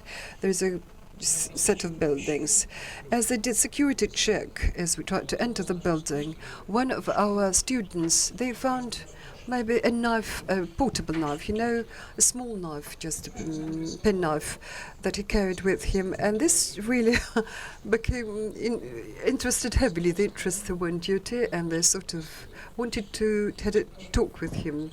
They asked him, why is it that you carry a knife with you? It's not that it's not customary. It's forbidden to actually carry these portable knives this length. Is it that everybody carries a knife in Russia? Actually, they pointed out to that gentleman that he obviously is at odds with the letter of the law, with the legal language, and we thought that he would be punished at the very least by barring him a visa, by denying him a visa further on. Why do they need to allow a person who carries this gun around about London, let alone wants to enter the House of Parliament, carries it on him? No, no way, no way. They just took everything into account. There was just like sort of hearing on site, and they decided, okay, it's a different culture so far. This is the case. This is the way they are right now. So. But it is illegal to carry a knife, any kind of knife, in England, unless you have reasonable excuse, which might mean, for example, that you genuinely need it for your work. So you might be a chef. If you're a chef going to work, you might have a knife with you. When I was a solicitor in practice, the excuse that clients usually gave me for while they were carrying a knife was that they used it to peel fruit, which just told me that certain parts of London were full of terribly polite people who only peeled their fruit with a knife. It is illegal, and as I say, there has been enormous amount, or there is a perception that there's been an enormous amount of knife crime. There are some dreadful figures, and I don't remember them precisely, but murders of young people, young men, in gang fights with knives, there are really a lot of them, and they are dreadful and tragic. But clearly, not just... I think that the security officers, are not just saying to your colleague, well, you come from a different culture, no doubt you all carry knives in Russia, so that's okay. He was saying that you've got a reasonable excuse. You didn't know that you're not allowed to carry a knife here. And I expect he was probably had to leave the knife with the security officers and pick it up when he came out. I must say, when I used to travel from Moscow to London when I was living here with my son, then age 5, we had to hand in his plastic toy gun, this big, at the beginning when we got to the airport, and we received it when we got to London. So. В данном случае смягчающим обстоятельством послужило наличие российского паспорта. Anyway, this very fact that he mitigating a second consideration was that he carried a Russian passport. Okay, colleague, sitting somewhere in the middle. Good day. Albert Kalimov from Yamal-Nenetsk Autonomous District. In our judicial system, suffers, well, in any state, it suffers from reason that the judicial system not always is adequate to those people who are appointed. What I mean, maybe it is a provocative question in a way, but what if you look at the cases, say, that pertain to the Queen or to the members of the royal family? She's the one who appoints the judges. How would you consider this case then? In Russia, those who appoint, if they are under investigation and under court hearing, you can understand what verdict will be returned. I'm not sure I've understood. Are you asking me whether a judge could be independent if there was a case against Prince William? Yes. Oh, I see. I've never ever heard of any such thing happening. They are pretty well protected. I don't know what happens to if they're speeding, who obviously are not doing pro bono work most of the time and are doing very well paid work, nevertheless have schemes where their lawyers will have time off from their commercial work to do pro bono work. So there are a number of schemes, it's not just one organization, it's quite widespread. Так. Well, dear colleague, try again. Give it a try. Well, Konstantin Strutsky, legal organization Transparency International. I have 2 questions. First is, you mentioned that there are some external threats depending to the independence of judges. It has to do with executive government and other branches. But what about the core of the judges? Do you have any cases, or have you had any cases when, at least in Russia, we have had cases like this, within our cooperation and the courts of appeal, sometimes they put pressure and exercise some influence on courts of lower instances in some decisions that they return. And second question, what about public awareness about legal basics? How do your citizens in UK become aware? In Russia it is a major problem because people are not aware of their rights and are not keen to find out. Pressure from the Court of Appeal, pressure on a judge to do something differently in the way that you're suggesting, improper pressure, no, I've never come across it, I've never heard about it. Clearly, if I make a decision in a case which goes to the Court of Appeal and they tell me I was wrong and they make a decision, a different decision, well, I'm going to take on board that I made a mistake. I mean, I might agree with them, I might not, but they will have said that I got it wrong. They give very detailed reasons, they can be pretty robust. It's not comfortable being on the receiving end of the criticism, but that is the system. People have a right to appeal. But that's not the kind of external pressure I'm talking about. I was talking about potential sources of improper pressure. Public awareness, I agree, is enormously important, and I am pretty sure that the public is not sufficiently aware of how the system works and various aspects of the system work. I can give you one example. When I first became a judge, and we have a system where you can be a part-time judge before you're appointed full-time. So the first week I sat as a judge in the criminal court, and on the Friday evening I went to some friends for dinner, and my friend said, "So, how many people did you send to prison this week?" And I said, "None." And she said, "You're so weak. I don't know why they made you a judge." I said, "You know, there's a principle of English law, it's fairly fundamental, that before you can send somebody to prison, they have to be convicted of a criminal offence." And nobody was.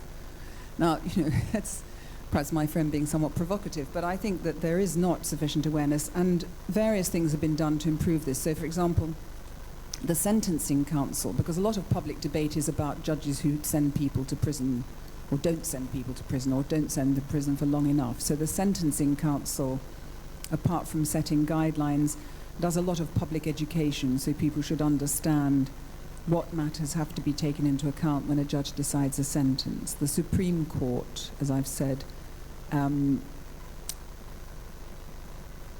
some of their decisions are filmed. They have made films which are distributed. There are experiments being done about televising the courts. Our courts are not televised in the sense that you can just turn on a channel and watch a trial.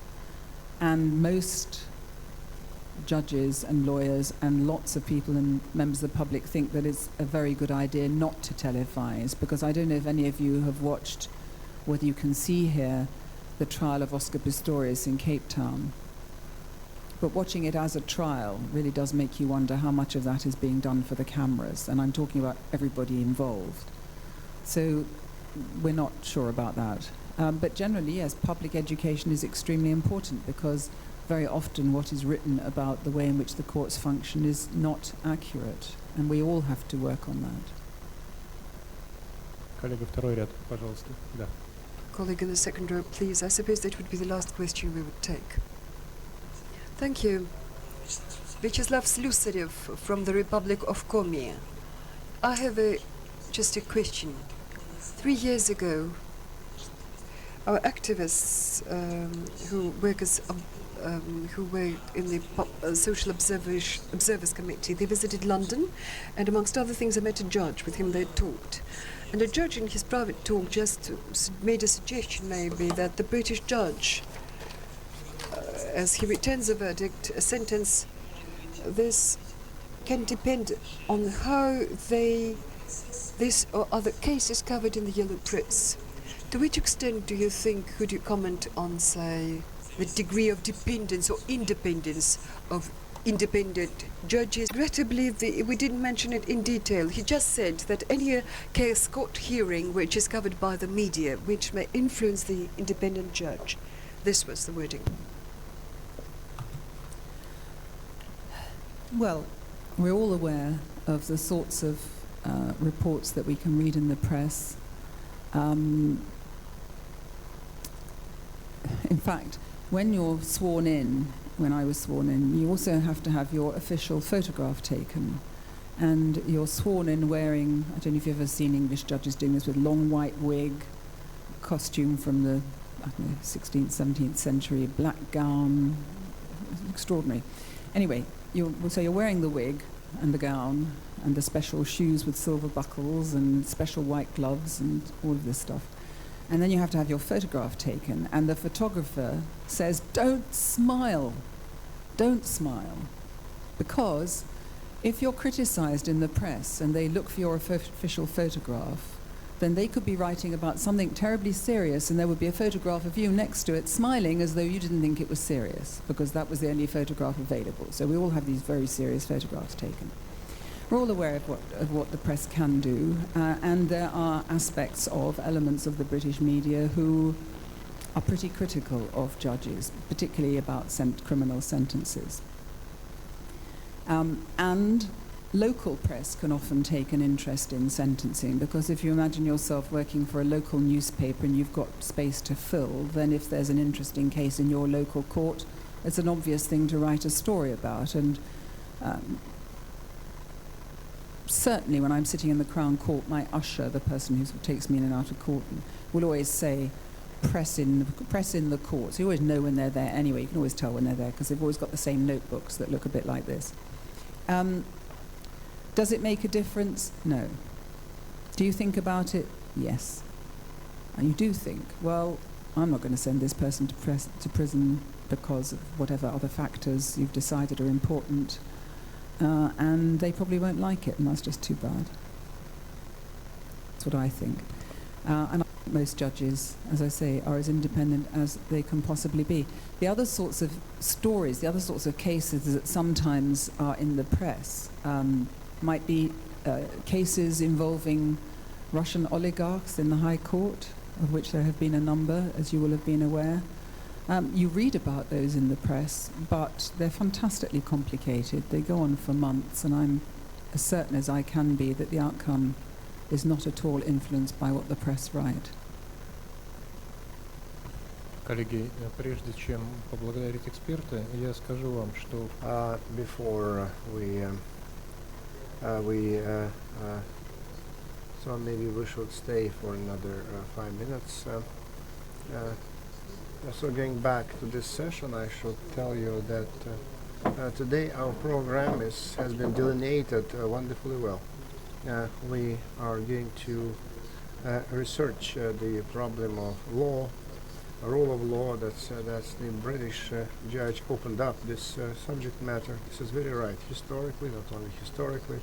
It's very relevant, and I think that Mrs. Levy contributed very, very well and very considerably to the way this seminar has been evolving. Let's recognize her presence with a round of applause. Thank you. Now, just we spoke a couple of times about that in Kaliningrad, so we had a great event. It was a big seminar jointly with the Committee of Civil Initiatives, and so we were helped by a group of local activists, local friends, and now I would like to give the floor to Oksana Prishepova, because she wants to say something to all of us. Please, so the way you designed it, please do it. I'll give you the mic here.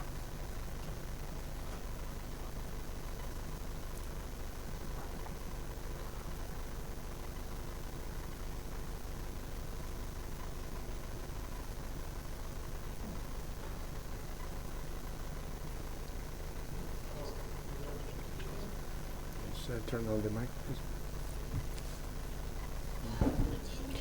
Good afternoon. Prishepova Oksana is my name. We represent Kaliningrad team. It's quite considerable here, numerous. I'd like to thank the school for being that it has come into our lives, and I'd like to thank the school for the seminar that they organized in Kaliningrad, and we feel the unity. And so the school celebrates the 20th anniversary, and on the anniversary it's a custom to give presents, but we have not made any cakes, but we made a wonderful cookie, huge cookie with it's filled with honey. It's filled with real honey, and I hope that you will like it.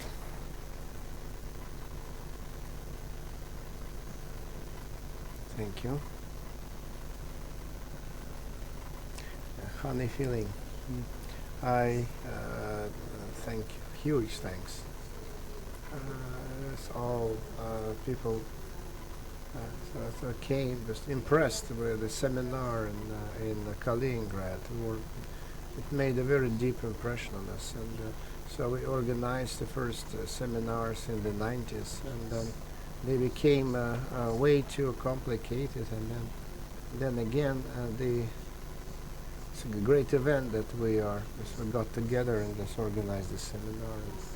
And I'd like to thank Marcia for opening this day, and what we're going to talk about today, and we have talked about today, is one of the central pivotal points of the modernization of Russia, and this is true. So this is the most important component, and for every one of us, as a citizen, as a person, as an organizer, everyone should have one point, one crossroads, one thing where we know that in accordance with the law and the Constitution, so they will apply justice fairly, and there will be due process applied to us, and we should know that. And if the people living in the country, organizations and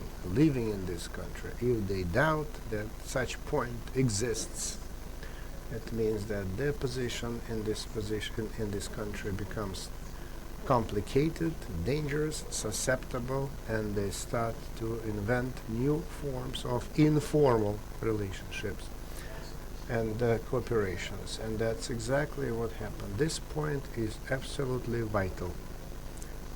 So even in ancient times, people understood the importance of that point, of that spot.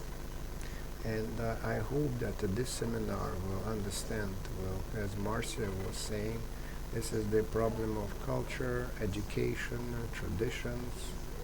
But without this point, the society cannot live, cannot survive. Thank you.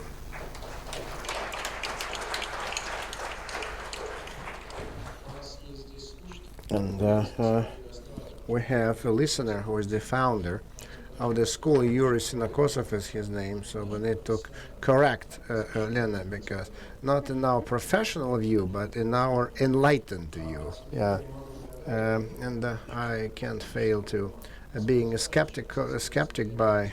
So we know that what cookie is related with. So it has a pair, it has a companion. And because in Russia, a cookie is always associated with the whip. And so we don't want this association.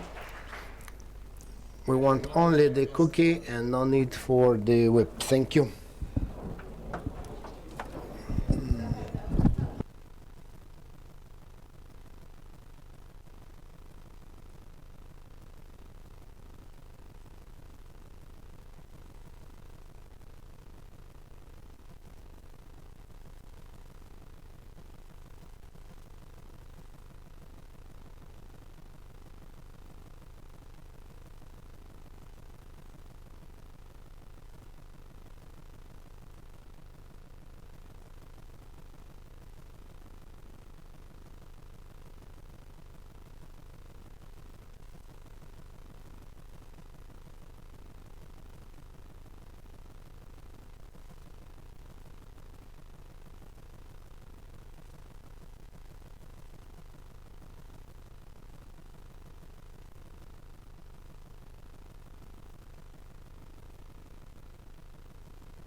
Коллеги, пока Лена идет, техническое объявление.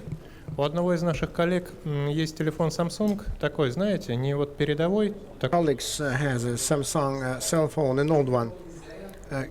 Does anyone have a charger? If a charger, will you please share? Thank you.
Молодые люди,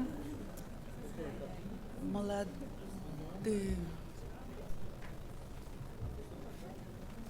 Андрей Александрович, там как можно гостей семинара рассадить?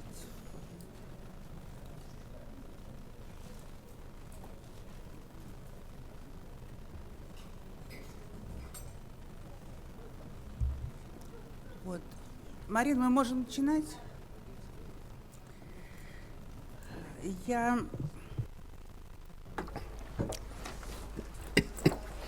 I would like to open this session, which is going to be, I'm sure, very professional and extremely broadening. But please, the gallery, stop chattering and come closer to us and start paying attention, please. Because if anyone wants to continue to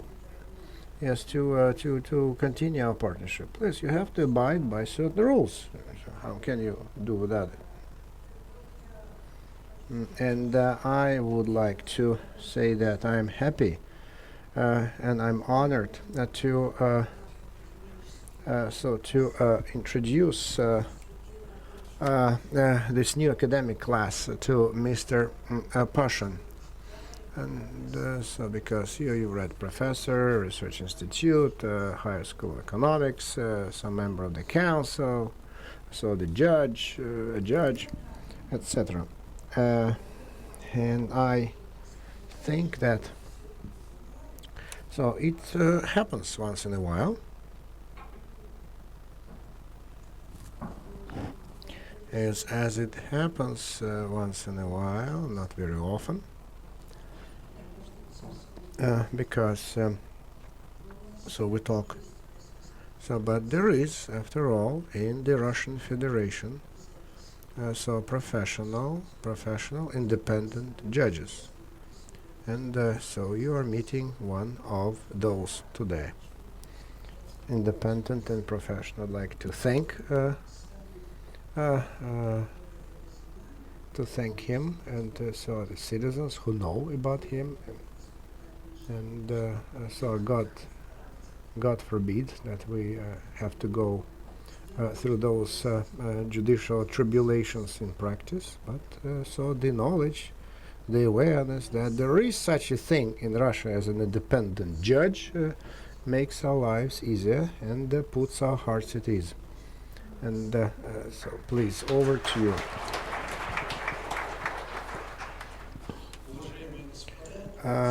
Ladies and gentlemen, so sooth, ethics, truth, so gnoseology. So I just out of the frying pan and into the fire, because so I came from Belarus. So then there's a campaign for the jury and against the capital punishment, and so they still shoot the convicts. And so I was meeting different categories of people. So one of the meetings was at the Institute of Enhanced Studies and Training Courses for judges and the investigators. And then they asked me to talk about the admissibility of evidence. So I wish they hadn't done that, because admissibility. So they were kind of quiet, nice, happy, and so because they knew that they would be getting their certificates in half an hour, and so 1 o'clock lunch, and all these judges and investigators, and then we started to figure out their legislation about admissibility of evidence. And then all of a sudden it turned out to be very complicated, so they quarreled, so they missed the lunch, and then they made up, and then they quarreled again, made it up. And it was funny. But at those similar events, I had to comment the text of the criminal code of Belarus, but in all post-Soviet area, so the texts are the same, and the criminal law is the same, exception Georgia and exception Ukraine. But Kazakhstan, Kyrgyzstan, Belarus, Russia, so the criminal code is the same. So in some other states, so when they develop the code, so the scientists actually they participate in the development of the criminal code, and so they're trying just to put their textbooks into the law, and then so that they could later tell their students that the legislator agrees with their theory, and it turns out to be horrible. And for example, by the Russia Article 105. So what is the truth of evidence? So then the evidence, if they conform to reality, they are admitted as real, because there was no word truth. There was no word truth. So because they abandoned it, so there is no word truth. But always some objective truth come out. So then all the evidence is considered to be truthful if it conforms to reality. So that's the definition of truth or veracity. So then, do you think that the evidence can conform to reality or fail to conform to reality? So it can conform only to certain assumptions, to certain pronouncements. So, for example, so the protocol of search conforms to reality. What does it mean? So the next step, as I said to my the attorneys and investigators, criminal investigators. So are you learning, studying the environment with the help of what? So with the help of evidence, and the evidence with the help of reality. What do you compare evidence and reality? How you do that? So I could contain myself, and I spoke about my friend from St. Petersburg, who was a judge, and he was an extrasense. And then he said, so that's when I see a person who knows exactly whether he is guilty or not, a person who is being tried. So it means that for him, so all this process, due process, investigation, evidence, so it's superfluous. We don't need it because he knows the truth. Because the moment so has this wonderful insight. As he looks at the criminal, so he knows that he's a bad guy. So it's bad when the scientists write criminal codes in the Charter of 1864 of the Empire, Russian Empire. There was no So in the criminal code, there is no general part. So we say, well, continental, well, like Germany. So, but they don't have any general principles. They don't have it, but the criminal code was written in 1867, and still with some amendments is good today. So in 1878. And not in 1978. So it was under Hitler with the amendments, and then after Hitler, so Hitler, all the amendments made by Hitler were taken out of the criminal code. So that's why the word about truth is not academic; it's practical, because under the pretext of truth in the criminal code, they want to add something else. For example. So there's a new draft of one of the deputies that appeared in the winter this year. So he wants to return objective truth about presumption of innocence. Yes, it's a fiction. It's a fiction of presumption of innocence should not work, but presumption of innocence can be applied only when a person was tried, and if impossible to find truth, then we can add presumption of innocence. But the case should be referred to more investigation until the truth will be revealed. And the court should not check the materials of the preliminary investigation, but the court should look for truth and fill up the gaps of the preliminary investigation. So then the Attorney General and the investigative committee should look for truth. So this is the draft of the deputy. It's not about truth. It's about a follow-up investigation and not truth. About truth or about veracity, about sooth, forsooth. About the Soviet theory of proof. Whatever the modern scientists were saying, but this Soviet theory lies as a basis for many constructions. The referenda, improvement of the law, and it's the foundation. It's quite simple, straightforward. So the were Cartesian monks, as you remember. And Jesus, to the question of Pontius Pilate, what is truth, didn't answer anything. Bulgakov answered for Jesus in his blasphemous novel. So then this novel about Pontius Pilate. So he told, so your head is aching. So that's what, this is the truth. That's what he said to Pontius Pilate. And all you love, you give to your dog. And this is the truth. That's what Jesus Christ told Pontius Pilate. But Cartesians tried to find what Jesus Christ should have answered to this complicated, convoluted answer. And Cartesian monks, they found the answer that Jesus Christ should say that truth is the right related to life, the knowledge about the world outside us. Yeah. So the truth which conforms to reality.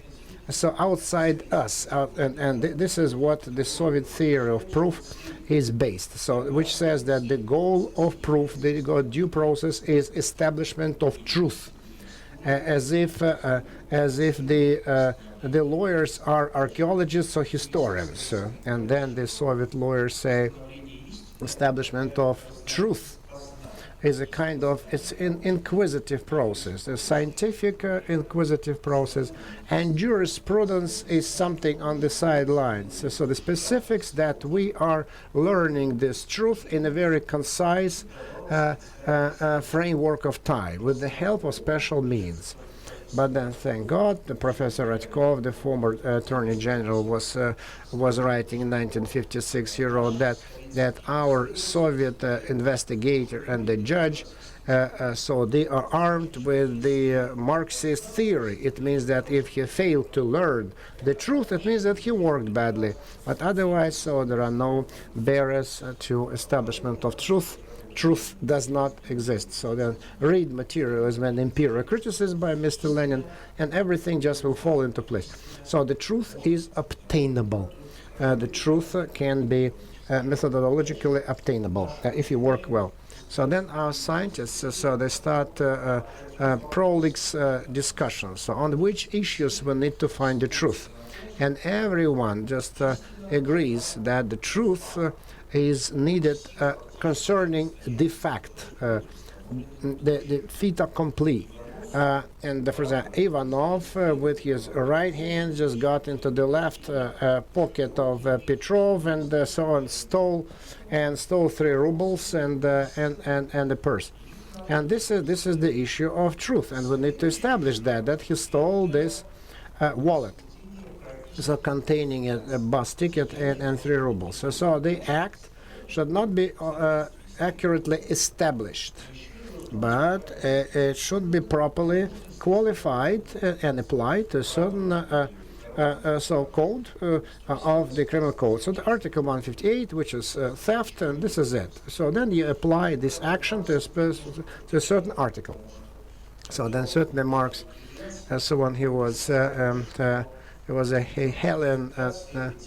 So because the qualification ensues not from the action, but the true qualification ensues from the natural course of events, because the action which is not criminal is a criminal act. So that's why because criminality should expose the natural objective crimes. Because are you following me? Are you still with me? Are you still with me? Yeah.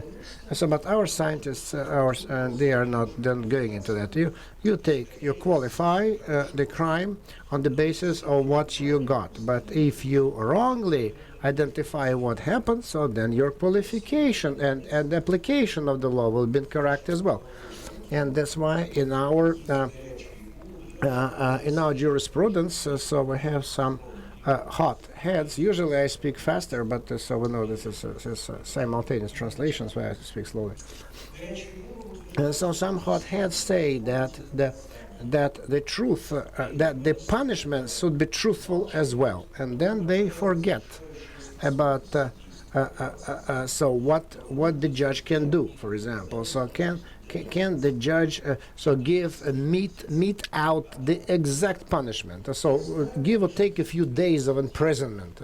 I know some sly judges who got the amnesty order, so they mete out the punishment with accuracy in 1 month, because the amnesty status says that the amnesty is subject the convicts up to 5 years of imprisonment.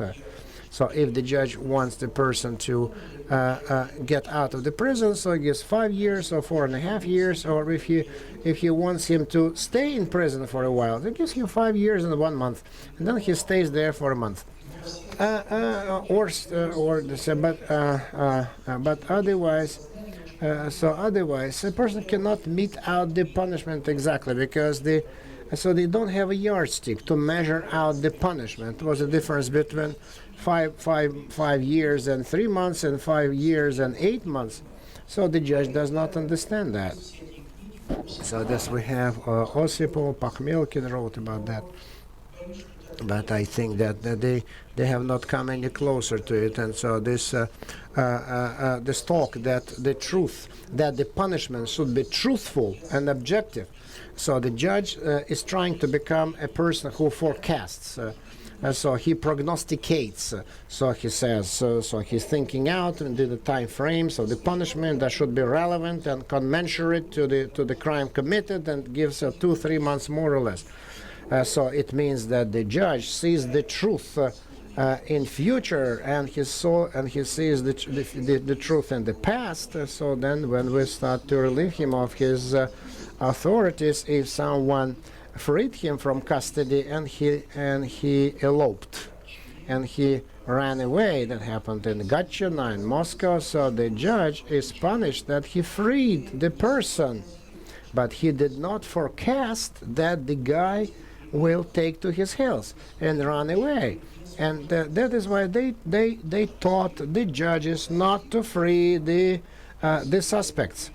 So because if the guy runs away, so there will be a problem for the child. That's the truth. That's why they are always in custody. So you stay in prison. I'm not going to let you go. If you run away, it will be my responsibility. So the Soviet lawyers, they are discussing this, and so huge dissertations, theses, what kind of truth is learned with the help of criminal process, of due process. So the truth is the relative and absolute.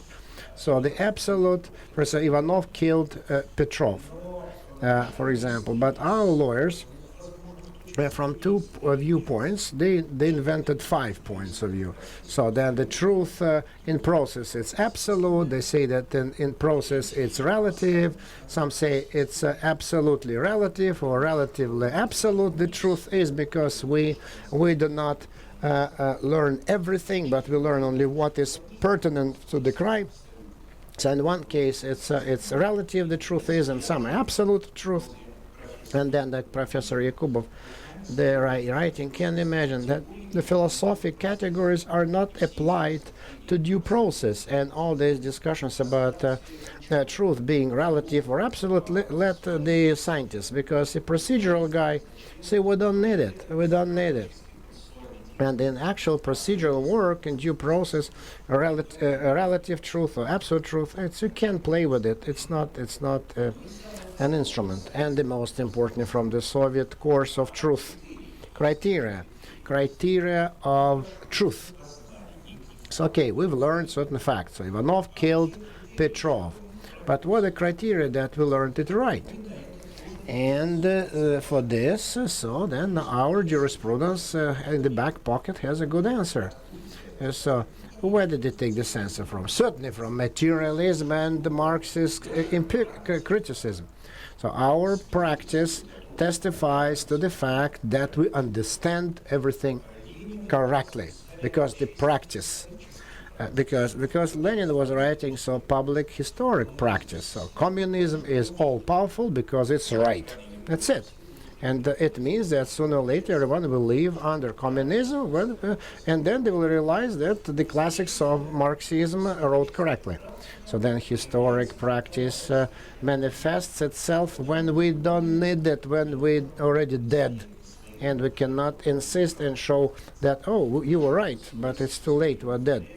And our procedural guys, so they're talking about the public historical, they cannot say that. They say that this is the practice of the law enforcement bodies. This is the criterion of truth.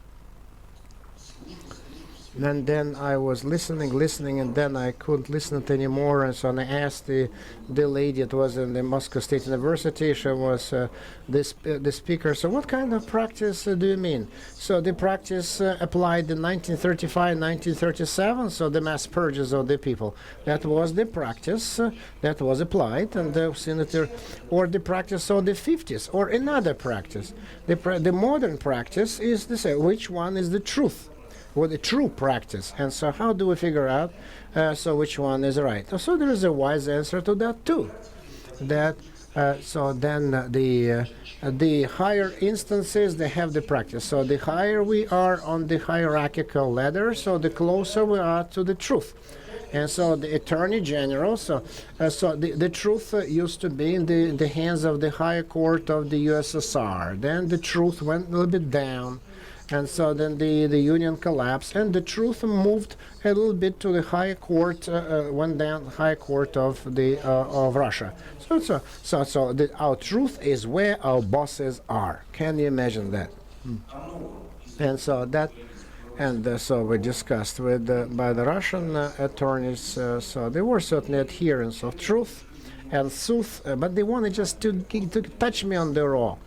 So probably you are an adherent of a bourgeois criminal process. And so when I was a young guy, I was reaching the rational essence of the bourgeois due process, criminal process. I was reading that.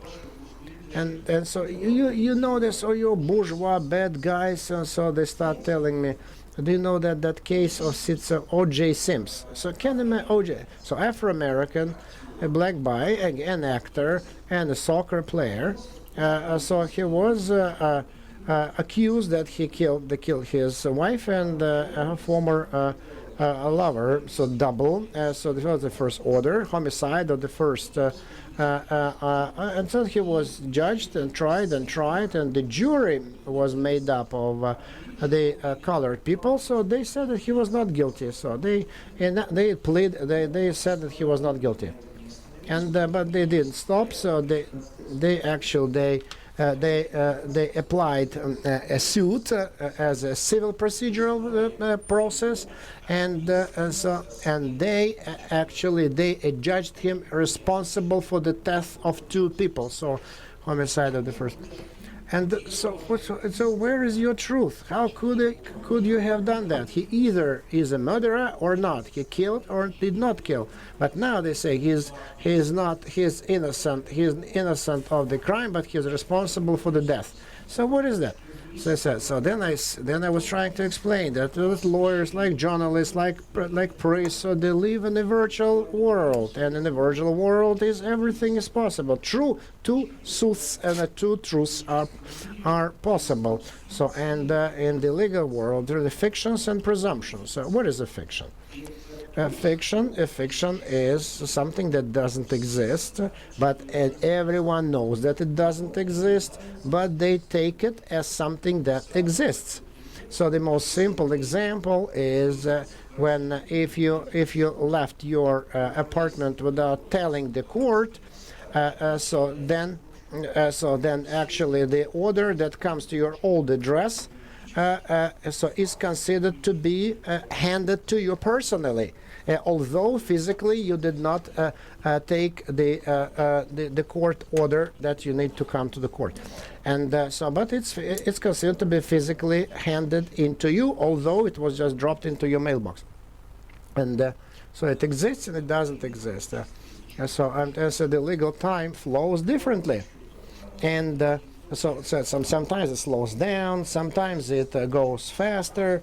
And sometimes so the 5 o'clock tea, and so everyone is having 5 o'clock, so the time stopped, and so they're drinking tea until they burst from this tea. And so then the time stopped and then started to tick again. So strange thing time is. And or the time flows, and some stretches of time so that counted in, and some stretches of time are counted out. And how that's one of the challenges. So the challenge of J. Simpson and truth or sooth was in the standards of proof. What is the standard of proof? There are 4 standards of proof. So according to civil cases, the standard of proof is the overweighing of evidence, and in criminal cases, it's beyond any reasonable doubt. So the standard of proof on J. Simpson case was beyond any. So it was not reached beyond any reasonable doubt in the criminal case, but the standard of overweighing of evidence on the basis of the same evidence was achieved in the civil process, and that's the point. That's why Simpson. So like Meshka Schrödinger, you remember, so that guy who is alive and dead at the same time, so is guilty and not guilty, killed and not killed. For the purposes of civil purpose, he didn't kill, but for the criminal case purposes, he didn't kill. For civil procedural, he killed. So now J. Simpson is doing his time for burglary, and so then and then Simpson, he's still doing time. Before he went to prison, he wrote a book, and so then the book titled "If I Had Done It," and then he explains how he did it. Okay, but since in legal reality it already says that he didn't do it, and you cannot try the same person for the same crime twice, then his book was not perceived as the admission to the judge. And so $2.5 million he made on this book, and so then and the aggrieved party, so they got this money, and so he had. So he had to go and to High Street and burglarize people, and now he's doing time because it's 2.5 years for robbery, and the money was taken from him.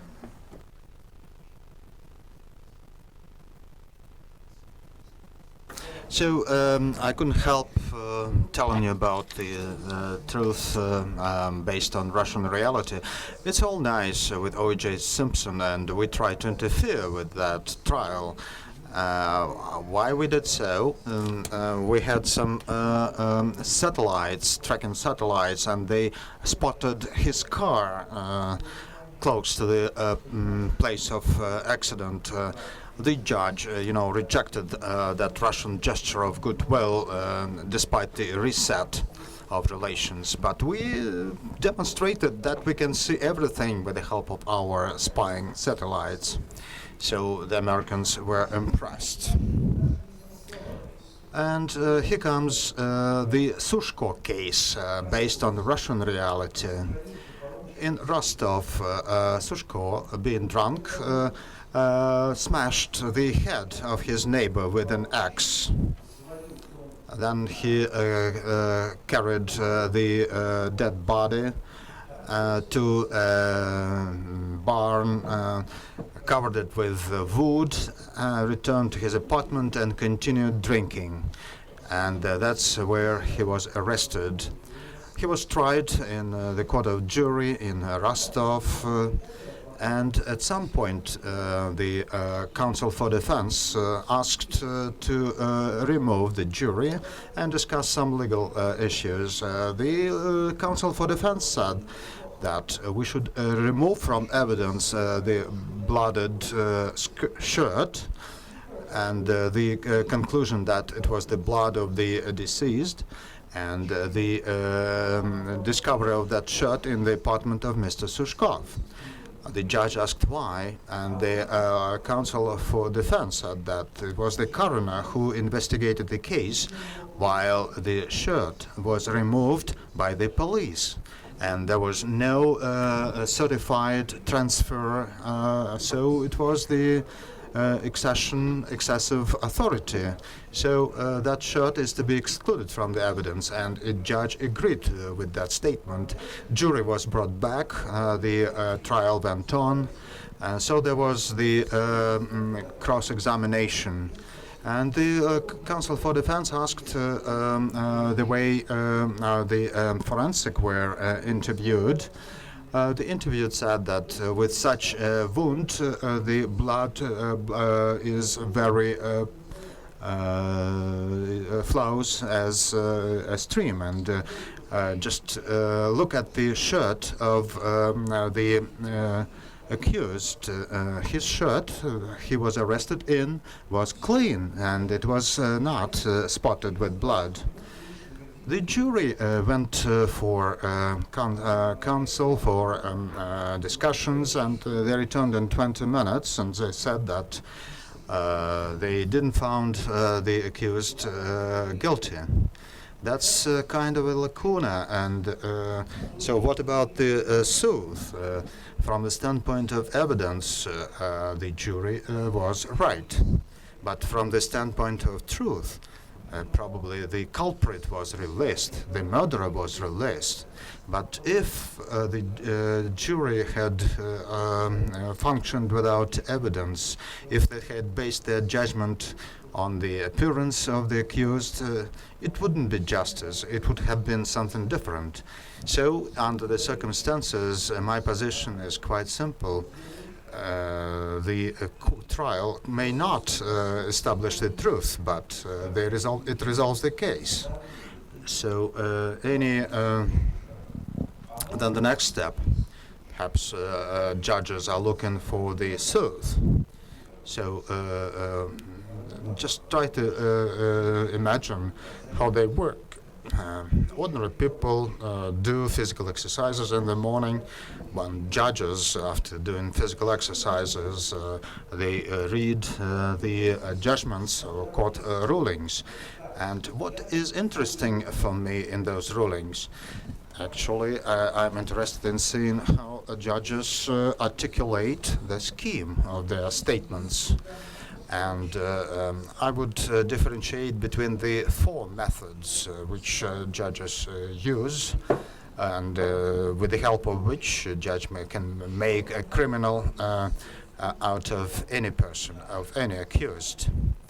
And it helps me to see that the truth, the sooth, is perceived through the means of evidence. If you are witch hunting, then you need to take those time-proven methods, the trial with water, trial with silver needle. I think you understand what trial with water means. A witch, a suspected witch, is tied up, and they throw that witch into the water. If the witch flows on the surface, the witch is innocent, and if the witch is drowned, then the witch is guilty. So it's actually the same. It was the same in the trials of 1930s, trials of so-called enemies to the people.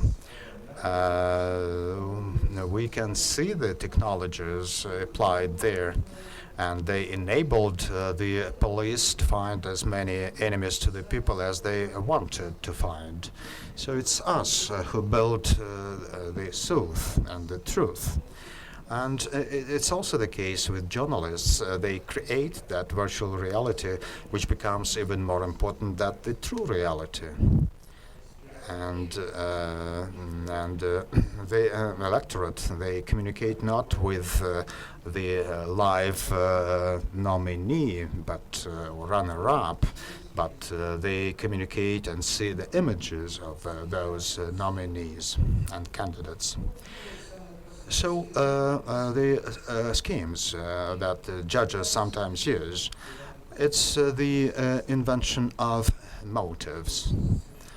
So there is a very accurate formula that the court trusts the evidence given at the pre-trial interrogations, because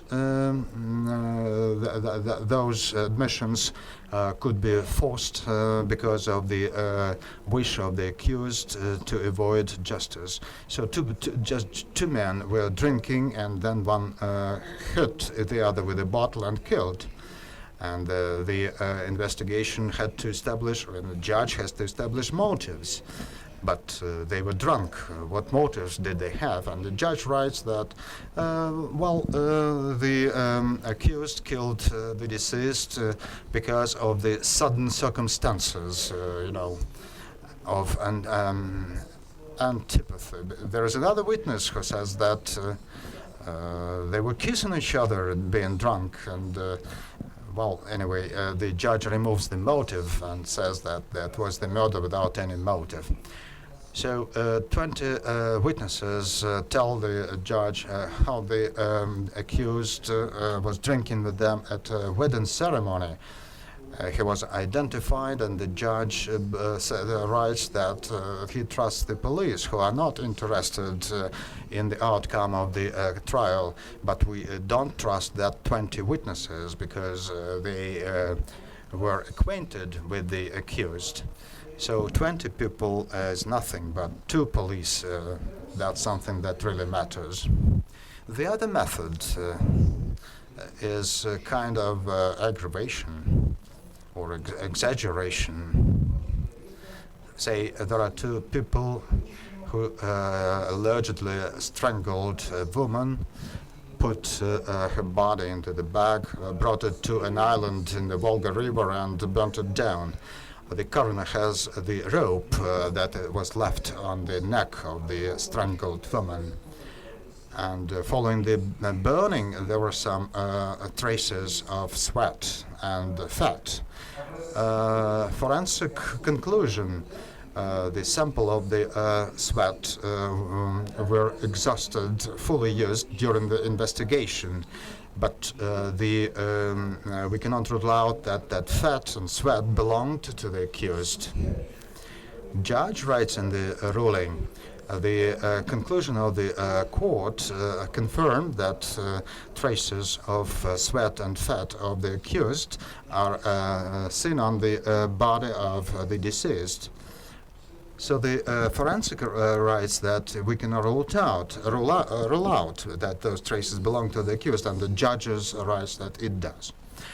And the third method, when you put all the evidence together, it's when the judge does not differentiate the evidence of an event and the evidence of the accused being guilty. And then there comes a long list of that evidence. Just take an example of the European Court ruling in the case of Popov versus Russia. And the European Court writes that the National Court of Russia included many pieces of evidence into the list, proving that a man was killed, but there is no evidence that it was Mr. Popov who killed the person. Besides, there are some pieces of evidence on the list which has nothing to do with the case. Why did it happen? I think a judge just cut a piece of the former ruling and inserted it and just put it into his ruling. And I think I can give you some other cases when justifying pieces of evidence are seen as something that prove the guilt. For instance, a young man is shirking the compulsory military service, and it's written in the non-proven evidence that the man doesn't belong to any militarist organization, and if he doesn't belong to any organization, then he has some anti-military sentiments. Okay, so and there are some clear cases of rigging, and the court of Khabarovsk heard a case, and there was the families of Guseynov, Asadov, Aliyevs, some great criminal ring, and I think counsel for the prosecution wanted to be promoted, and they made of those families a criminal ring accused of planting some narcotic plants. The court decided that, and the investigation found no evidence of a criminal ring, and the court, the judge writes that the arguments of the counsel for the defense against the availability of that criminal ring does not reject and refute the accusation, but substantiate it, because the evidence testifies to the conspiracy in which that informal ring operated. And Supreme Court approved of that ruling. So if you took an oath, if you are tattooed, then you are guilty. If you didn't do so, you are even more guilty. It's like that. So that's the soothe, the way judges see it, and the soothe which is created with those tricks and methods. And then we can state with great surprise that it so happens that the alleged soothe does not satisfy the people of the Russian Federation. And the people of the Russian Federation need the truth, not only that truth, but the truth. And I cannot help but quote our great legislator, Mr. Speransky. He wrote in the 19th century that any law, and Tsarist law is the law by the justice, but it is the law by the truth. And when the truth ceases to become the basis for the justice, then the self-rule begins. I would dare give in my own definition of truth, but I admit that in the Russian culture, And Jesus Christ never mentioned anything about truth because he was truth himself.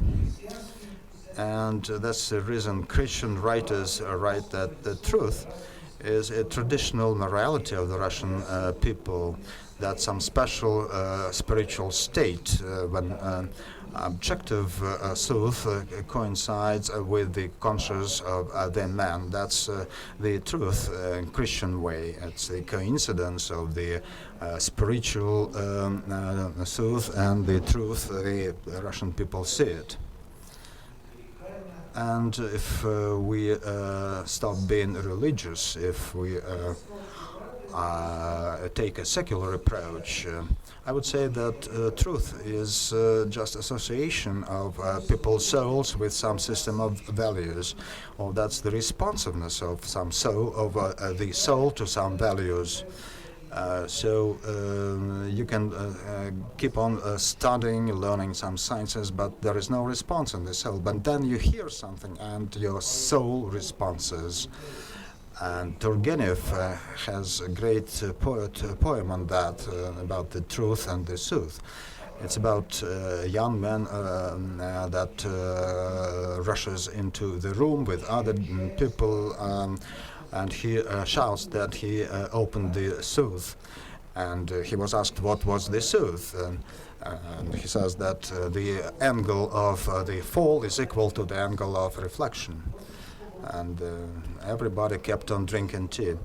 And if he had said that Zasulich was acquitted, then he would be really taken on their heads. So truth and sooth are two different things, and it's clear that truth is, unlike sooth, truth is inside people. For instance, there is such an assumption that unawareness of the law does not relieve you from responsibility. But why? I don't read, I don't know, I'm not aware of the law.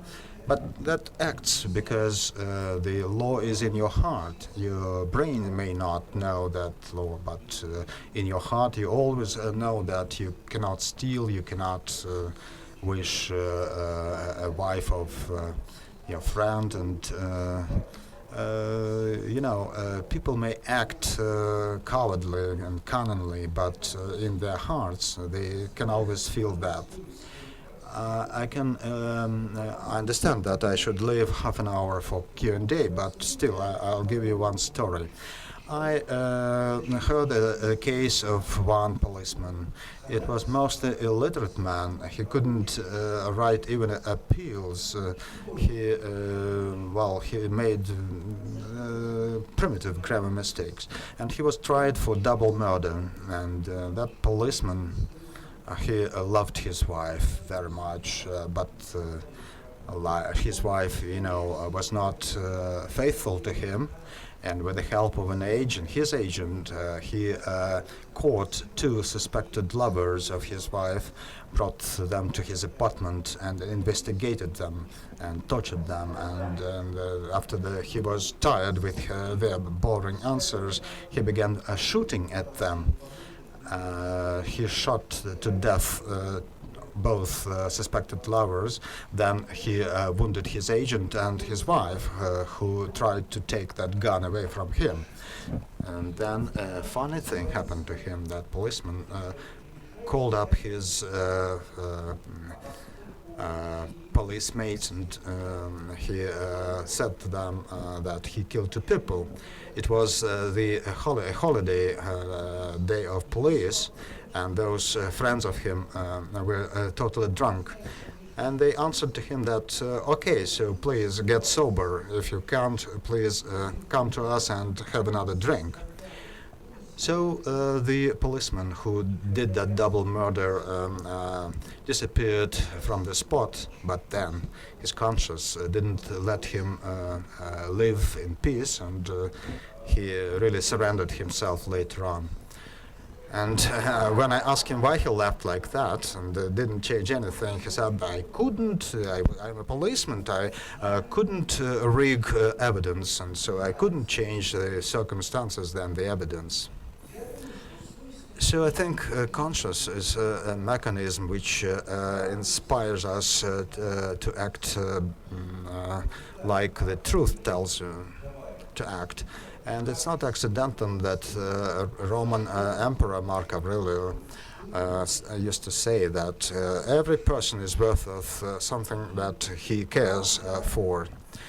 And that's quite accurate, and truth can be different. If you read Rudyard Kipling's story, he has a lot of stories. He wrote about the dust from moving boots, and he has another story about a sergeant who was shot dead by a firing squad. An old sergeant quarreled with an officer. The officer tried to slap that sergeant, and the sergeant responded by striking that, hitting that officer. And the sergeant said that, I really hit and killed that officer, but he's too young to insult old sergeants. He was executed. And let's read Leo Tolstoy. Leo Tolstoy used to be an officer too. He served in artillery units, and there were stories that he used a lot of taboo words.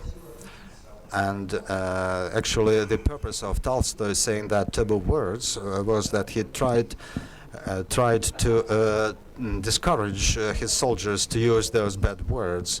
So he invented his own words, and he invented such, exclusive taboo words that he was famous for that. A soldier hit once a warrant officer, and in the field court, Leo Tolstoy was the counsel for defense, and he tried to prove that the soldier was insane at that time, but he failed, and the soldier was executed by a firing squad. And Leo Tolstoy wrote then that no laws were worth human life. That was the truth of Tolstoy, and the truth of that Kipling sergeant was that no, it's the truth that is worth everything, not people's life. So that's my definition of the truth. I really differentiate between truth and justice, because justice is associated with some compliments, while truth is not. Isaac Serene, the saint, discouraged people from calling the God, the Lord, as being just to them, because if a Lord were just to the people, he would condemn them all long ago. As for Islam is really the young religion, religion of justice. I have a collection of some very interesting stories, and one of them reads that in Saudi Arabia, a Sharia judge was riding in Mecca, and his car hit and killed a dove. He got out of the car and saw that the dove was dead, and he wrote a fine penalty for himself. And Orthodoxy, on the contrary, is by and large is the religion of love. And for us, the story of Christ is the story of Christ and the whore. So for us, when the formal law triumphs, it doesn't mean joy and justice for us. Look at the Newgate Herald of the UK. People are hanged, and the collection of stories is published, telling their stories to the people. That collection is read at schools. Mothers read that collection of stories to their children, and some parents just punish their kids with sticks on that day, just to say that the justice triumphed on that day. And that's the reason Dostoevsky kept on saying that people does not deny that there are crimes committed. People do not deny that there are criminals accused of that, but people similarly understand that they are also guilty. All are guilty. And let's look how the jury can rule in some cases. There is a city of Tomsk, and there is a certain Mrs. living with her husband, and she's worked as a conductor of a streetcar, and her husband was extremely jealous, pathologically jealous. He disguised himself and was riding. He was riding in the same streetcar, looking at his wife, and if she smiled to a stranger, he was beating her. So for several years he did that, but in 2007 or 4 he beat his wife again, as well as her mother, his mother-in-law. And then that mother-in-law splashed some gasoline on him and ignited that, and that killed him. She was taken to hospital, and to treat him, the medicine was required, which cost 1.5 million rubles, and he died in the hospital. So the jury was thinking what to do with that guy, and instead of making a verdict of being guilty or not guilty, they came to a very strange ruling, saying that it was not proved that that husband had died from his mother-in-law's actions. I talked to the people of the jury, and I found out that there was a doctor who explained to the rest of the jury that medicine was very expensive, and no hospital could afford paying $1.5 million. But it's not in the evidence, as what the doctor said. Secondly, the women in the jury said that that man had to have been killed long before that, and she tolerated him for 12 years. And third, very wonderful deliberation. It was on the Easter day, and why did he did so on Easter? And so I think that in this case the jury ruled against the truth or sooth, and they also ran against justice, no matter what husband was, but he didn't deserve death penalty. He didn't deserve death penalty for beating up his wife, and some years in prison or some corrective work. And that's what happened. But I suggest that that is the triumph of truth. Or say the Supreme Court just banned the accused of telling about tortures before the jury. And because once the defendant said that under torture he would even agree that he had crucified crucified Jesus Christ. And from the standpoint of the jury, the state that exhorted to torture just loses the right to carry out the trial. And because it wouldn't be true if an accused is sentenced if he had been tortured before. However, there is also what we call a particular truth or a specific truth, something that the judges believe to be an achievement of the court system, and the so-called truth of the sentencing council. What does a judge opt for? A specific standing order when you may indeed omit the proofs, and if the defendant says that he is guilty or confesses his guilt, then indeed the sentence may well be adopted. The incomplete reciting of the sentence, you read it in the beginning and at the end. But there are also honest judges, and for them the truth is a form of armed kindness. I'm traveling a lot in Russia and elsewhere, and I was in Saratov, the first Russian city where the grand jury was first reintroduced in the beginning of the 90s, in 1993. So I was having these meetings with the attorneys at law. The attorneys at law say that justice is not following the letter of law, but rather some preconceived truths. An attorney at law has proven that the actual substance that was confiscated from a particular person was substituted with the drug. And so the attorney says that the expert conclusion is wrong. And the judge calls the attorney during the break, during the intermission, and says, your defendant, was he cooking pot? Well, then what do you want from him? Then all is right. So it is irrespective, for such judges, it is irrelevant what is the proof. Let him just get his due. Let us sentence him irrespective if the particular case has been founded on the evidence. But by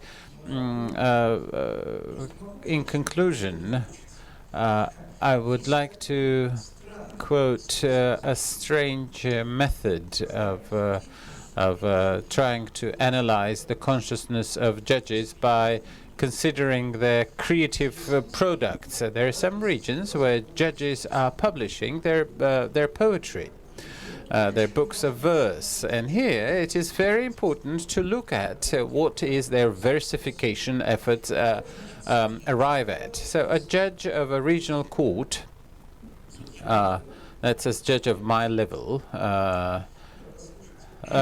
if you listen to this, I'm writing a sentence. I'm writing this sentence, and I'm not being at haste, but I should not be at haste, and Fursik and Filipov will be able to get away from the justice. If only the evil could be targeted with my verse, then the crime would subside. And a comment. A sentence for Fursov and Filipov case proclaimed on the 28th of April. The sentence remained unchanged. The complaint of the accused were unattended.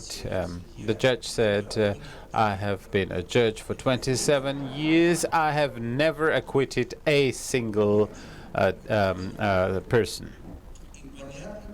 And of course, it is well understood that the judges who work have the knowledge filters, including their specific truth or particular order. This is how I see the correlation of truth and justice in the court.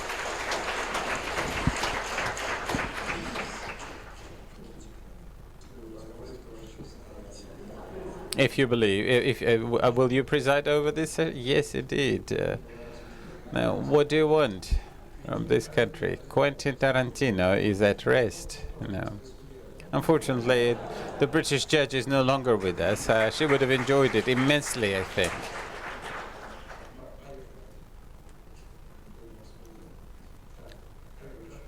Yes, please.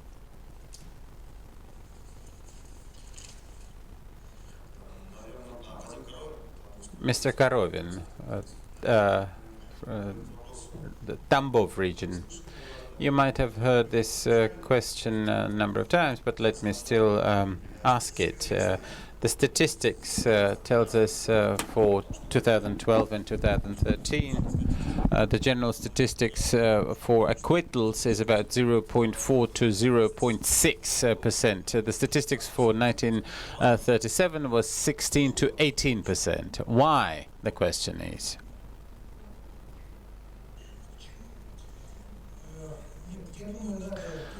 Well, I think that you have to see this bending point. When did the the acquittals vanish as a category. With Khrushchev's thaw, and indeed the struggle for the so-called socialist legality. What was the logic of the socialist legality? If a judge were to acquit any person, he had to write about this to the Ministry of Justice, and he also had to write a reference statement to the prosecutor. This particular order, which was bound,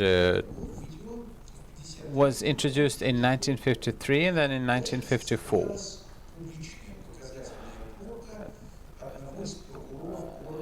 That one of the terrible reprimands, public reprimands of one of the Moscow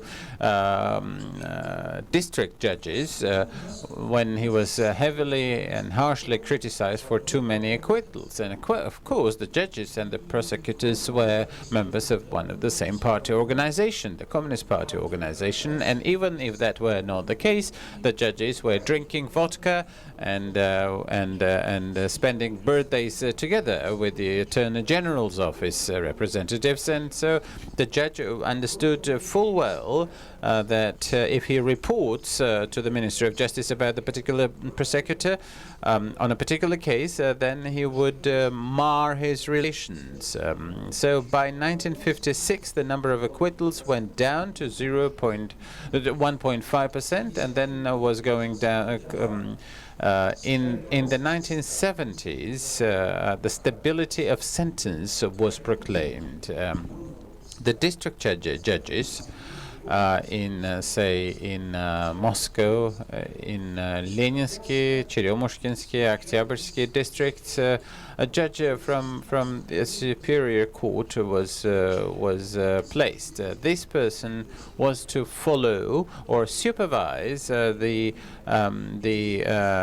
sentences.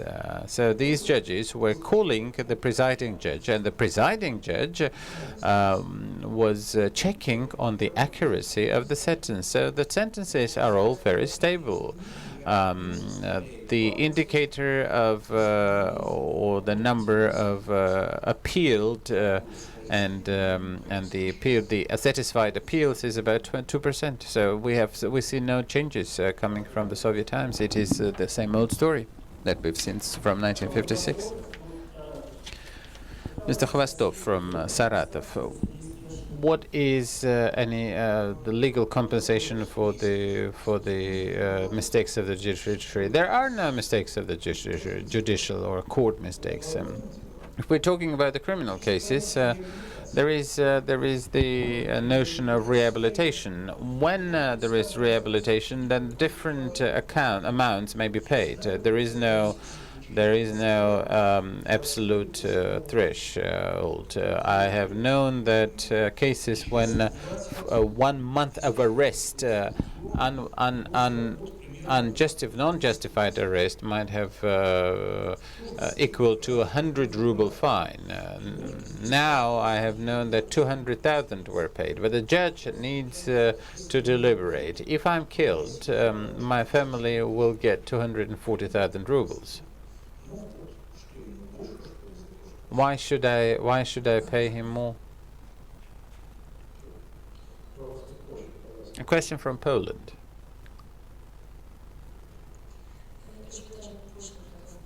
Shretajek from Krakow.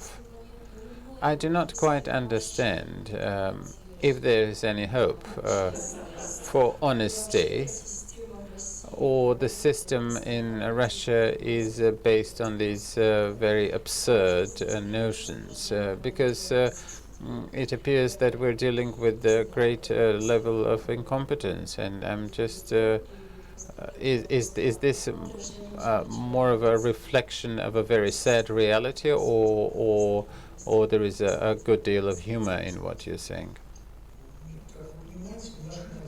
Well, our hope is for the political will of the president of this country, of person number one, which is contingent on the actual structure of justice in this country. That is why whenever I have a chance to talk, to address the President Putin, I always tell him there has never been a case in any country, I think, when any court reform or the reform of the judiciary was initiated on a grassroots levels. This has also been coming from above, from the government, by injecting new people, resources into the judiciary. And in a way, the court system is efficient insofar that it is digesting about 1 million cases with the defendants and millions of civil cases.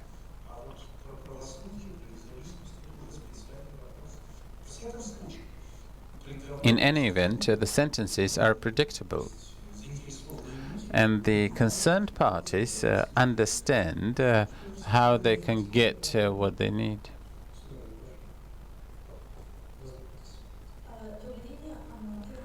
Anna Martinova from Sochi.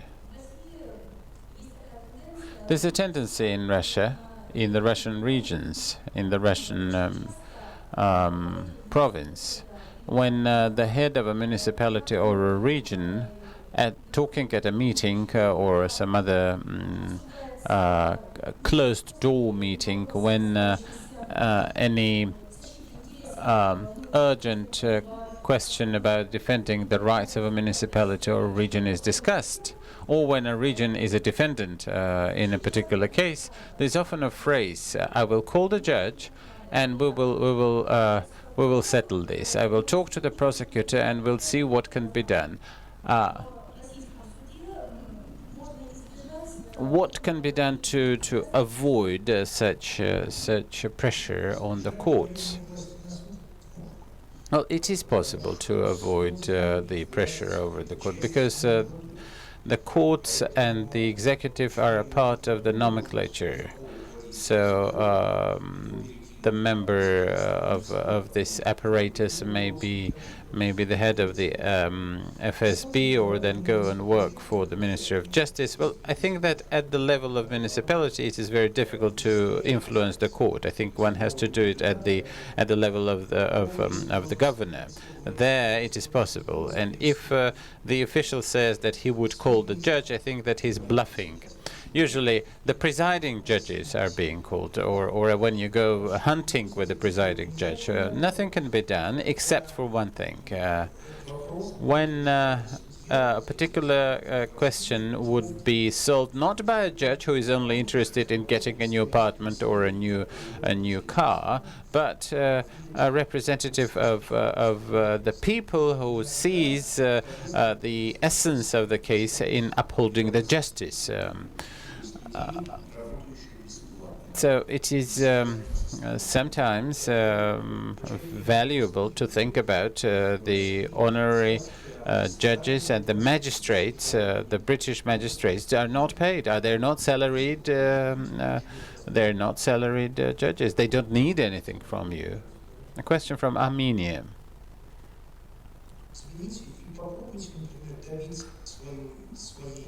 And by the way, try to obtain the right of electing judges. Goar Makoyan from Armenia. The system of penitentiary system is not particularly flexible. Thus, there is a great tilt towards the sentences, and in many cases the prison terms are longer.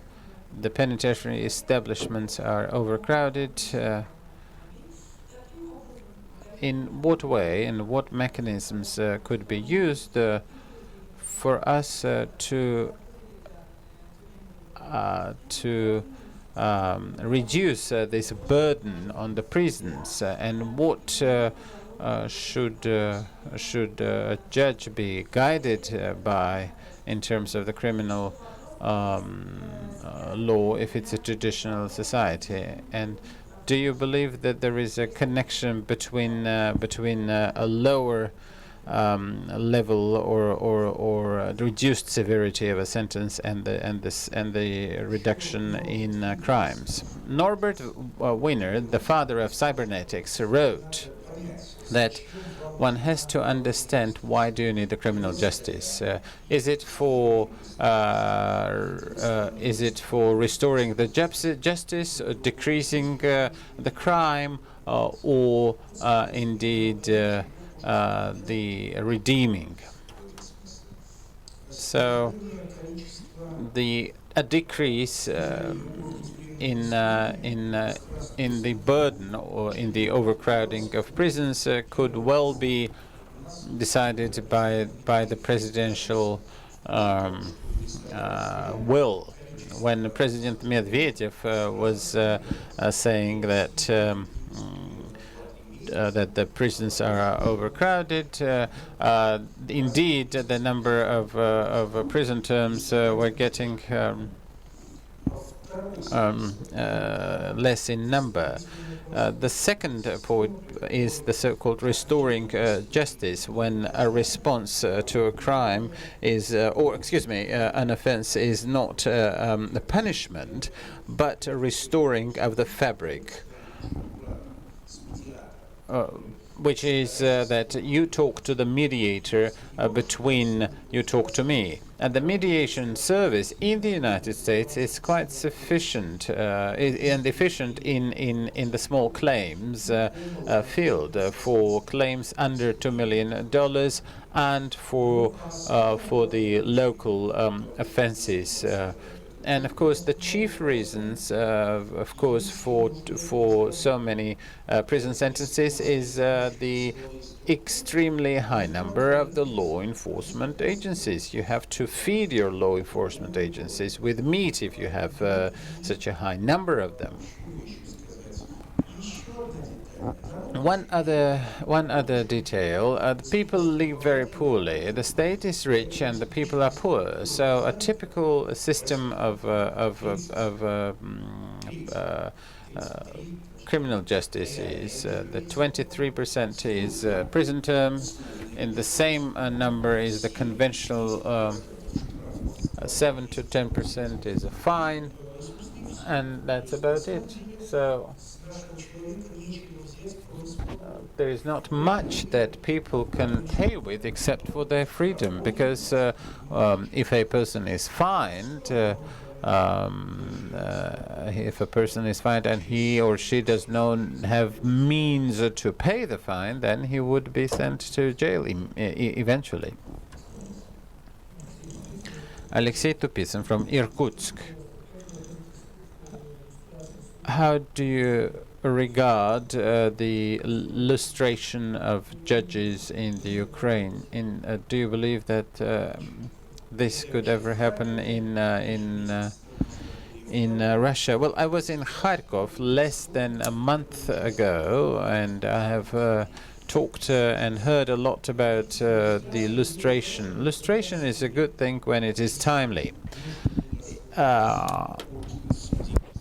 If the lustration must have been done 20 years ago to get rid of the pro-Soviet judges. Now lustration is more of an instrument of political revenge, and I think that we have missed on the opportunity to conduct the lustration, unlike, say, the Eastern Europe.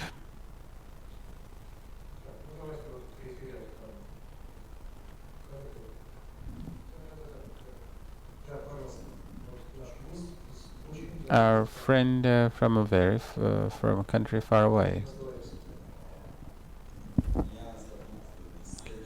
I'm Diceto Osvaldo from São Tomé and Príncipe. I often hear that the law must not be violated, but can be circumvented. What do you think are the main ways in Russia to circumvent the law? Well, I think that the most widespread is corruption, of course. Corruption and bribery, outright bribery. But there are, of course, other judicial ways, which is I would recommend you to read a book about the unlawful deeds by the Eternus law. There's a PhD dissertation devoted to this, tortures and corruption.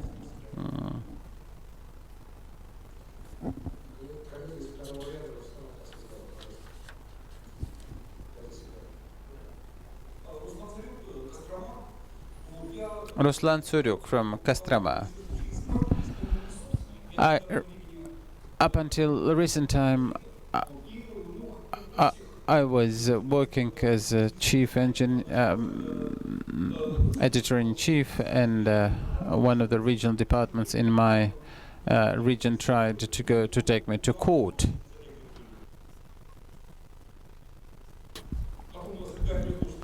And the governor was changed, and the claim was revoked. When the judge was considering my case, I was getting an impression the judge was trying to dislodge this case. And when it was taken to Moscow, the judge seemed to be very relieved, because the judge apparently did not want to adopt a verdict which would run contrary to the law, even though it might have been in conjunction or in compliance with his feudal loyalty. That is true. If a case has been ordered for or has been solicited, but there are also other cases when a judge does not want to take a to have an acquittal. I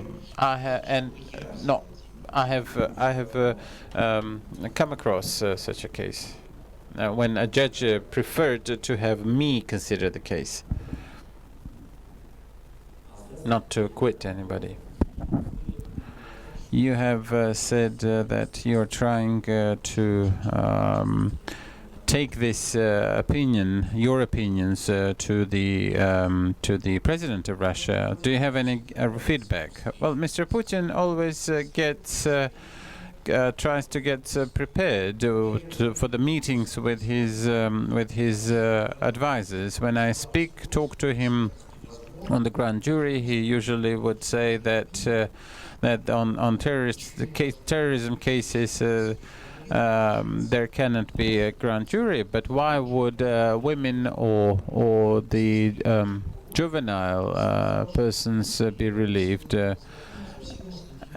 And he said, I'm signing many laws and I can't follow everything, but this draft law has been taken to the president. We'll see. My colleague from Bashkiria, Bayram Agulov from Ufa. As we all know, the Court of Arbitration is getting more and more feeble, and the practicing lawyers, especially, for instance, in Bashkiria, are often very negative minded on these processes. Has there ever been any opinion of the experts?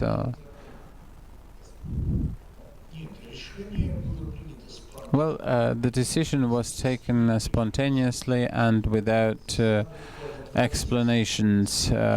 Before 2 months before this decision was taken, you might remember the complex program was made and prepared for 2012 to 2020. The decision was taken spontaneously for some political reasons. No expert advice was sought.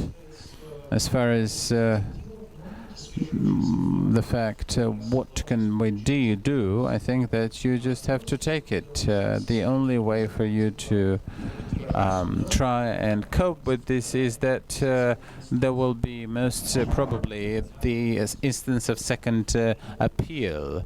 and we'll see what comes out of it. Yes, please. Denis Machovsky from Novosibirsk.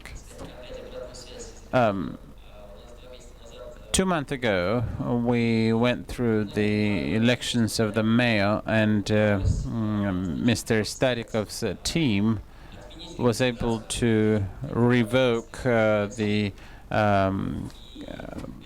candidacies of Единая Россия at the level of a district. And the judge took a decision, being very short of time. The judge took a just decision, and the team of Единая Россия did not know how to deal with this. They were collecting their meetings, and eventually they took a decision, and a district judge, when talking to a press conference, expressed an opinion about the incompetence and some what we may call what he called mythical defamation. That's my question. What needed to be done when this regional court revoked the verdict of the lower instance? The next step was supposed to appeal, and probably the expressions that the wording that the judge from the district court were tantamount to discipline action, and the before her decisions are revoked, I suppose she can be disciplined, and appealing to the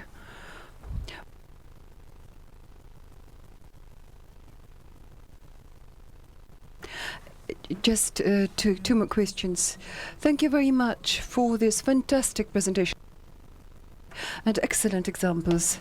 I understand that a good judge is the one who acquits. The question is, and the other way around, does Russia have special criteria for evaluating the judge's practice, and if none, then what is the global practice about this? Well, first of all, there are countries of the common law where matters of or criteria of evaluation or assessment of what the judge does, this is not on the agenda, because judge could be only undergo impeachment to be removed from office. During the entire history of judicial system in US, these impeachments were carried out only in 9 cases, so judges cannot really be revoked or replaced. Criteria evaluation either was disciplining action. This is a special branch of the judiciary deals with this. They're called discipline courts for judges, or special courts with such a procedure when the representative of the Ministry of Justice or the prosecution goes against the judge, and the higher college of magistrates sets, here's this case. This is usually the practice. In Russia we have 2 criteria, and they're set about in the law. First, the rate at which the judge looked at her cases, and the number of abolished cases, and how many of your verdicts were returned by the Court of Appeal. Revoked by the Court of Appeal. And now the factor of loyalty. This is something that it is put down in Article 5 of the Code of Judicial Ethics, and moreover there is a special body that oversees and ensures loyalty. This is a special commission which discusses preliminary candidatures under the President, which has law enforcement agencies, Deputy Prosecutor General, Deputy Director of FSB, Federal Security Service, and this is just to see if every candidature goes through.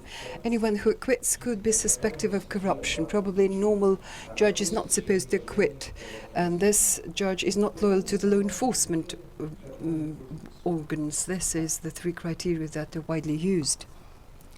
Dear colleagues, you know, the thing is that in principle we could just organize a trade union here that would take care about just over how we are complying with the labour legislation. Since we're not, we are really, as I as a moderator, have to really look after it. When you will get some rest, I will probably think that we will shorten our coffee breaks by 20 minutes. Please, I want you to understand me that otherwise we have no other choice, and I'm sure that His Honour the Judge will support me in this decision. Dear colleagues, I suppose the school was lucky, School of Civic Education was just lucky, because Sergei Anatolovich Pashin is now interacting with us and is taking part in our fora. Those of you who attended a seminar in Zelenogorsk remember an excellent core hearing where this person with, psychic got sort of his verdict. So we continued, in my view, this, and we continued it with great enthusiasm. So there are really things to consider, and I believe that the purpose and the goal of this session has been met, has been fully met. We shall continue to work on this problem again, and I'm confident that we shall continue to invite Sergei Anatolyevich Pashin to speak here before our audience at the seminar. I cannot say I'm sure that the judge would acquiesce, but this is where you could really go you can really go. And thank you. Let us give a round of applause to our expert.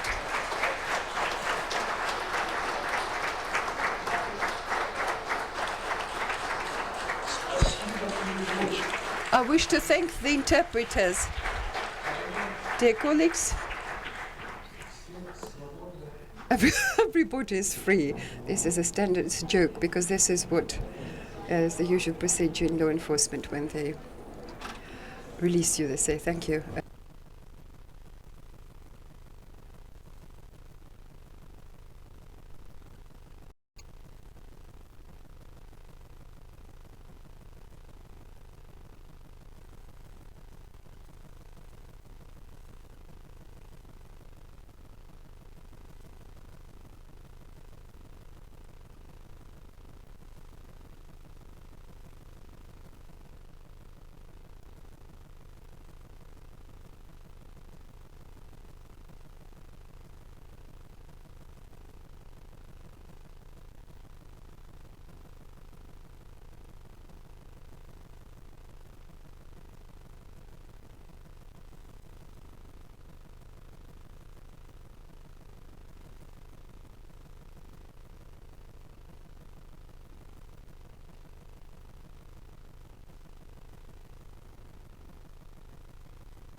Я вас попрошу всех сесть. Dear all, I call this meeting to order. Please take any vacant seats you see at this desk, or rather at this round table.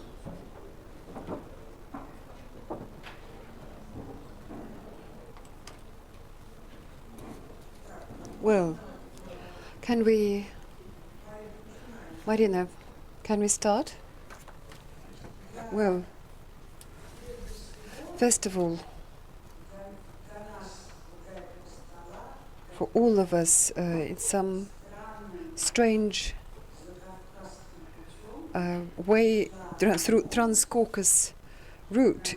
It reached us that Natalia Melikhova from Yaroslavl region, it's her birthday today. There she is.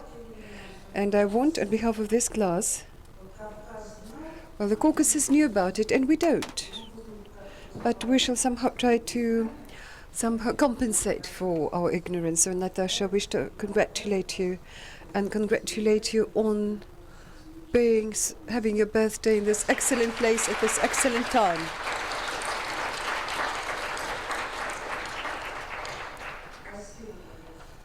Thank you very much. We continue this subject, and we should say that we are somewhat running ahead, and we have here today Mikhail Krasnov. I will say now a few words about him, but this subject that he will cover, independent court, in this context, as he thinks, will not be covered on purpose. So we apologize for changing the topic, or rather because what will be the right name we will give it? Q&A. Q&A. Whole subject, the whole topic, the whole session will be dedicated to Q&A, but will you say just a few preliminary words about constitutional life, let me put it this way. Okay, we have now clarified this subject. It will be constitution and our life, whether we follow the constitution. And in this case, we shall recall that all dissident movement in Soviet time, listen to what I have to say. Armenia at that time was part of the Soviet Union. It all started when Yesenin Volpin, one person, son of a big poet, Yesenin Volpin said, let's live in accordance with our constitution. And then jail, lunatic asylum, though he said very plain words, let's follow a constitution. Let's make our life comply with the constitution, sort of. One more thing I want to tell you. We have one of the best pundits in constitutional law, one of the best legal experts, a person who understands how the state is organized, and he was one of the most important influential experts when in the times of freedom, when this was in times of Boris Nikolaevich Yeltsin, they did a very fundamental attempt. They took a very fundamental attempt to move away from one type of state under our constitution to somewhat different. To which extent we did it, this is a matter of tradition, culture, and our education. But we shall still continue to move along this path. And again, it seems to me that we shall listen to very many interesting questions. I attended expert meetings. They say that nowadays they are thinking whether we should need to amend our constitution, because now, let me tell you, because now our constitution is better than our life.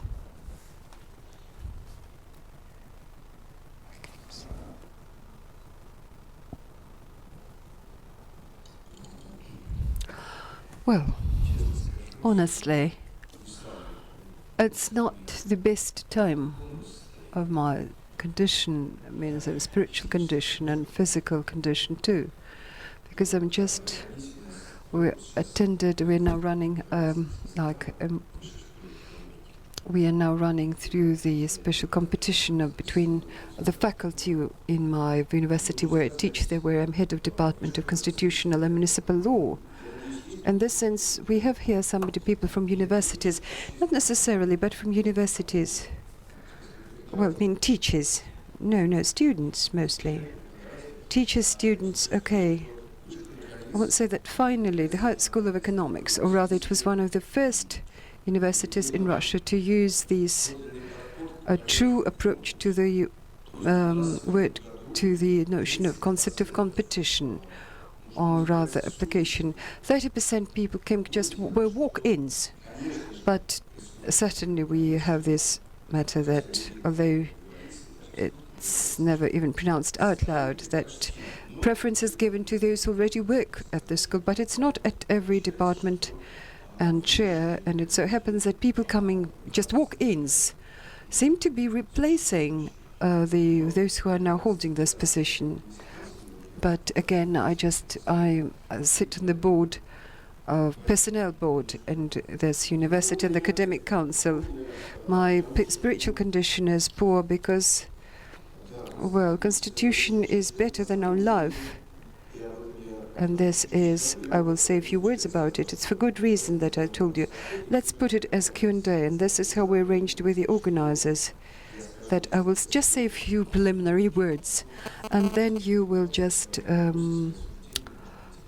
we will probably ask me questions, and I will probably comment on what you have to say, because I don't really want to deliver a lecture, although it used to be the case before. Again, I am not going through the best time in my life, because I'm just at a loss. I'm at a loss because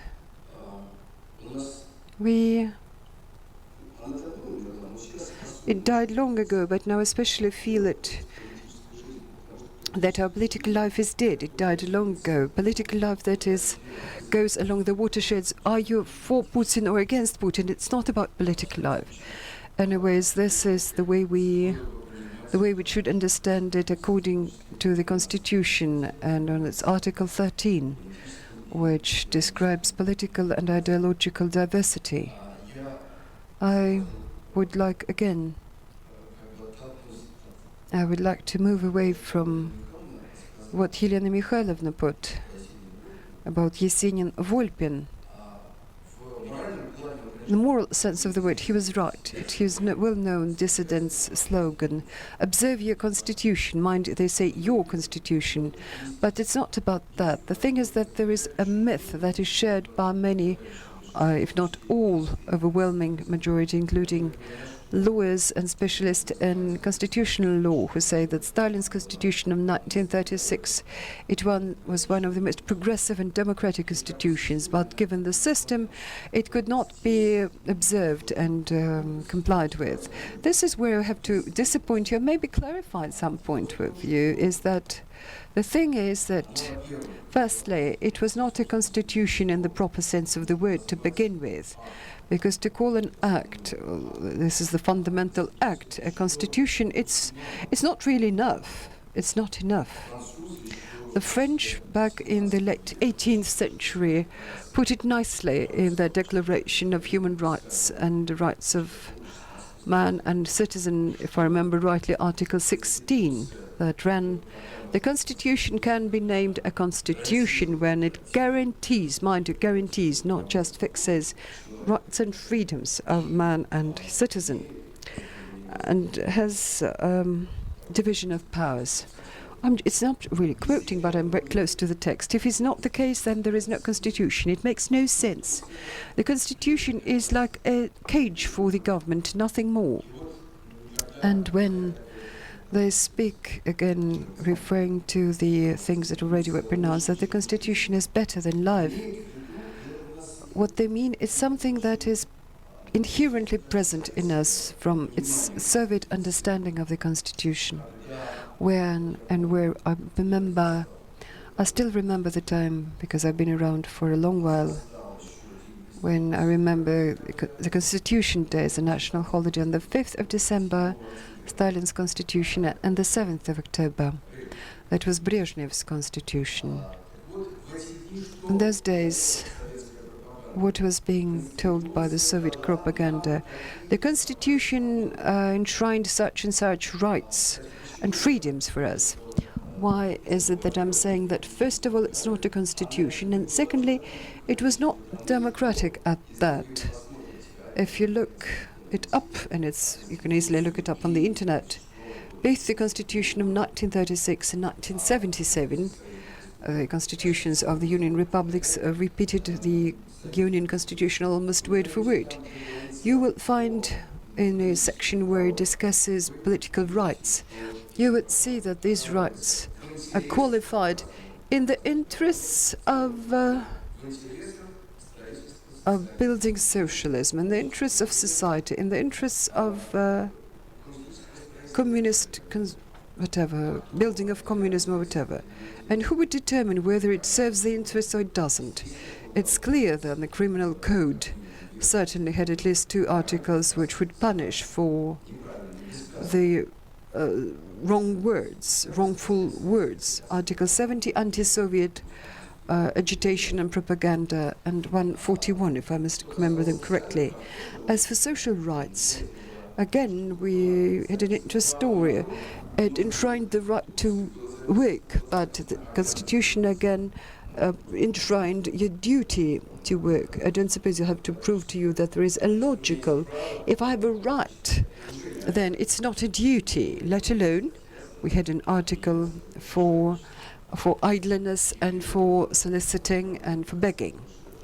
This more applied to the Constitution of 1936. There was no such thing as secular state, and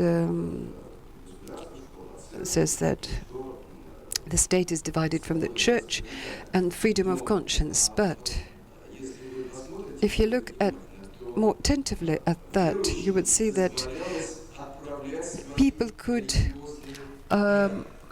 exercise their religious rights, whereas atheists were allowed in the same one and the same article. They were allowed to, how shall I put it, to promote the idea that God did not exist. So, you know, if you look at it casually, then, oh, look, we would say, how democratic is our constitution, let alone that in Stalin's, let alone in Brezhnev constitution, they were saying that the Communist Party is the nucleus of the political system. In 1977, it ran that this is the guiding role and force in Soviet society. This is where we are driving at. If we have this sort of driving and guiding force in our society, and now it's focused not so much on a political party but in a personality, then you really are becoming an enemy of the state, because you act and you speak out of sort of at odds. Your speech is at odds. So much about the Constitution. Beware about the beauty of the Constitution. Today's Constitution is very beautiful, and the first 2 chapters, if you look at them, this is really an amazing, no quotation marks here.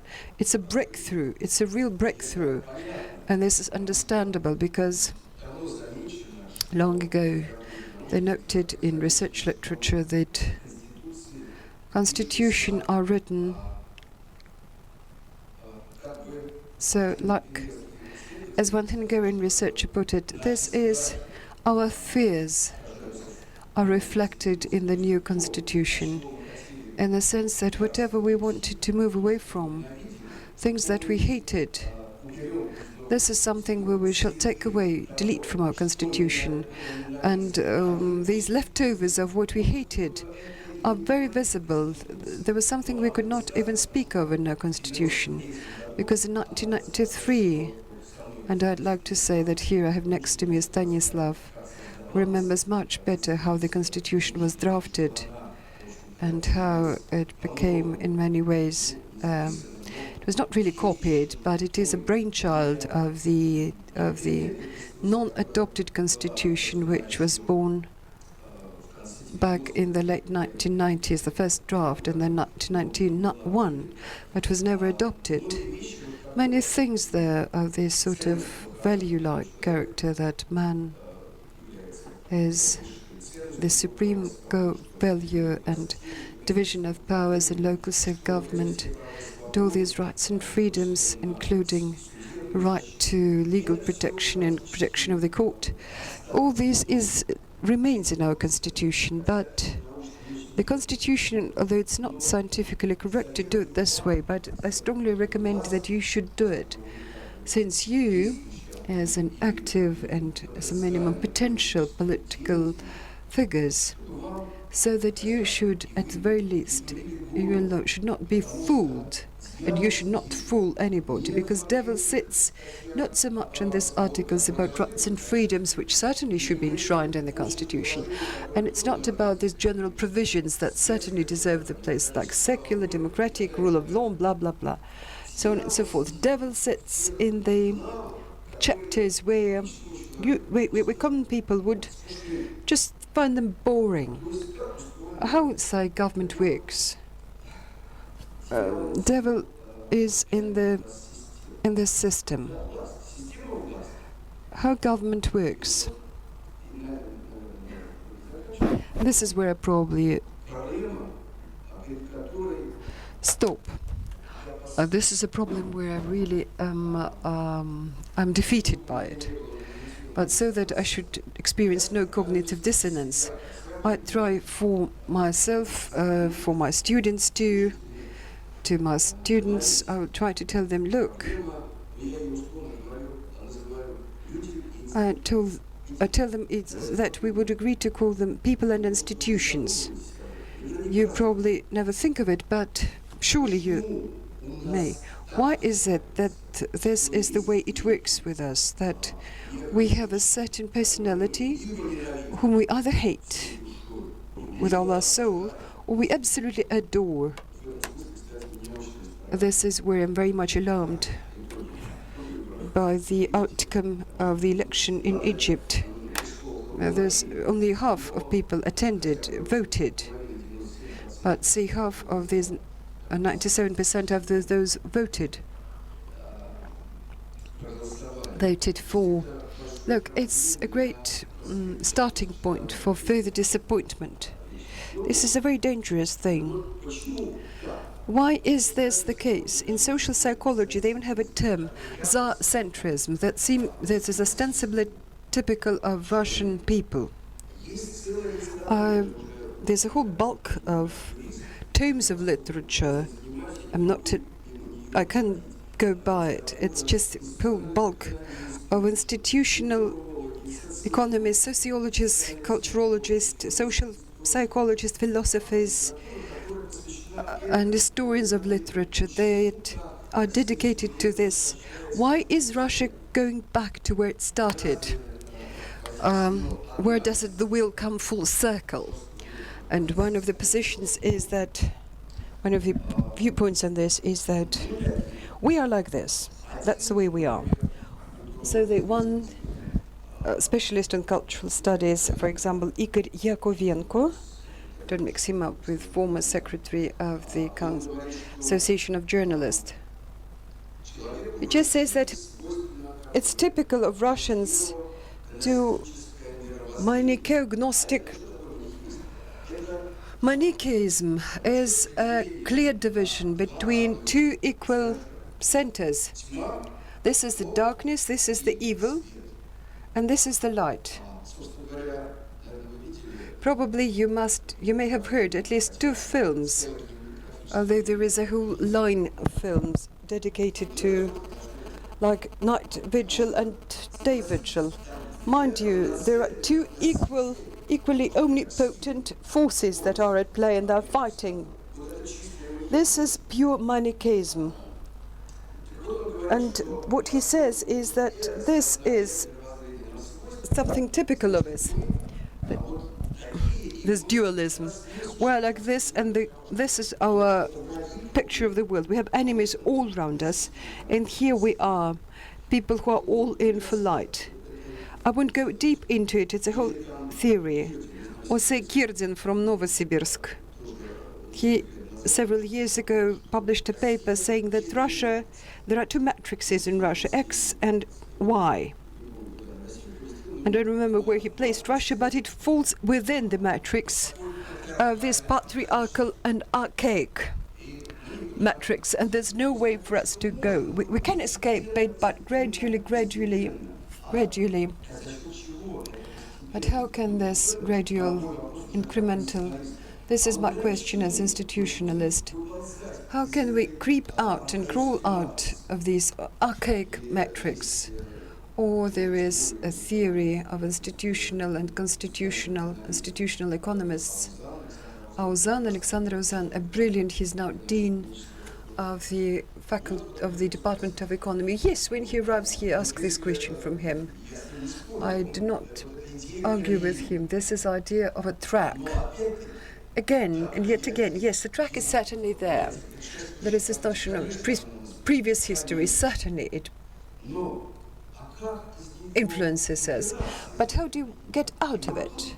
And this is my personal viewpoint, although it's very unpopular, because it's much simpler to say, well, this is the way we are, this is the way we are. It sometimes is a reason for be proud. Yes, this is what we are, and all of you who disagree, go to hell. But you may probably, but what extraordinary situations would require for our brain for something to change in our brain. So I fully profess this viewpoint that certainly mentality, traditions, the space even, the climate, okay, would agree with this. All those are factors that certainly truly play a role and influence. But if you look at how the institutions work, you would see there is nothing surprising about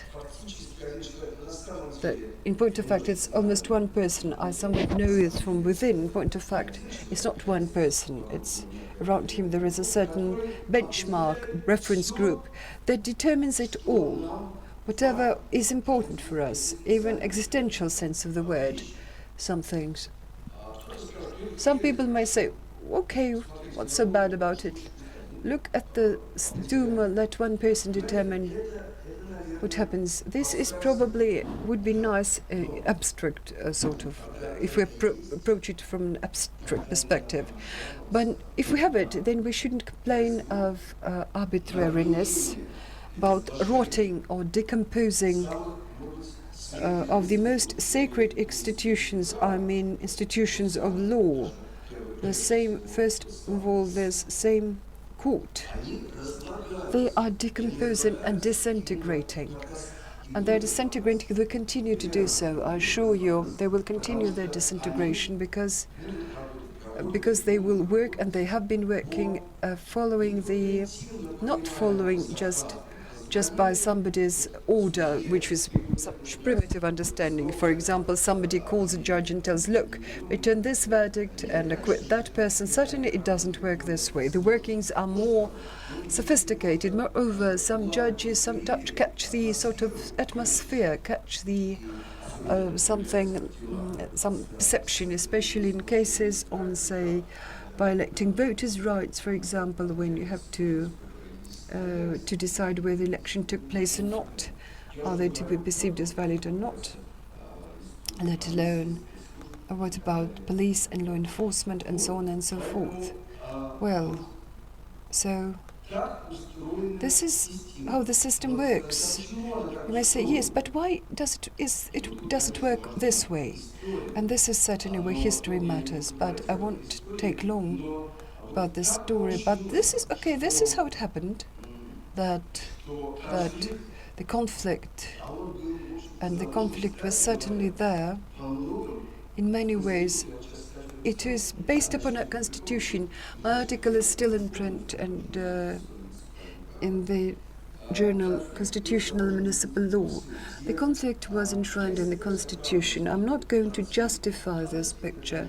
It's certainly tragic, but this picture of the 4th of October 1993, when in Borodin Bridge we have tanks who fire and shell the House of the then government. That was finale of the drama, but the drama started back in the 1990 or 1991 for sure. There's conflict that could not be resolved. So, and I want to stop at that. Do not neglect analysis, do not neglect to analyze what are the rules of the game. Our brain certainly matters, our picture of the world certainly, worldview certainly matters, and the way we treat one another like bullies that is perceptually seen, say, when you drive a car, that in general we, I don't know, to a great number of people, we don't really care what the other person thinks or feels. This is more like in our private life maybe, but in public life there's understanding that the whole system as a system, which is centrist, it's all set and rises from institutions. Well, I suppose I've exceeded my time limit probably, and now I will be willing to take your questions. If I don't know answer to your question, I will be quite honest and saying, sorry, I do not know it all for sure. Thank you very much for this introductory speech. Microphone, please. Timofey Grigoryuk from Yaroslavl. Well, as we know,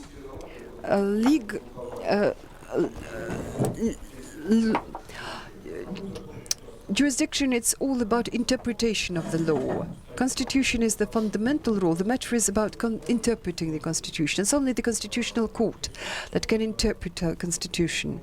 The Constitutional Court, you can ask many questions from it. There was a time when the Constitutional Court, at the dawn, it used to be an independent body, which was one of the probably players and actors in the politics.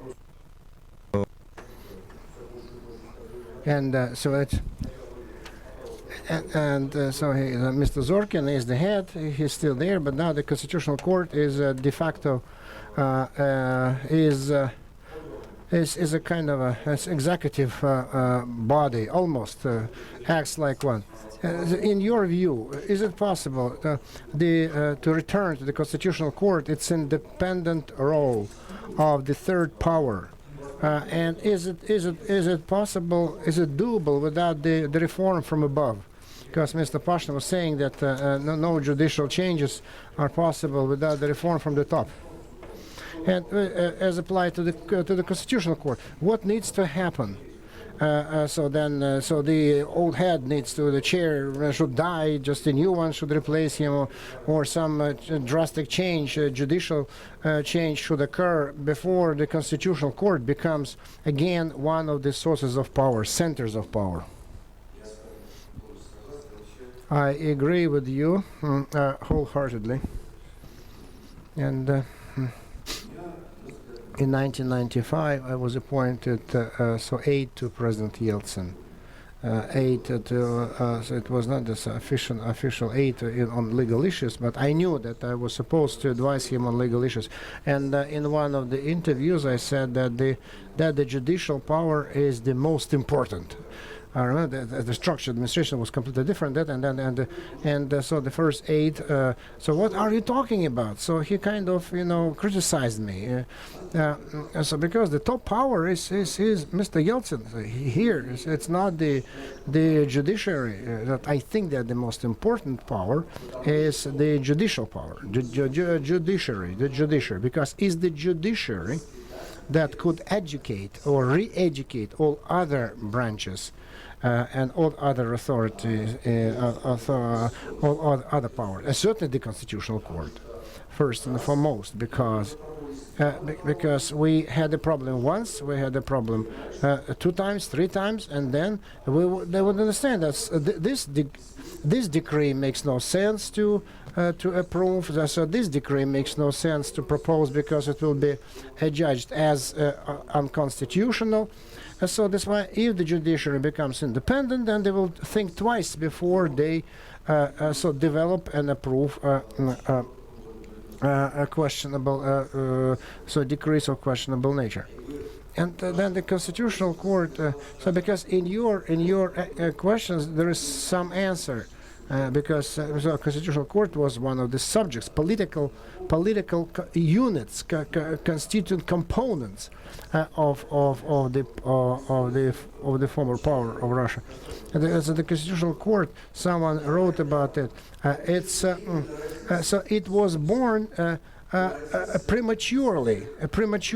So the Constitutional Court was born in a very complicated, convoluted situation whereby there is Soviet constitution and it's patched and remodeled. And so it was born prematurely in a very difficult ambience environment. And so then starting from the divisioning of power and the power of the Soviets and everything just in one pot, so total confusion. The market economy was gaining ground and the old command economy was not yet destroyed, etc. And it was premature. But the Constitutional Court's competences, including many others, was the right to instigate, to initiate cases. Yes, and the Constitutional Court did that. So because they were given that right to the Constitutional Court. And they took advantage of this. That's why in 1993, after the coup, so the Yeltsin wanted to dispel it completely. I was just the aide to Baturin. And I wrote my opinion, so signed by Baturin, that that's better not to do it because I had different ideas. I thought that the court should not be touched like that, should not be, and a very confusing time. And what happened to the Constitutional Court in October 1993? When the court convened and Zorkin was there, it's a night meeting. There was so then the judges divided in their opinions, but it made no sense anyway because at that time, because they were talking about the arms. They were talking about the arms like the legality and so violence was in the air, and I watched the air between them, and so they were just who is stronger. And those things, I'm not a psychologist, but certainly they could not have failed to impact the judges' minds. But the president of the new constitution, the Constitution of 1993, he acquired a completely new place, role, importance within the entire system. So I call it the regime of personality, and but at the same time it was in the softer mode, in the softer regime, and because there were many opponents, so the governors opposed, and the Kremlin was kind of a little bit was afraid of the regional barons, and the Kremlin was afraid of the State Duma. It doesn't mean that there was political competition at that time, but there were some checks and balances. There were some constraining points. But nevertheless, the president was a different president than he was under the former Soviet constitution. He was a different personality now. And if you analyze the decisions, you're absolutely right in saying that the Constitutional Court could check and amend certain stupid things. So the most trite one is that the president can present the same candidate of the prime minister 3 times, and if the Duma does not agree, then he can dispel the Duma. What's the point? So why do they write them with the consent of the State Duma? If so the Duma refuses 3 times, they can dispel it. Makes no sense. And the deputies turned in 1996, I think it was back 1997. So in the 90s, so they asked, is that right? So the same candidate you are imposing, you don't want them. Why? The Constitutional Court said, yes, that's wrong, that's right. And there are many other decisions. So the right of the president, so to issue decrees that patch the gaps in the legislation. So then that's his right to issue decrees. And it's not so much about the chairman. So the chairman were loyal to Yeltsin. They were loyal to Yeltsin. And so now they're loyal to President Putin. But this general system, and that's the whole point, the system of personal relationship with the Constitutional Court, they're human beings. So at the end of the day, the Constitutional Court understands that the Kremlin, in a wider sense of the word, has levers not very constitutional and not very legal, which can impact them. So starting from such simple things, everyday things like removing communications, transportation, personal cars, country houses, cottages, and whatever, just small things that could be allowed to be privatized otherwise. And maybe all the way up to more serious levels, so then for termination of someone's authority and powers. And they understand it very well. That's the reason. Whoever comes, the situation will be exactly the same, because the situation is the same. And then another thing, so make a point, because I did that analysis and I came to the conclusion that somewhere after 2001, 2002, you wouldn't find any request to the Constitutional Court where they would doubt any authority of the president, because the government against president would never go under the rules of the same constitution. Theoretically, they can. The deputies, State Duma, members of the Council of Federation, then regional meetings. So then there were lots of requests, appeals, applications to Yeltsin. So after the year of 2000, so there is not a single one. It was not a request, it was a complaint of the citizens. I think that you remember that to the Constitutional Court. Concerning the a cancellation of governor's elections. Not a single. No one got indignant. Not a single deputy got indignant. No one got it. Can you imagine? So there was that law, and so then opposition, for example, so opposition deputies. So they were not indignant. Only the citizens were indignant. So first they went to the Court of General Jurisdiction, and then they passed the buck, naturally. And at that time, so the citizens had the right just to appeal to the Constitutional Court. And the Constitutional Court said everything is fine. So the Altai case, that was 2008, I think. And in 1996, there was another case. So then the legal position was the governor should be elected. And so they went against their own position, and now they say, okay, so they should be elected, but now they don't have to be elected. So they turned the tables, and they did an about face. I remember the arguments that the members of the Duma, the members of the president used. There was no word law, so there was only the word necessity. And no, they didn't speak about the law, rule of law, and the change of generations.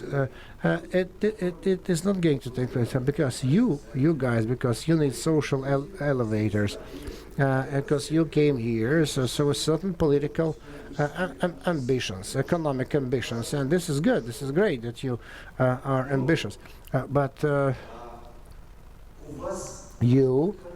when you replace someone, when you fill somebody's shoes, you will have to play by the rules of the game, or the system will kick you out, or you will need to become professional people in a position. So this is the drama of the situation, because you have to play by the rules. Because even if once you are inside the system, you will not be able to follow your own values. And that your values will be imposed, and to preach and to move forward to make your career. You won't be able to do that. No, because you either are inside the system or outside. You either shape in or ship out.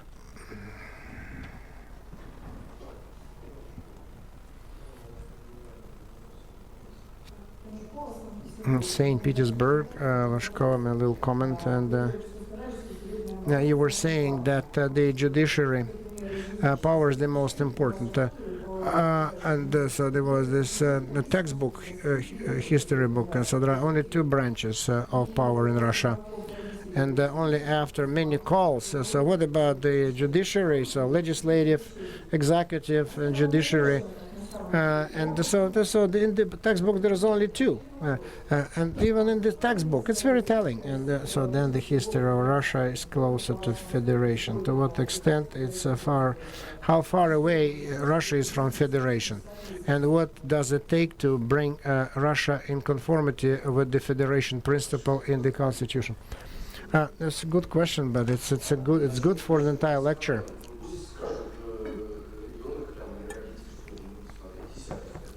Okay, just refer the teacher to Article 10 of the Constitution of the Russian Federation. You'll see that the judiciary is there, so the one say that the president is above all branches of power. So why? So if there is division of power, why the hell should he be above? No, I don't understand that. And then the executive, the legislative, the judiciary, so federalism. Okay, let's talk about federalism. We never had, my opinion, we never had it, because for me, federalism, it's not just dividing country into a number of regions. In this sense, maybe Zhirinovsky was right in saying that federalism. So we need to unite everybody. So make regions and the general governor in each of the regions unite together. Forget about federalism. It's not important. And for me, what's federalism for me? That's what literature says. And Jefferson understood it, and this Hamilton, Madison. So they spoke about the same. That federalism is this kind of lowering the power, bringing the power closer to the people. Closer. What do I mean closer to the people? There's better proximity. So because it's close now, some people say no, because it doesn't depend on these people or not. The power does it depend on the people? I was driving, so the driver just Konakova region, so has the head of the local, so staked out a new ground for himself and put a boom. What does it mean? That he doesn't give a shit about what his electorate thinks, because he does not depend on them. He has every right to spit on them. Yeah, because he does not depend on them. I don't know why he's motivated. They won't vote for him or vote for him. He doesn't care. He doesn't care. That's why the federalism has never been there. And this is not the authorities to the regions, the power to empower the regions, decentralize. So it's nothing scary. This pendulum that goes from decentralization to centralization. So within the federal state is okay. It's nothing scary. What's scary is when the people don't care, but more cold than hot, because they cannot impact, influence, change anything. They cannot influence their deputies. They cannot influence their governors. They cannot do anything with them. So there's no. That's why the kind of federalism that exists, described in the Constitution, so it's always described, is not in the best possible way, but it's not there. Then what do we need to do? What does it take? A good question. I would be talking like a robot, a mechanic doll. I would keep repeating. So, changing the federal system of power first, and then having changed the federal system of power at the federal level, and this system will eventually start to differently build up relationship with the regions. Because who is setting examples? Setting a relationship to the people? Moscow. Moscow sets an example. If in Moscow it's possible to do, why can't I do that? Because I'm surrounded by cronies and friends. Psychological and institutionally too. So I had an article recently, and so we need to change the law about the general principles of organization of legislative executive authorities. So it's a big long name of the constituent units of the Russian Federation.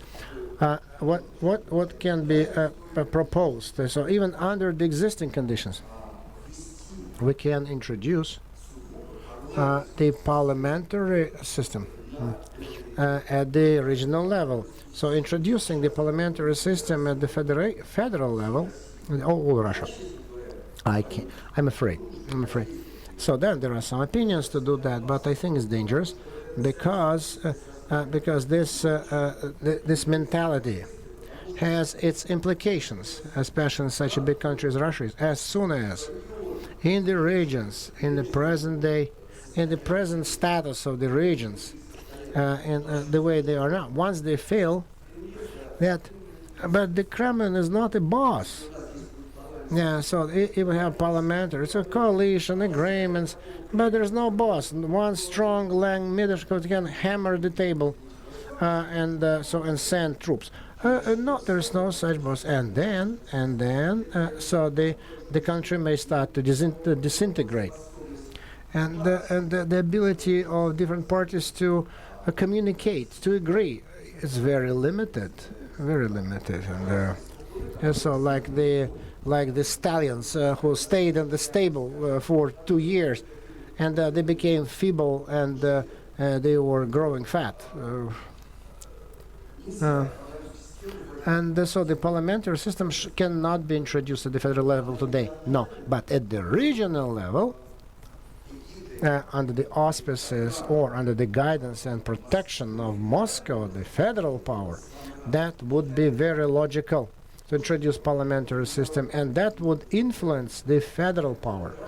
So when the citizens, the people would understand that depending on their choice to the legislative council, depends they determine a lot within certain frame. The course, the main direction of Kursk Oblast, Karacháyevo-Cherkessk region. So on their decisions, on their workings, on their thoughts, much will depend. Once they realize that, because the parliamentary system better than others gives this connection between the choice of citizens and vis-a-vis the way of development.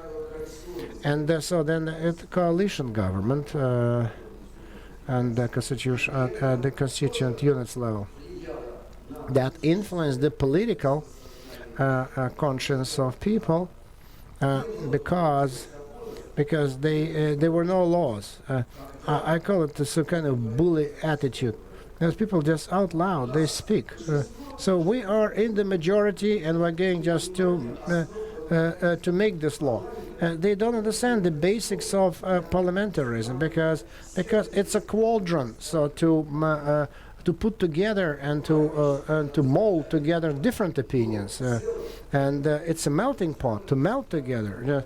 Because a law is always a compromise. We need to learn the art of compromise. The parliamentary system teaches that, so it gives a lot of good points.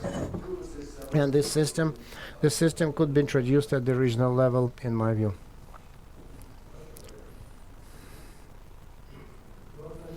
Eduard Amirov, Sterlitamak, Bashkortostan.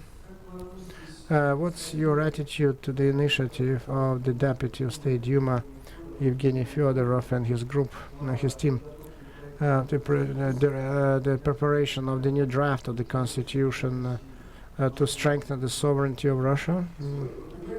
You see, it's my fault too, actually. So my students, 2 years have gone by, so we've done our own project. It was kind of a teaching project, and when I gave it to our rector, to the dean, and so this is a study project. You should have written that it's a test. It's a study project. It's not a real project, and so I was not being tactful because they took it seriously. And so there are many drafts, many projects, but so the point is what kind of idea is behind it. It was the backbone of the project. I don't know this initiative. I haven't been to the internet. I don't know. So when a new deputy comes out with a new initiative, usually the journalists call me and say, comment. And I said, no, I'm not going to comment on initiatives of different deputies because there are so many, and I can't comment on all of them. And then, but I am confused. It means that we don't have enough sovereignty. That's the first thing. If they want to deepen the sovereignty, and then the second point, maybe I will be in minority here among you, but we've been, running around with this sovereignty, as if anyone is trying just to take it away from us. So if just we're running around with this ball and don't want to pass it to anyone and just holding it so tight, so dearly to our heart, so it means that as if someone wants to take it away from us. And so the world is a boomerang.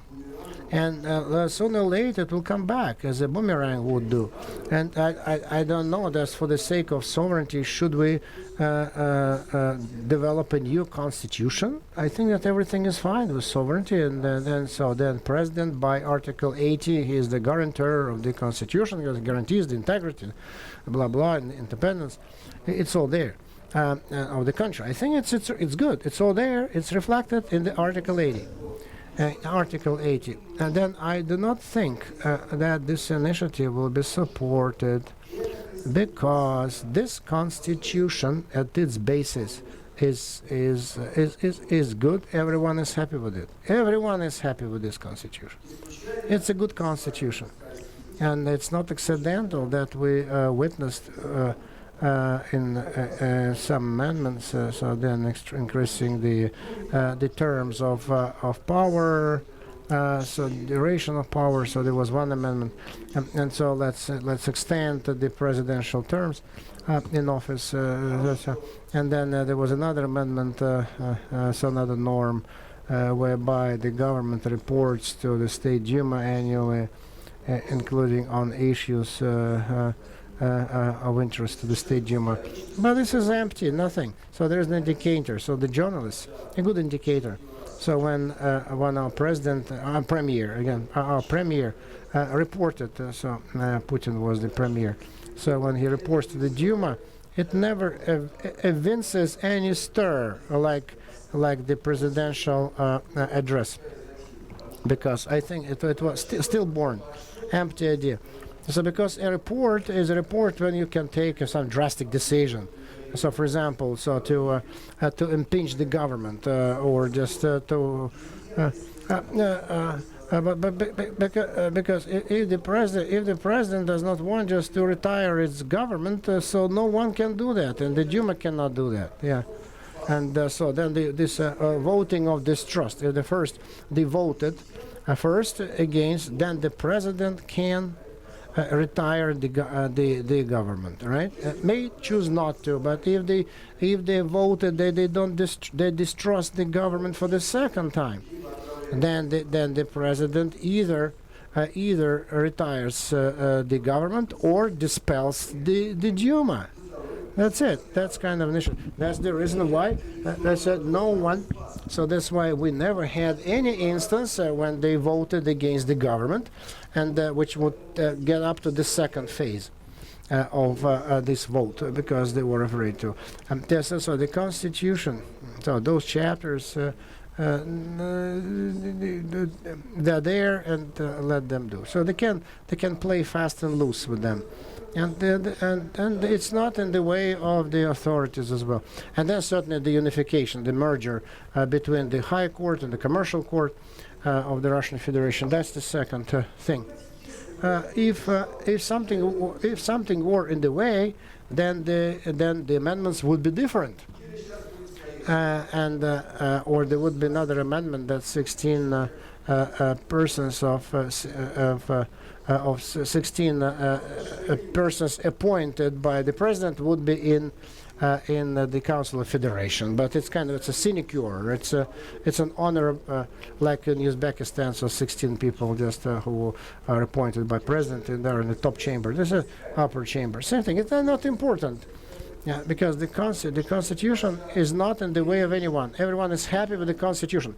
So the influence of the current president is such that he could turn this Constitution inside out. But he doesn't do that because the adoption of a new Constitution is a massive headache.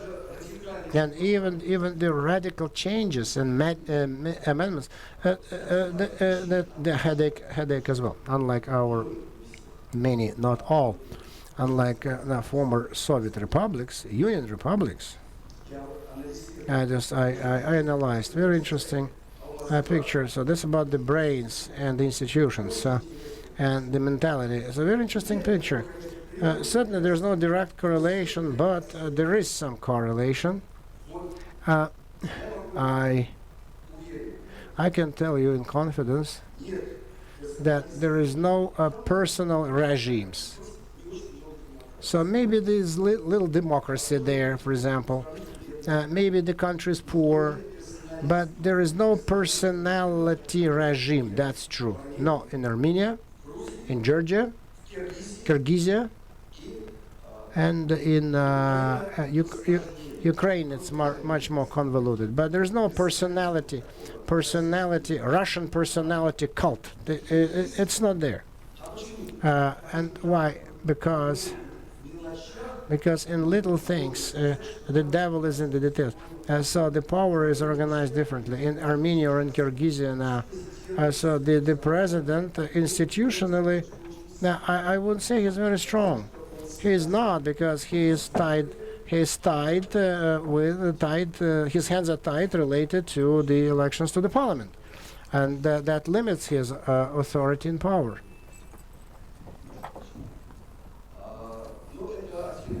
That's a separate subject to discuss. Very interesting. And by the way, I moved over to another subject, but I want just to add them break. When you probably remember when Putin was at the end of his term before 2008, and there was some kind of a meeting of his adherents, his co-thinkers, and there was that meeting, all Russians something, and that was 2008.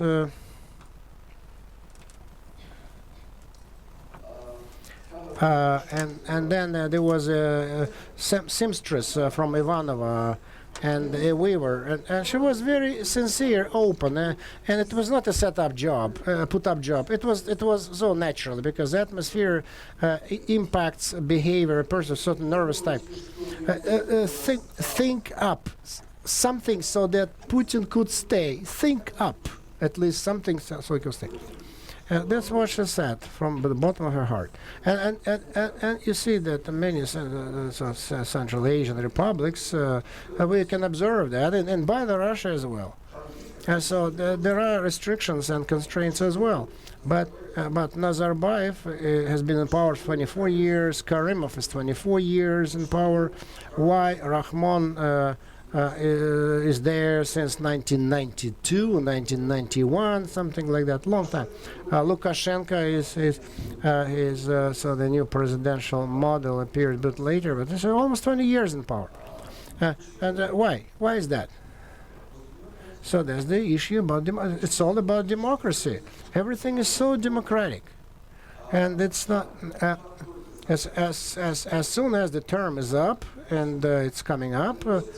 So then they put it up for a referendum, very democratic, and so they put and people go on, no problem, go back to your office, and so that's an issue and the question for me. So here in our brains, in our mentality, whatever, just what's wrong?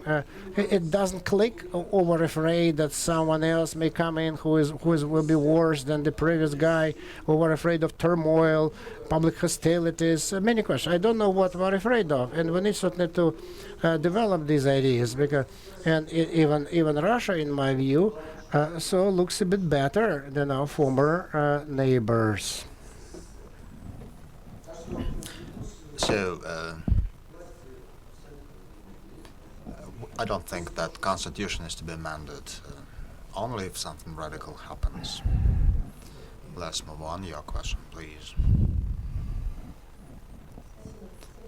Thank you. I'm Natalia Sergeyeva from Samara. Well, my question is related to your latest statement. You were talking about Tsar-centrism and protectionism. So I think that Tsar-centrism, Tsar-centric mentality is quite deeply rooted. So I can think of three options for the development. The system of state organization can be changed. President can be a scapegoat, like in Germany, while democratic institutions are preserved. Or Tsar-centric attitudes can be addressed through the retention of democratic institutions, or democratic institutions can be removed. And some non-democratic movements in the political scene will prevail. So, and do you ask me what I like most? I don't like all three of those options. The president of Germany, well, you understand that Germany is a parliamentary republic, and we don't even know his name. I don't remember his name. I just remember that he or she came to St. Petersburg and brought an organ to the president of Russia. Similar situation is in Italy. King Juan Carlos in Spain plays the same symbolic role. And unfortunately, Spaniards are in favor of the Republic now. It's one of the options, but to my regret, I'm afraid that our brains, although we are Tsar-centric, but they are anti-monarchy. It's a surprising combination. At least social polls show us that our people are in favor of Tsar, but they are not in favor of constitutional monarchy. So I don't think that it's possible or it's feasible when legal dynasty was terminated and in the house of the Romanovs. To the best of my knowledge, there are various factions and there is no unity in any nominee for that position.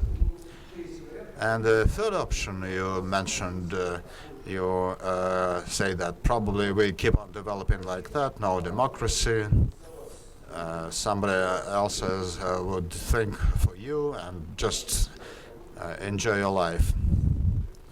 And once I saw a postcard, Joseph Stalin stays in his office in the Kremlin at night, and the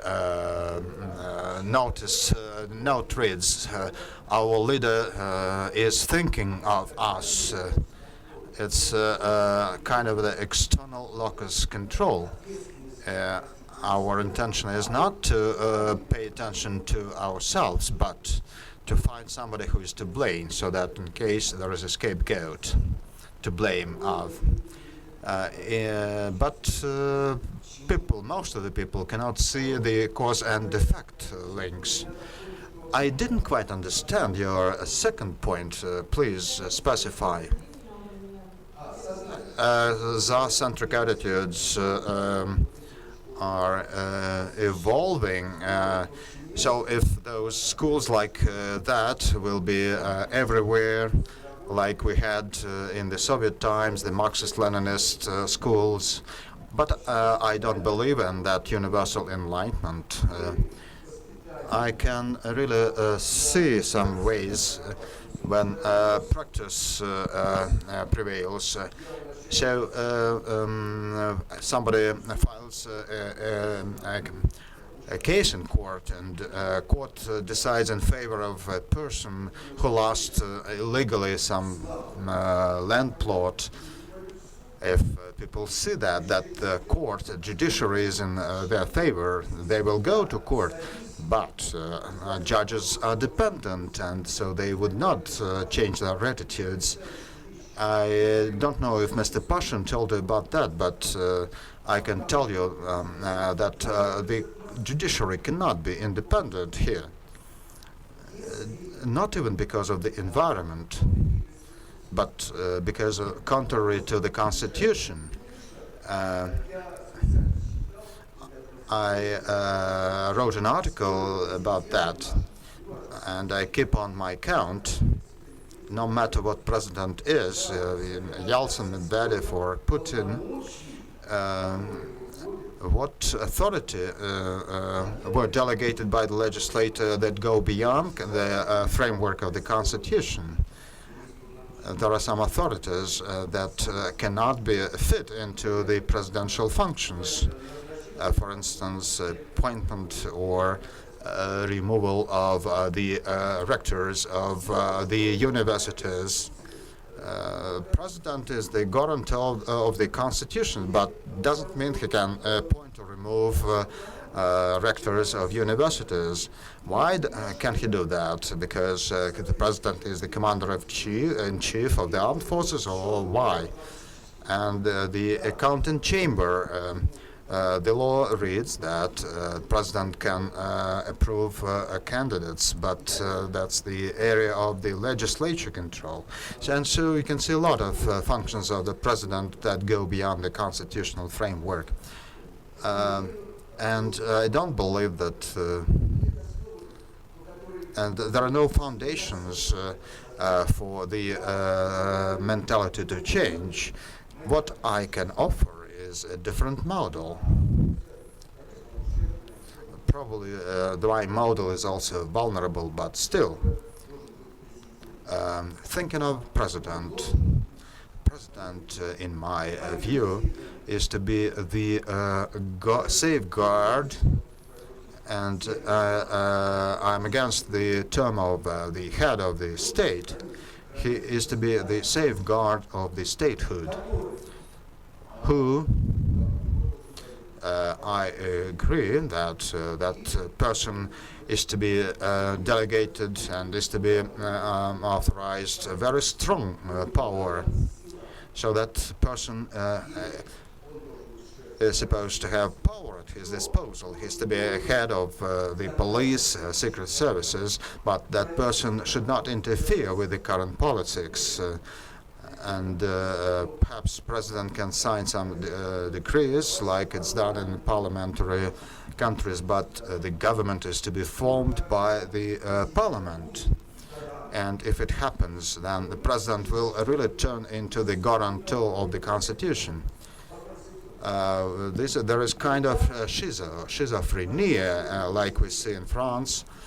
But in France, 200 years have passed since the Great French Revolution, and the Great French Revolution, in my opinion, lasted for about 100 years, till the Third Republic, when another constitution was passed in 1985. But there was quite a succession of emperors, kings, and presidents, and so it was the French constitution, new constitution, and brewing during that time. And now French people cannot allow any president, any popular figure be so imposed on them. General Charles de Gaulle was most popular, but he had to leave anyway. And he said that if you didn't vote for the municipal reform, I would leave, and he would, and he did. So there is kind of schizophrenia, but in our case, it turned into the situation when even a referee on the football pitch plays for one of the teams. And to say it mildly, the president does not like opposition, but that's normal. That's normal human reaction. And even the Constitution invites the president to do so, no matter how strange it may be. President is the guarantor of the Constitution. He is the keeper of the rules of the game. He is guarantor of freedoms and rights. But simultaneously, it's the president who determines main areas for both internal and external policies. And it's something that normally parties do. The president cannot determine an abstract policy. He will always determine some specific area of the policy. And any president would say that, don't interfere with me, I'm leading my people to the happiness. And so And people tells the electorate that those are the people who stay in the way, my way, to lead you to total happiness. And it's the constitution that invites him to do so. And it was not invented by me. At the end of 1980s, one political analyst, Juan Links, he was of Spanish origin, said that the president just goes nuts that people all vote for that person at the elections, because if so, president thinks that the president is kind of a messiah, and he perceives opposition as some hints and tricks of the opposition, of his enemies. I invite you to read the books of that political analyst. You can find them in, it's called Dangers of Presidentialism. So it can really be done in technical terms and constitutional terms, so that the president would be only the guarantor but not the player in the field. And in this presidential model, which Russia belongs to, in some countries they have that instrument in Slovenia, in Bulgaria, in Macedonia, in Poland, and it's efficient to such an extent that some Polish researchers believe that they live in a parliamentary republic. Okay, thank you. Next, please. Your question, please. Good evening, I'm Alexei Kiryanov from Rostov-upon-Don. Alexei Mikhailovich, what do you think of the time when Constitution was passed? That was in the days of the collapse of the Soviet Union. Hypothetically, could then or now any amendment be done which are similar to the Second Amendment of the U.S. Constitution regarding the possession of arms, right to possess arms? Could it be done in the early 1990s, and can it be done now? Well, we work in a different way. Why do you think American Constitution stays for about 200 years? They don't touch, they don't amend the body of the Constitution. They have 27 amendments and several articles which are divided into sections. So if amendment is introduced and passed, it doesn't change the Constitution. And it's not easy, of course, and Senate and Congress should vote for that. But in our case, it's different.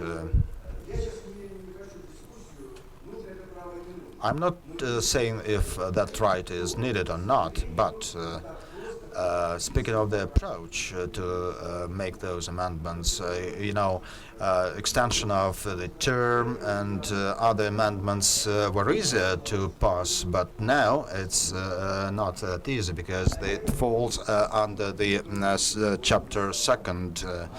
second chapter, and for that end, a constitutional convention is to be called, and nobody knows what can happen if that constitutional convention is held.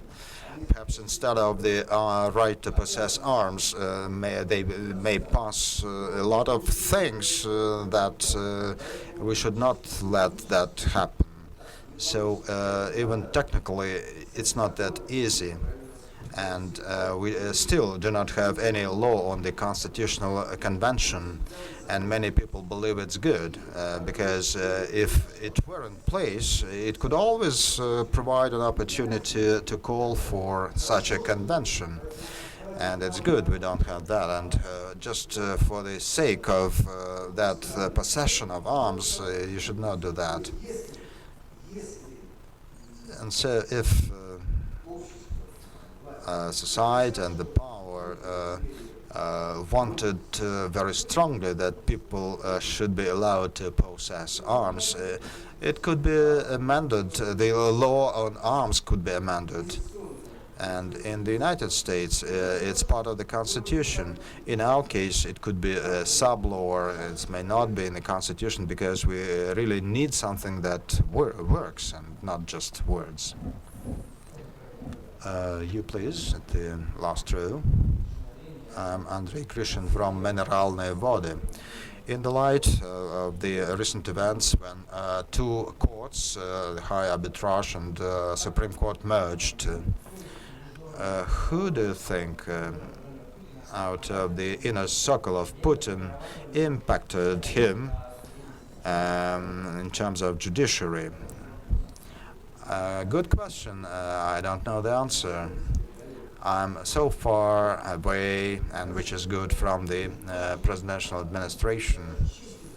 And I was even honored not to be invited to attend the meeting of the chairs of law departments, law schools, to meet with the president, because a professor from my department was invited.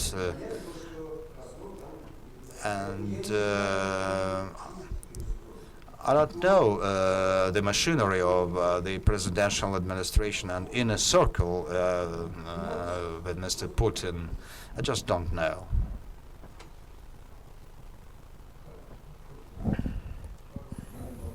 You please, near the window.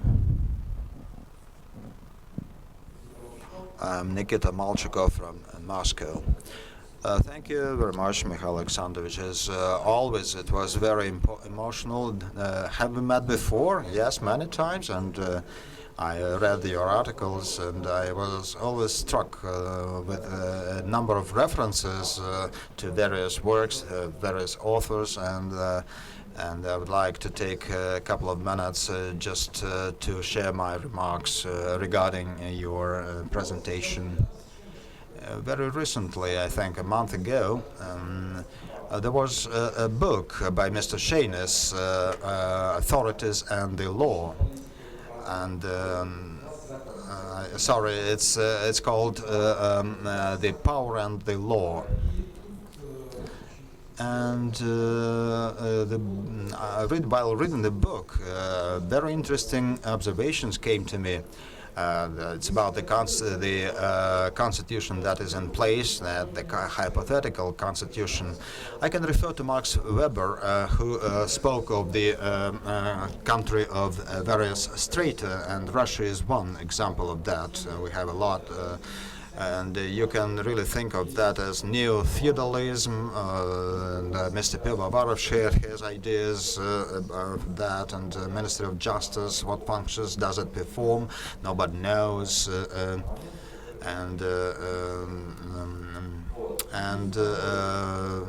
There is a second point. I would say that the country is ruled by will. And there was the lawyer Korkunov before the revolution who studied that particular aspect, when the power should limit their authority by law. And probably we should really follow that suit. But how to find that law? It's a question, and in early 1990s, when there was a constitutional convention, and further on, President Yeltsin said if we passed the constitution, it would be an interim constitution. We would concentrate authority with the president. It would be the decree law. Some 20 years have passed, and now in the charter of president of the Constitutional Court, Zorkin, which read that we would not go into amend the constitution. But for the years I went to the university, the constitution was really undone. Terms were changed, even the judiciary composition was changed. Senators are added to that branch. And in the Higher School of Economic, they think that it's not the source of law, but that's a monument to law. because 90% of its standards and articles do not work, and they are not applicable. And reading your works, same thoughts came to me. That's why I wanted to make that comment. But thank you very much again for your considerations. Dear colleagues, we have 10 minutes to go. Please, another question. I think it will be maybe the last question. I'm Artur Rudakov from Rostov-upon-Don. Mikhail Alexandrovich, in your early remarks, you complained that we had got into that matrix, but we cannot find a way out of it. Perhaps we should understand how we got into it. In 1993, there were some voices that the drafted constitution leads us to the authoritarianism and bureaucracy. Could you recall what you thought about that constitution at that time? Was it just euphoria that the constitution lacked Article 6? Or I can recall a story by writer Shukshin and one of his stories. And you really killed me with that question, but I'll try to respond anyway and be honest with you. It's a very straightforward question, really. And probably recalling those events, I'm ashamed of that. But we got into that matrix not in 1993 and not even in 1991. It was the case even during the rule of Tsar Ivan III. But I got the main idea of your question. You are criticizing the authorities now, but at that time you worked for Yeltsin. What did you do at that time? And I'll try to respond to that. I can tell you that I'm a religious person. I do confessions on a regular basis. I cannot deceive others because I understand that the Lord sees everything. And I should admit honestly that it took place, and partially your observation is correct, because at that time I was preoccupied with another picture of the world. There is one side I belong to, and there is the other side which is hostile to me. I'm not saying that I thought along correct lines, but I'll try to explain the way I thought. So for me, that constitution, actually the constitution was adopted, was passed after I had already defended my doctor's dissertation, and Mr. Baturin invited me to the Kremlin. And just on the eve of St. Mary's, the Innocent feast, that decree was passed. And I understand that it's not a justification, but the main thing to say that at that time, really, I just had a two-sided, two-color thinking. There are the supporters of reforms, and there are the opponents, the oppositions.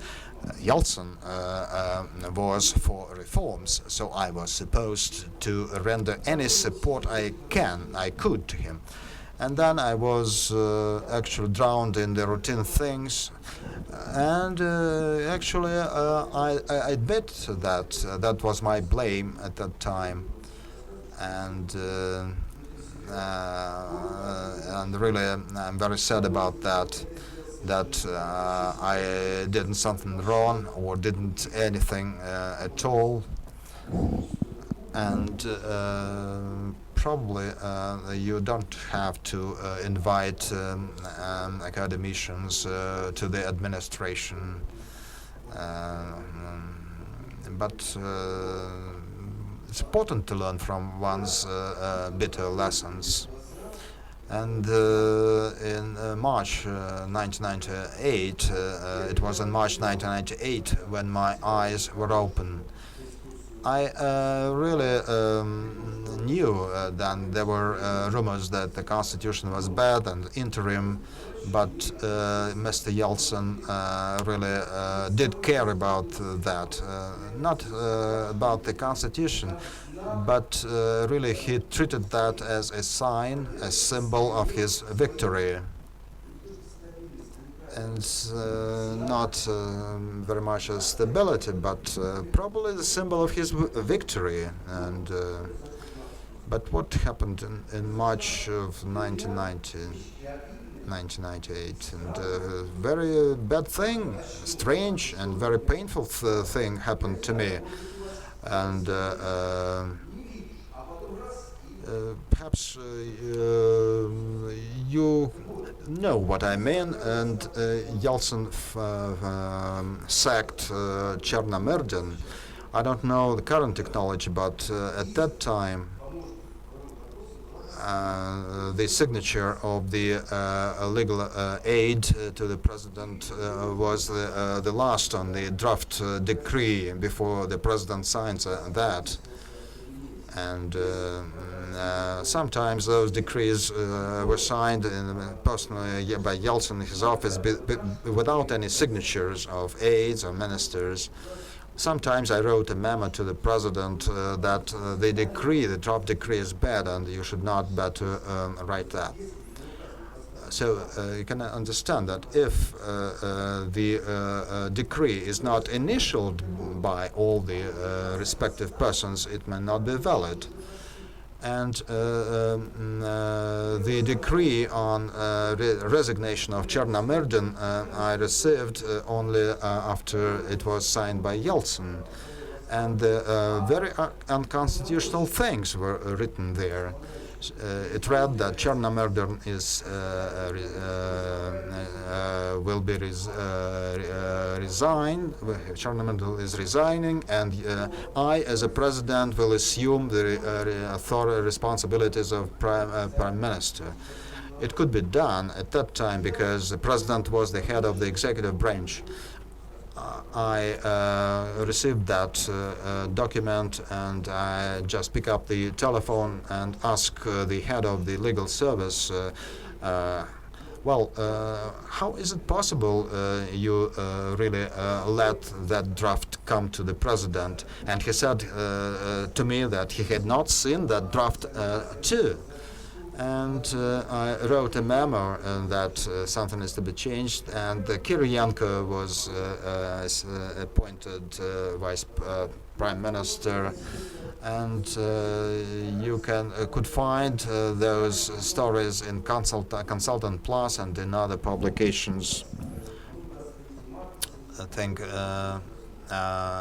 it was issued on March 23, 1998. And right after that, I first made a statement to the media, and then I officially announced about my resignation.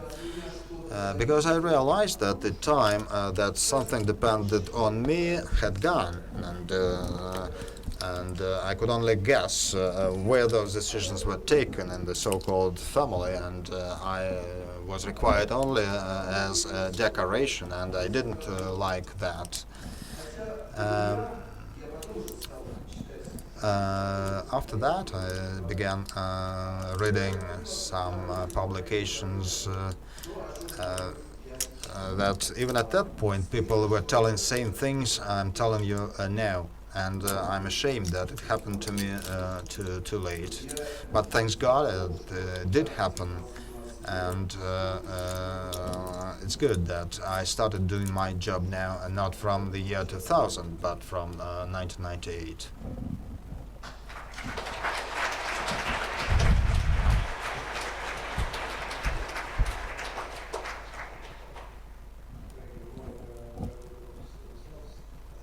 And colleague, my friend Stanislav Danskih, I think, is so much impressed. I mean, sincerity. Then Stanislav said that perhaps we should close at some more optimistic note, and should we continue discussions. But I think we closed on a very optimistic note, because the constitutional history and the law history of the country was very complex. And it came to me that Boris Nikolaevich Yeltsin's fate was not that somebody could envy him, as the line of disappointments. A great number of people, sooner or later,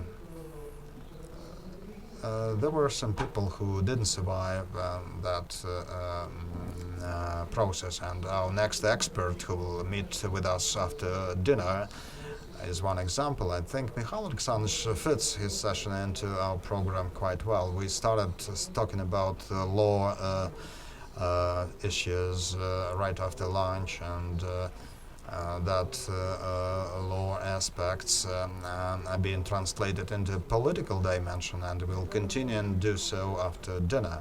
And Mikhail Alexandrovich is our annual guest here at the school, and it's always very in-depth and, which is most important, sincere analysis, and I would like to thank you, our expert.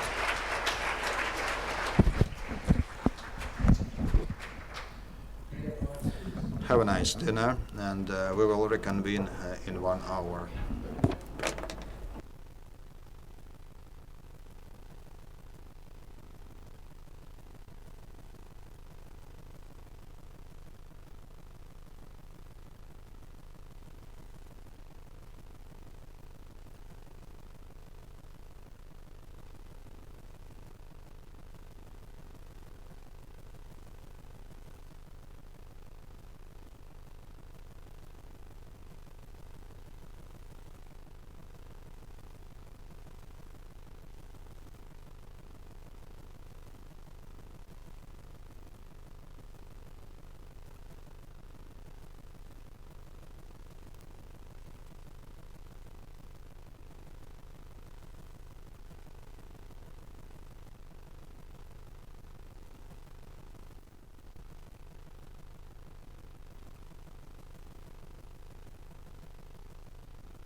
Добрый вечер, дорогие друзья. Вчера я уже приглашал нас на йогу и цигун с утра. Сегодня 10 человек на площадочке перед входом занимались. Кто получил удовольствие, поднимите руку. Вот. Сразу хочу сделать объявление. Да, вот даже с балкона смотрели. Объявление следующее. Для тех, кто пьет вечером пиво, будут специальные упражнения, они очень простые. Соответственно, в 7:30 завтра, если есть желание наполниться энергией с утра, перед входом в наш замечательный отель. Йога, цигун, простые очень упражнения. Спасибо.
Good evening.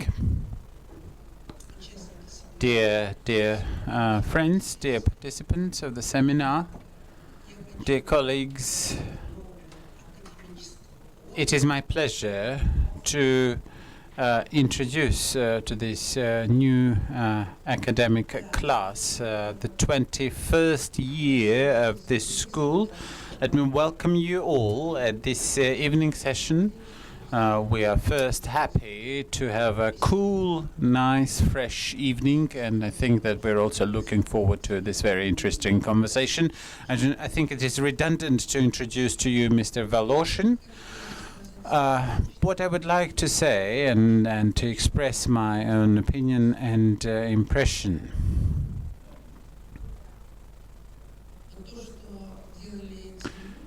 What we have seen these people did, because I personally think that the Soviet Union and the Soviet history is a abyss that Russia fell into and had hard time and still is having hard time to recover from, and because I believe that this has been a big part of our biography. And I think that in the 1990s, I believe were the best years in my life in terms of the social comfort, because it seemed to me that the country was developing emerging from the Soviet past through the conscious modernization. Later on, I came to a conclusion that such large cultural shifts, almost tectonic shifts, I was here at the beginning of the 1990s, talking about free elections, free and honest election. Now we're talking about the state based on the rule of law, and democracy to me is an instrument. I am growing together with the country, even though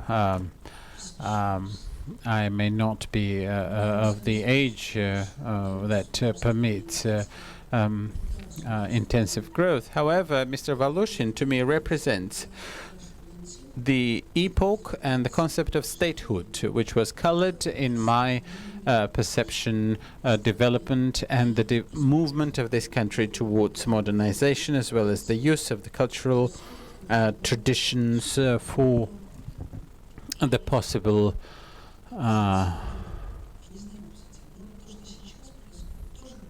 maybe what we're seeing today is also positive, because we are going through the history of this country, and it may be good, because social consciousness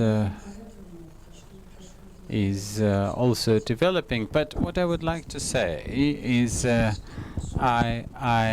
regard Mr. Voloshin as a statesman, but I would like to thank him before this class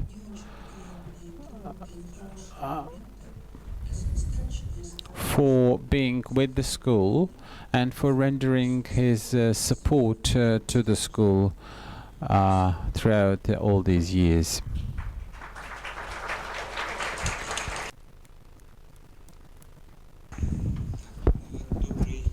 Good evening, dear colleagues and friends. Thank you very much, Lena, for your very kind words. Let me, I have never ever subscribed to being a lecturer, and I really am not a lecturer. I have not come here for any ready-made presentation, but I would certainly very much vote for a discussion. And even if you have objections to us having a question and answer series in the beginning, we will still have to do that because we have no other way out. That's the way I'm prepared to conduct this session. Oh, lovely. Now, Mr. Zakharov will chair this session, and but I will assume the right for asking the first question. Oh no, Mr. Amirov will be the first from Bashkiria. Alexander Voloshin, thank you for coming.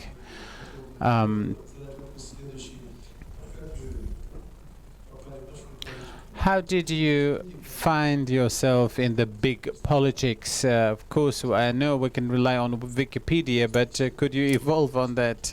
What does Wikipedia talk about my coming into the big politics? Does Wikipedia have an article on me? Well, that's very flattering. Well, I came to politics as a pure of chance. I don't think that we should have much time devoted to this topic, but just in brief, in 1997 I was called by Mr. Yumashev, at that time the head of the presidential administration. He asked me to be the deputy chief of presidential staff. I was a free man. I did not have any plans to join the state service, but we discussed this, and by the end of 1997 he indeed persuaded me to become deputy head, and I didn't feel like working there for long. These long corridors, very mute and silent, with very silent people walking the carpets. But then, as it happens in life, I got deeper into this and understood what the meaning and the implicit connotations of this may be, and there was a little bit of a creative part in my working and assisting in the presidential addresses. So I was an assistant and deputy head of the administration for the economy, Mr. Lifshitz, at that time. Then, when the default struck in 1998, I had been with the administration for about 7 months, and as a result of this crisis, Mr. Lifshitz resigned, and Mr. Yumashev offered me the position of recommending me to the president for the position of the deputy head of the presidential staff. We agreed this. We were discussing this because that involved a lot of work. I was supposed to become more of a public figure, and for about 2 to 3 weeks we discussed this, and then I had to either agree or resign because the government was going through dire straits, and the government by that time included the communists, and Mr. Yumashev, Valentin, told me that, you see, we're in trouble, why don't you come and work? So I did give my consent and started to work. I was presented to the president and was appointed the deputy head of the presidential staff, which was a big step for me, of course. Towards the new year, Mr. Yumashev resigned, and Mr. Badyuzha came to be the head of the staff. Who was at that time having the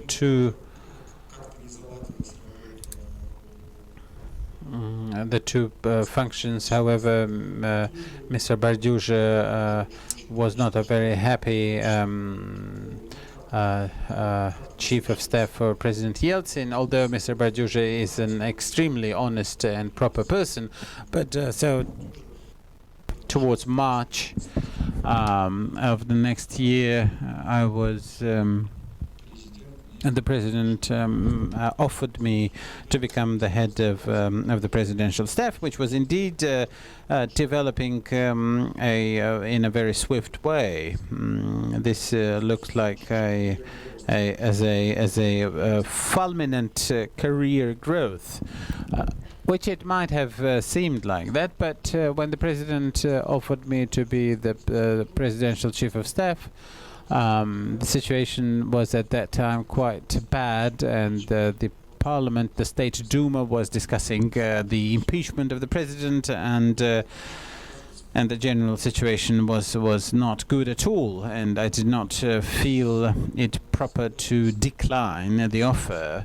And when I agreed, and I came to tell the colleagues, and they told me that I'm an idiot. My friends, my comrades, my friends who are still my friends, told me that I'm an utter idiot, and they might have been right. In any event, I did agree. I gave my consent, and so I became the presidential chief of staff.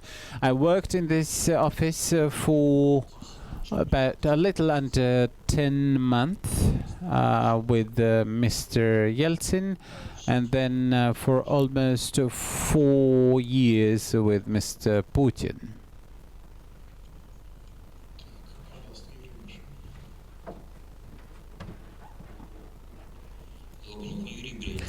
Yuri Lobnov from Bryansk.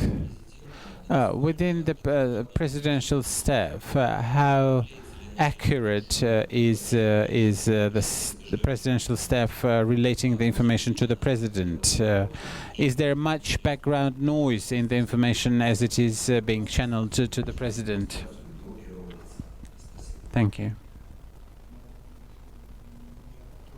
Well, it is hard for me to comment on today's channeling of information, but I think that both now and at the time when I worked, the presidential staff was not a filter of information, and the president has a vast number of sources of information, and in today's world it would be insane to try and isolate the president from information, which is entirely impossible, because indeed the key figures in the government do have the full knowledge of the situation from various, as I already said, sources.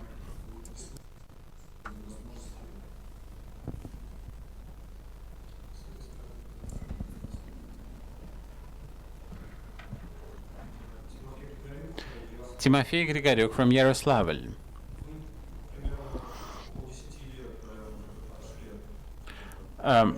You have been outside of big politics for the past 10 years or so, and you've had ample time to reflect on your time in the government.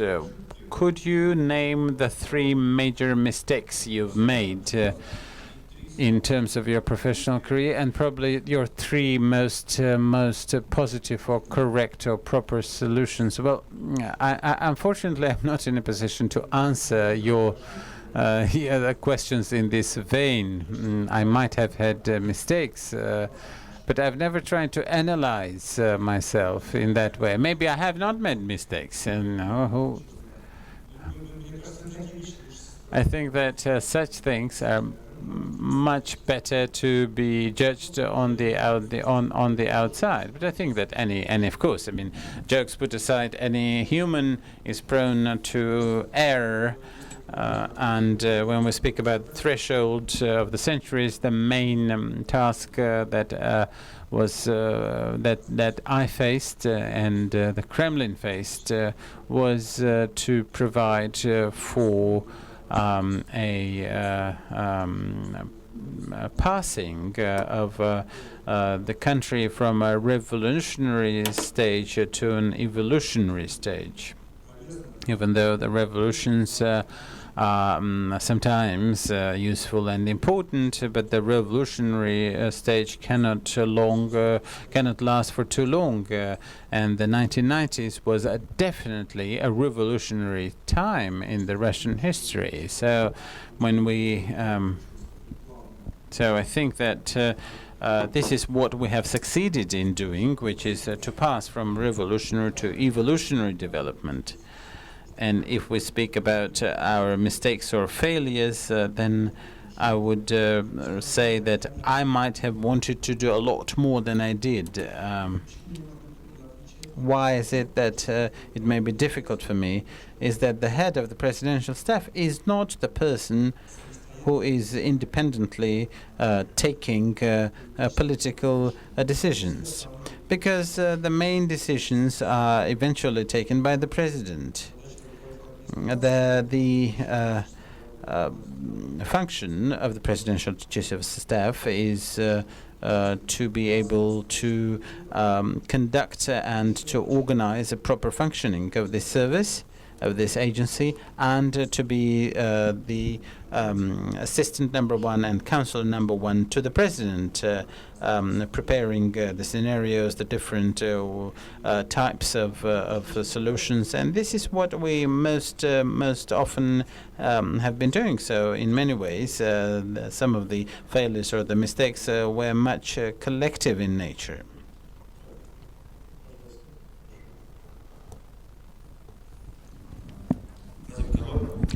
Vadim Korovin. Excuse me if my question seems provocative, but while the history doesn't know the subjunctive mood, but how would have the country developed if Mr. Skuratov had not been dismissed? I don't think that the history would in any way have faltered or changed. I don't think that Mr. Skuratov's dismissal was in any way momentous. I don't think that the country in this, and there were a lot of questions like that. For instance, when I came to be the head of the administration, there was the question of the conflict with Mr. Skuratov, who was invited by my predecessor, and this conflict has been rife for some time. But I can't say that it occupied any significant part of my mind.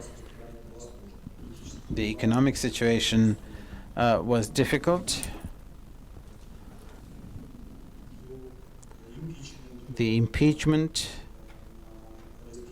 was discussed by the Duma, and the only thing that we could hope for is that we had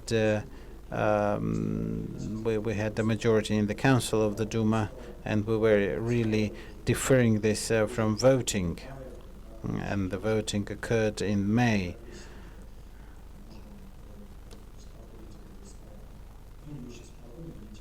So we deferred this until May. So there were a lot of questions which were more important than the dismissal of that person.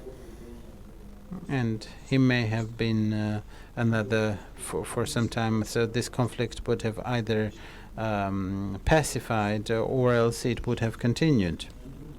But I don't think that would in any way influence the course of history.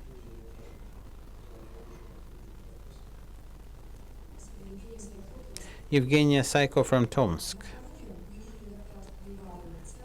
Yesterday we listened to the presentation from Levada Center, which said that the Russian society is having a growing animosity not only towards the United States but also towards the European Union or Europe, and besides there is a growing opposition of the so-called Western values and the so-called Russian values.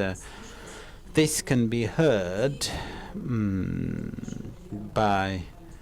from people who are quite influential in the Russian politics. Although in the year 2005, Mr. Putin said in his address to the Federal Assembly that Russia is an inalienable part of Europe. And today, the question of Russia being or not being a part of Europe is discussed freely. Do you not think that this is there's quite a bit of a danger in such an opposition of the so-called Russian and European values systems? Well, I would not over-dramatize this situation. I think that what you have discussed is a repercussion of the events in the Ukraine and the discussions ensuing from that. But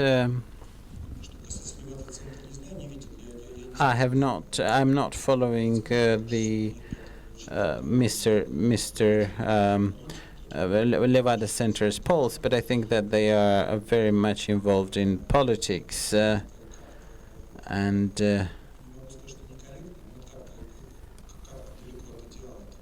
I think that they're somewhat far from the ideal, but in how they conduct the polls.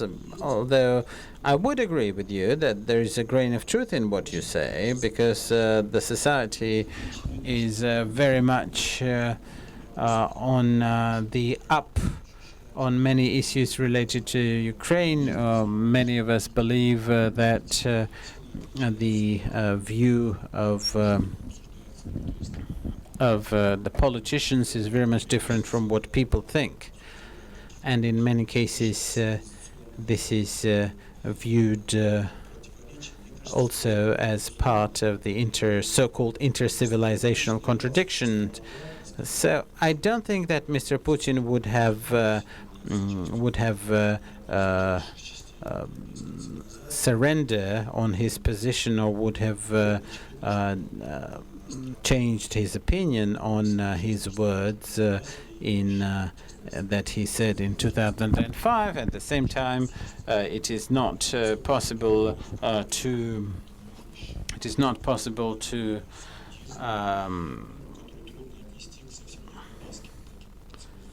deny that a large part of Russia lies in Asia, and that it even has a big component of Buddhism, which is also certainly not European. So Russia is a country of extraordinary wealth, of culture and customs, of traditions and history. But at the same time, we're an inalienable part of the European civilization, while some may think in different ways. These discussions have become rife in the past months or even years, but I would not be prone to over-dramatize this. I don't think that we're exiting Europe. By the way, is anybody aware where is the border between Europe and Asia?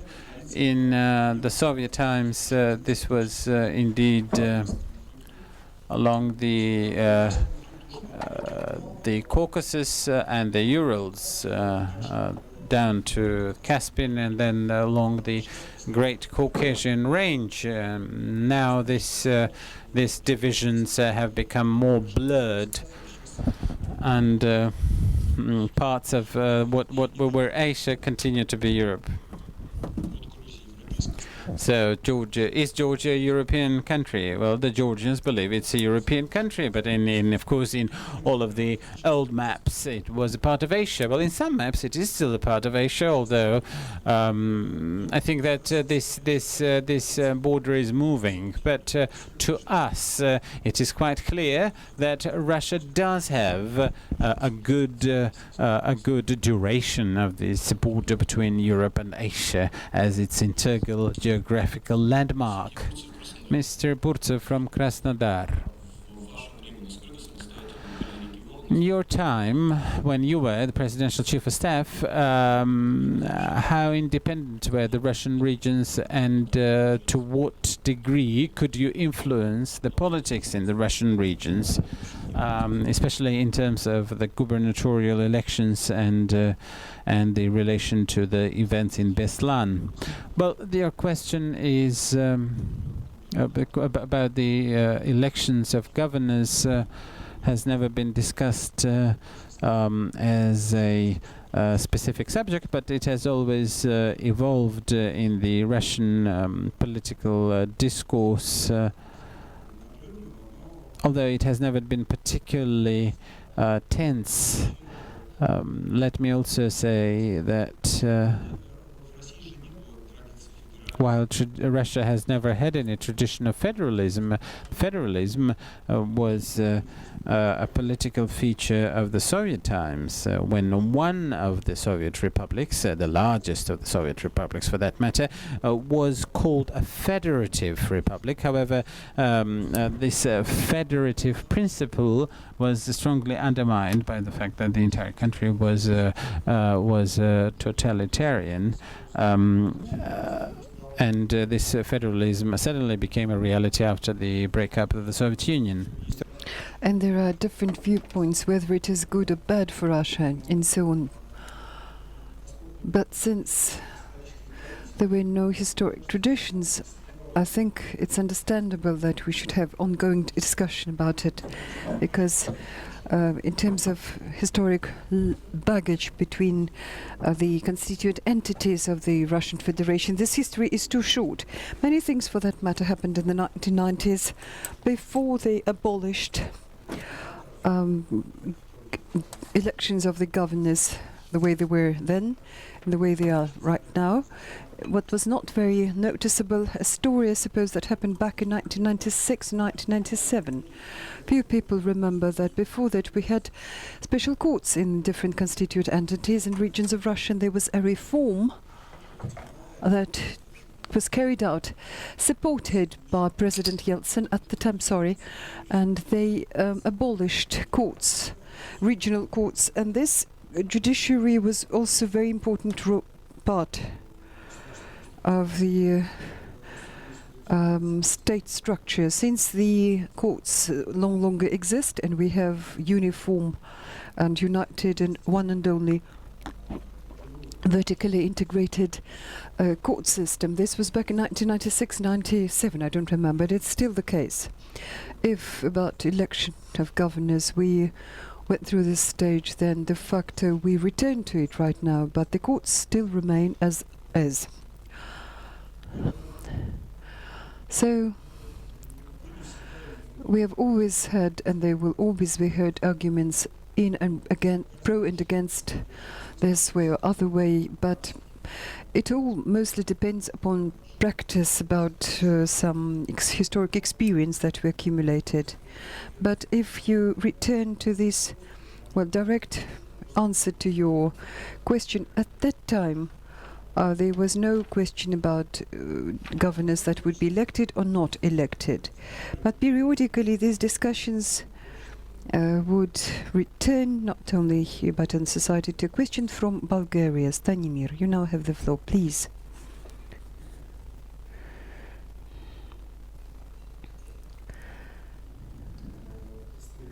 Stanimir Kitaski from Bulgaria. Mr. Voloshin, I have a question about your statesman. Please share your opinion about this gas crisis which we are arising now, about new developments about the South Stream, Ukrainian debt, and these negotiations which are now underway. How will things develop? We are very much worried about this because Russia supplies 100% of all gas supplies to Bulgaria. Thank you very much for your question. Regrettably, I'm not the best expert in matters about gas supply on South Stream and whatever. I certainly have some general knowledge about it. I'm not really fully immersed in this. As far as I understand, nowadays this project was simply, if we speak about the South Stream, it is now hostage to aggravated relations between Russia and the European Union and America on the other side. And in this context, this is where it is right now. So not to answer your question, what will happen next, it's probably hard.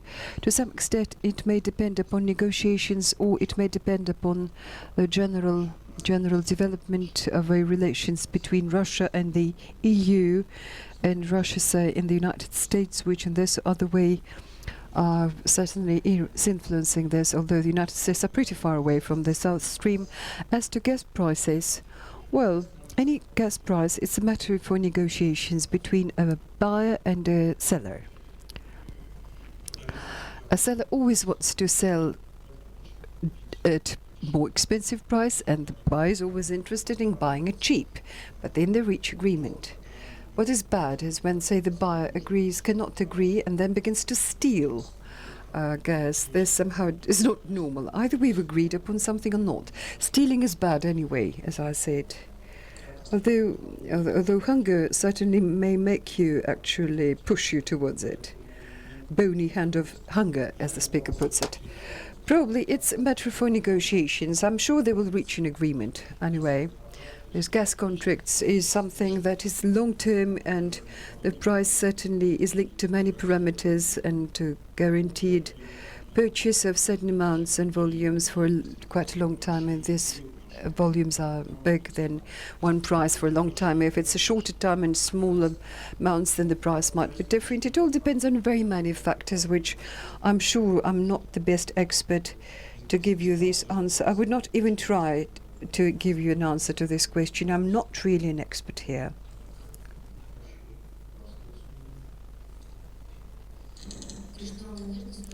Grishnova Nadezhda, Saratov region.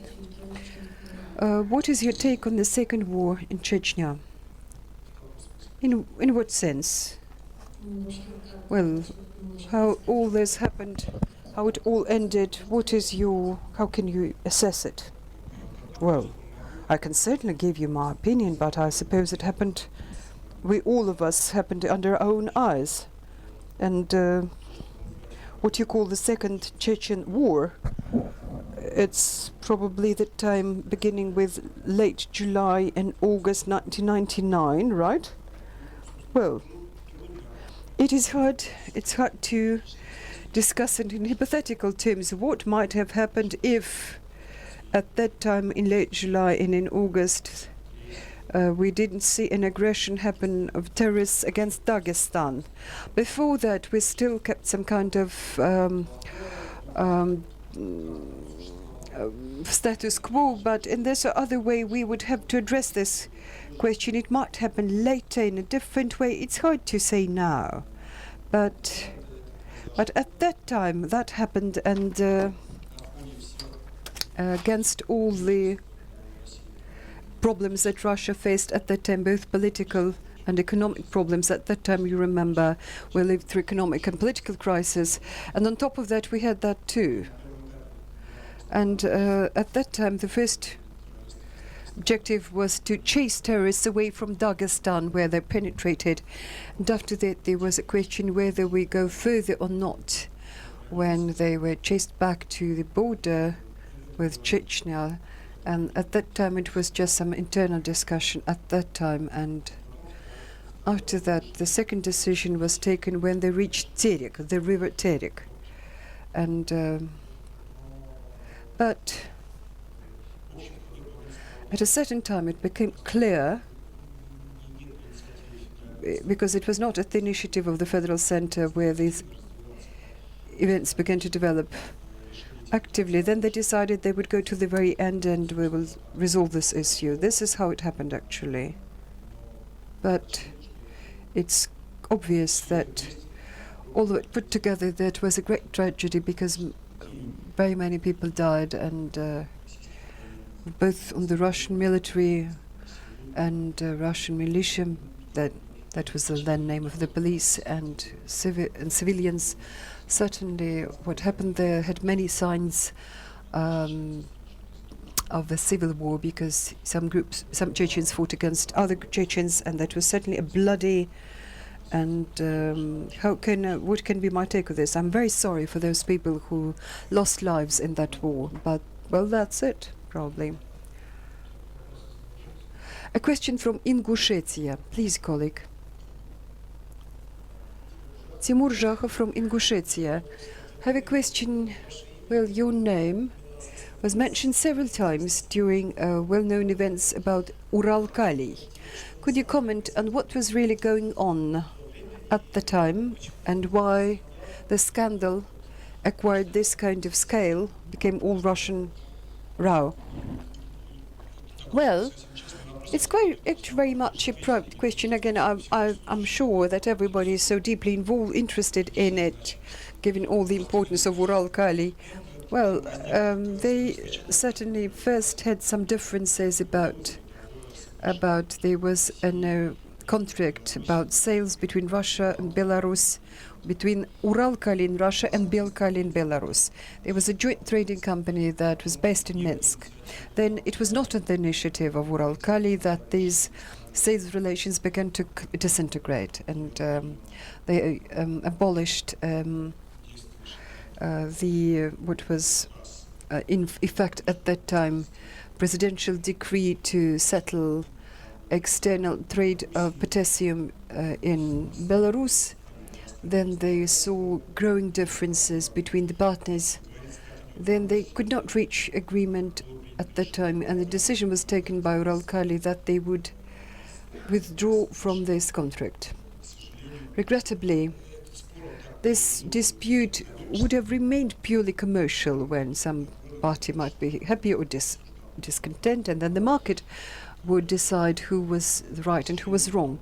But regrettably, later on, what happened was that they arrested Director General, CEO Uralkali Baumgartner in Minsk, which certainly made the situation even more complicated, where it acquired some political tone. That's it. All the rest happened under your very eyes, and probably whatever I told you, it was all covered by the newspapers. If somebody has greater interest, feel free to ask, but I suppose we don't need to. For me personally, that was quite a significant piece of my life, but I do not suppose this is something that most people in this audience care about. Republic of Komi, milady. Thank you. Alexander Stalyevich. I would like to, please remember to give your name. Nina Kolpova from the Republic of Komi. Well, since Vladimir Putin came into government while you worked in the presidential administration, and since you were an immediate observer, I would like to hear about his plans, his priority plans for development within Russia and about Russia's place in the world, what objectives he placed before himself first and foremost. Well, you know, in point of fact, there is nothing, if he just put some tasks which never divulged to anybody, and I would tell you about it, that would be very strange. I suppose the objectives that he set before the country and himself, large scale, he actually shared, he told about it, and not only did he tell about it, he also did something about it. Or just like to realize these objectives which he thought was right. This is what he spoke about in his presidential addresses, in his many public speeches. Then there's nothing secret, no secret goals. If we speak politically, not quite to the point, but in political terms, then certainly he became president of a country, was elected president at extraordinary elections, and at the early election in early May, sorry, not extraordinary, but early election in early May, no, March, so very sorry. At the time, the situation was very difficult. There were major problems in our economy, if you remember. There were wage areas and pensions areas, and people had to be paid. Some process had started, but it was long before it was over, and the situation was even hotter in terms of in Chechen Republic, in terms of a war, and that was certainly an issue that had to be resolved. Difficult relations between the federal center and the constituent entities of the Russian Federation. Not everybody was keen to pay taxes into the federal budget. Not everybody was keen to send their young people to do national service in the federal army. There were many signs of semi-disintegration of the country. At that time, politically and economically, the situation was very much dramatic. Those were priority objectives that he faced at the time, and he had to resolve them, political and economic, and his priority steps were all sought to address this. As you remember, they set up what they call Federальный округ, or federal district, where they sought to make a regional legislation comply with the overruling federal legislation, because quite a lot of mixture when, say, the federal law had very different rules, which was at odds with the regional rules. But there was certain scope of joint sort of responsibility, which was because something that had not been resolved in 1993, when the Constitution of 1993 and some responsibilities were put on the federal center, some on the regions, but some grey zone sort of. They're called joint responsibility and joint management, joint governance. But these really posed very many problems because nobody knew who would be responsible, who would allocate money from a budget, be it federal or regional. This was something that they wanted to look and to address this situation. Very many of these current issues which happened very much under eyes of the very country, and there's nothing secret about it.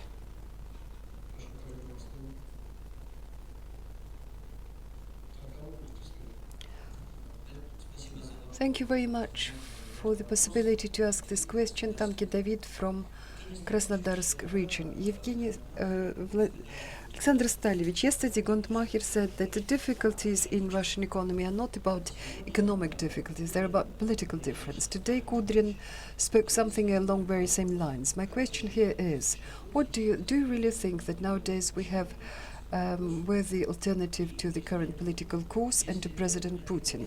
If this alternative is existent, when and where do you expect it to come? Well, you know, as to this correlation between politics and economy, they are certainly deeply interlinked. Any political, important economic decision, especially if it is taken by a great country, it is certainly a factor in politics. It's not only something peculiar to us. This is something that you've seen everywhere, in every country. If you look around, you would see some economic decisions by government.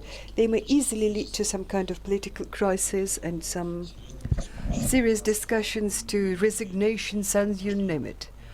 So there is nothing strange about it that the colleagues said. Maybe they meant something else. Then probably they are the good persons to ask what they meant.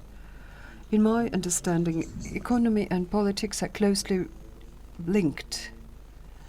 And if we speak about whether we have or don't have any alternative, well, you know, the presence or absence of alternatives in a developed society, it is the electors, the voters, who determine that. And when in a society we have competition, this competition is something that ensures our progress in politics and economy, which is good. But at some historic stages in some countries, you may see some periods and eras where we have popular politicians that remain popular within quite a lengthy time.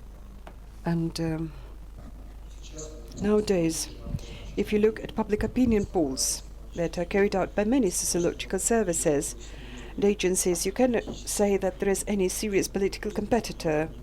I don't suppose we can see anybody. If you do see anybody, let me know. We will discuss them. It doesn't seem to me. None of the public opinion surveys would show. Is it good or bad? It's probably bad, because competition is always good. But whether it is a certain tragedy, there is no tragedy whatsoever here. Why is this so? It's hard to say. There are many different viewpoints. Some claim that this liberal point of view that, well, because opposition politicians do not have any serious positions in mass media, for this reason they cannot become better known. This is true and not true at the same time. You may find good reasons where, say, our neighbors, say in Ukraine, for example, in their day, President Kuchma, for example, made Prime Minister Yushchenko resign, and who would later be elected president, became president. And Yushchenko, when he was deposed, became a really political figure. This did not happen historically, but there was a time when he was like 50% like votes he did enjoy this popular support among the voters in Ukraine. And this happened not because he had some very good positions in mass media, good coverage. It was quite at odds with that. And the less they spoke about him in mass media, and the more abused he would be there, the more popular he would become. So what is our opposition doesn't have any outstanding figures or strong figures. This is a given. This is so. Whether it is good or bad, probably it is bad. But on the other side, these figures, they don't come out of the blue. It's maybe when people would come up with it.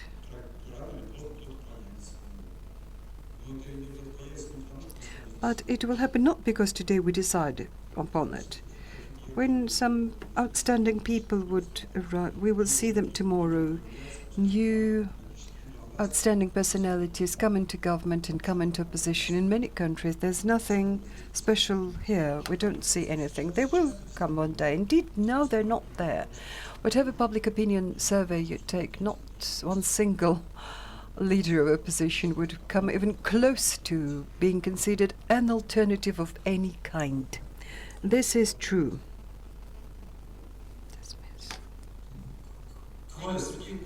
Sergei Kovalyov from Volgograd. Well, so much about your comment. Well, in Volgograd region we have a problem that very often governors are being replaced very often. Say in the last 3 or 4 years, it's the third governor that is running the region, and each region governor is appointed by Moscow, and we're just saying, look, this is exactly the guy that will make things work the way they should. So the question is, maybe you know what is the center guided by when they appoint a new governor? What is the algorithm, and why is it that, again, speaking about my region, why do they need to appoint a person from elsewhere?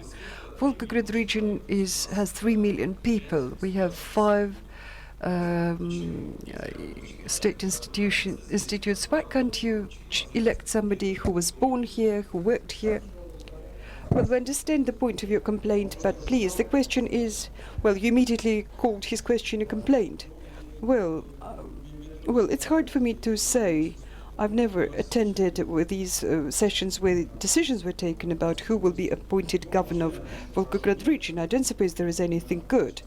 The very fact that governors are changed so frequently, certainly for good reason, because there is something not good going on here. Maybe there were some mistakes in personnel appointment. I do not really, I'm very far from this decision-taking point. It's clear that the region is very big, and people who are worthy and probably people with management and governance experience probably are there. But as far as I've faced the situation when they choose candidates for governors at the time when they were appointed, quasi sort of appointed, or at the time when people in the Kremlin just think, who shall we support at this or other election? Well, as a rule, they're mostly guided by real popularity that these people enjoy.